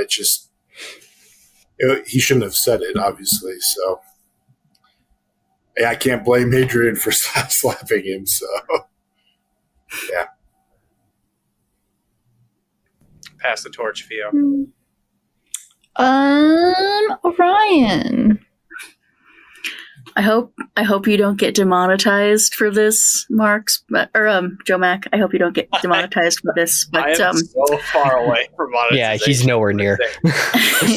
I'm nowhere near, and I have way more subs, for example. He had it coming. He had it coming. He only had himself to blame. No, I find it. I've just noticed this, after going around and listening to everyone talk about this assault on the Emperor's person, and I hear people talking about this on the server and in different parts of the internet and on YouTube with booktubers, and I find this really fascinating that you all think that the Emperor got slapped. I know, it's so when funny. In reality, he punched him. It wasn't a slap. It wasn't just a stiff little. No, he struck the Emperor of Man full on in the face. He broke his nose or something. He broke his nose. Oh, yeah. He punched that sumbitch. So I feel that it's kind of funny, and it's funny how the human mind works, where the general reading populace is just like, oh yeah, he just like primly struck him across the chin. No, he punched him. See, this is why I say like full on bitch slap. It's like entire arm extendo, That's my way of justifying my view, even though I know it's not how it goes. That's just how I imagine it. Yeah, no, Hadrian Marlowe does not slap. Hadrian Marlowe socks. He punches. I think it's because of the use of the words full across the face. Yeah. I'm thinking of like a haymaker. I'm thinking like just a. It makes sense. Entire right hook. Right, that has to be a powerful slap. Yeah, right hook. Yes, it's a right hook absolutely. with his entire weight. Yeah, does to the Emperor's nose what I just had it. no surgery to fix. Just you look great. No, but I always find it funny that people will just kind of like gloss over that little fact that Hadrian actually punches the Emperor in the face. It was an assault. There's a reason why. This is spoilers for Dregs. I'm not going to say the spoiler, but there's a reason why there has to be a legal ramification for it. We'll say that's all I'll say. But there's a reason. It's a full-on assault on his person, the Emperor's person. Precisely. Yeah. Yes, William went far too far with the "she was only Tavrosi" comment, as we all can agree, and as the general reading populace can concur. But I think, and as Casey said, I think the second he said it, he regretted it. But also, I think it was out of desperation, because William just witnessed Hadrian Marlowe kill a Cielcin general with his mind from a distance while said general was in orbit, shattered the glass, pulled the entirety of that world ship out into the black of space, shattered the lights in the control room. The way I see that scene happening, Hadrian's killing of Atavica, I see the holography well in the center of the room and all of the information, kiosks, the desks surrounding it in like ripples in a pond, and Hadrian standing in the holography well, and he screams, and the light above him shatters, and then the light around that shatters, and it just like ripples in a pond. The lights just shatter and everything goes black as he screams. I think about that a lot. I think about Sun Eater a lot, but no one knew that. Throwing a that's how you get on this podcast. Make sure Hadrian's on his side. That's why I'm here. But William just saw this go down firsthand, and he's probably shaking in his boots right now. He's like, "You are the real deal. oh my God. And he is willing to do anything to stay on Hadrian's good side. Anything. He's just like, please ask it of me. You have lost. And he even says how sorry he is for the loss of Valka. He says, I noticed that on my reread. Like he is very empathetic and sympathetic towards Hadrian. Yeah. Personally. And he says, you've lost your red company. Yeah. You've lost Valka. Like, name anything and I'll grant it. And Hadrian says, I want to leave. And the Emperor's like, anything but that. And Hadrian's like, I want to leave. And he goes, listen, I understand. Let me sweeten the deal. You can have my daughter's hand. There are people, the Chantry, there are people who are going to see this. You are not safe no matter where you go in my empire. I can keep you safe. I'm terrified of you, but I can keep you safe from the Chantry and from, my wife. And in that last moment of desperation when Hadrian's like, I cannot do anything more from you. I am spent. I am exhausted. I am beyond the point of grief. Just leave me the hell alone. I think that's the moment where William oversteps and says, bruh, she was Tavrosi. And I think that came out of a moment of desperation, unfortunately. It was the words came out of his mouth accidentally. Yeah. He's like, shit. Right, just before. And the Emperor can't apologize. Like, in front of other people, he can't just apologize. He can't. No. From a symbolic perspective, he cannot do that. So. Yeah. No, I didn't even think about that. Oh, sorry. I was just, really quickly, I didn't even think about that until Ryan brought it up, that maybe William was just trying to protect Hadrian. Like, I know you just lost somebody, but take my daughter and things get potentially easier for you. And maybe that's not the best alternative, but it's the best that I can offer. And I'm the Emperor. Like, what could be, better than that? So send us off, Rubius.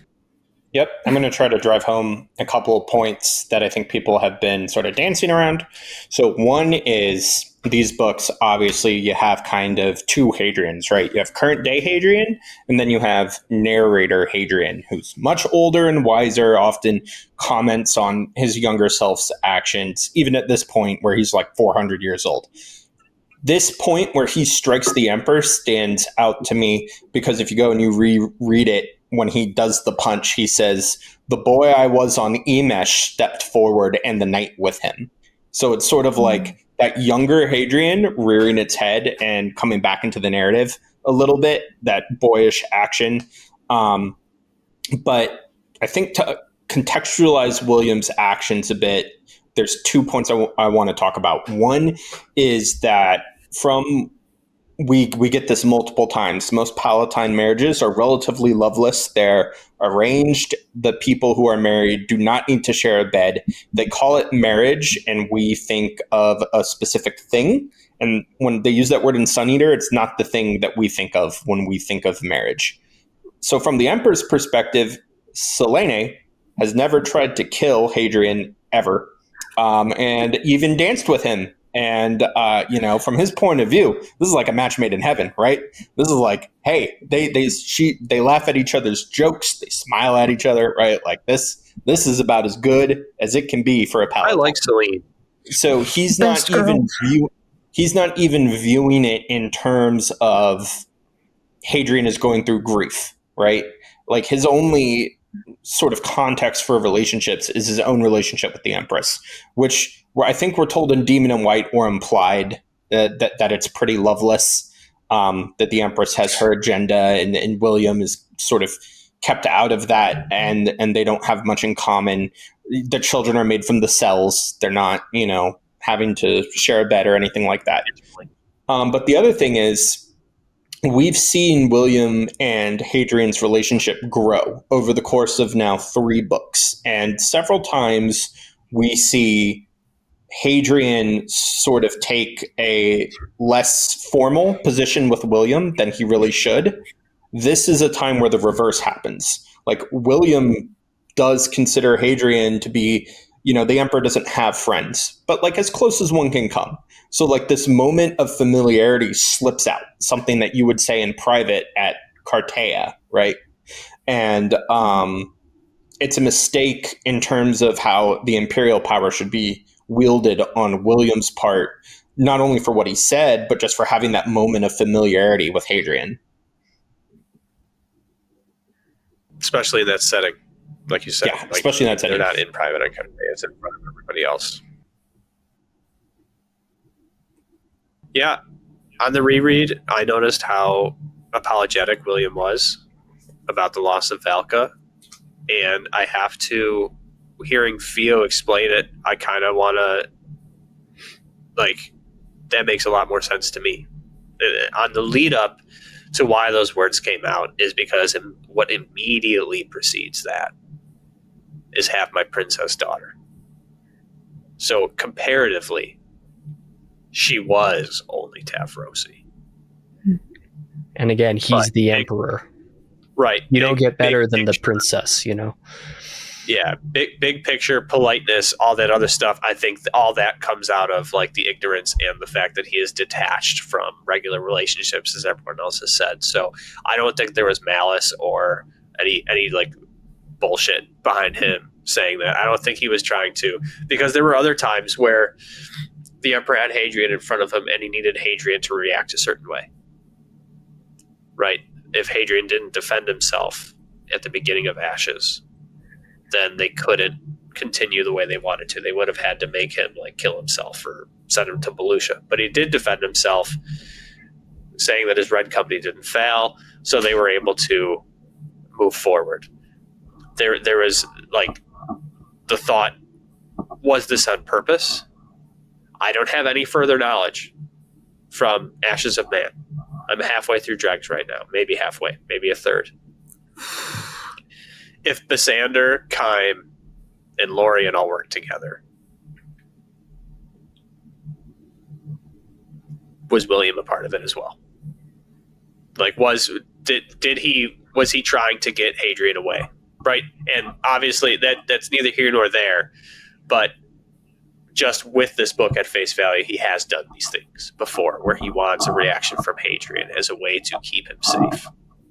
And there is the potential in a world that it was, maybe he didn't want to get hit, but he wanted Hadrian to react so that he could do something, and it just happened to be extreme because what he said was beyond what he thought he was saying. But 4 hours, 34 minutes. Thank you very much for joining me, Rousseau, Pheo. Thank you for being a part of episode 2. It was exactly twice as long as episode 1, which was 2 hours and 17 minutes. That is insane.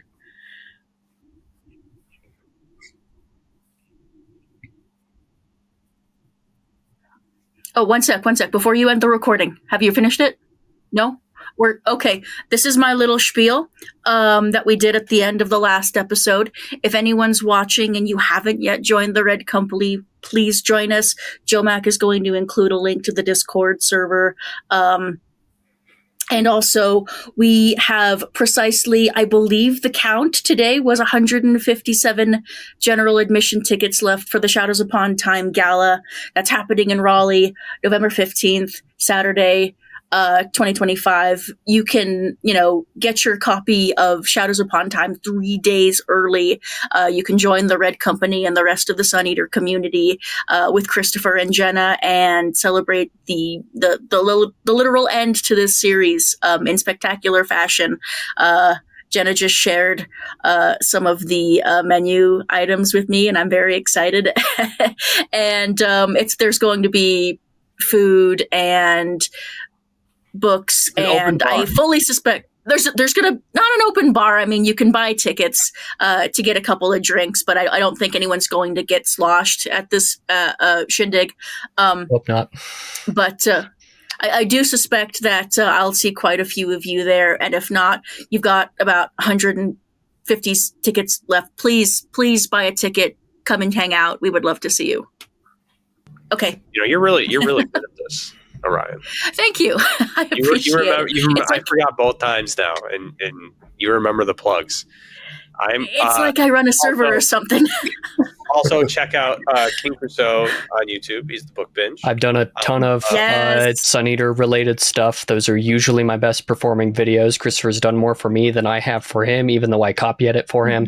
And I have a review of Shadows Upon Time. So anybody who's caught up with the series, I don't do any spoilers in there. I'm not going to say anything more about the book besides what's in that review.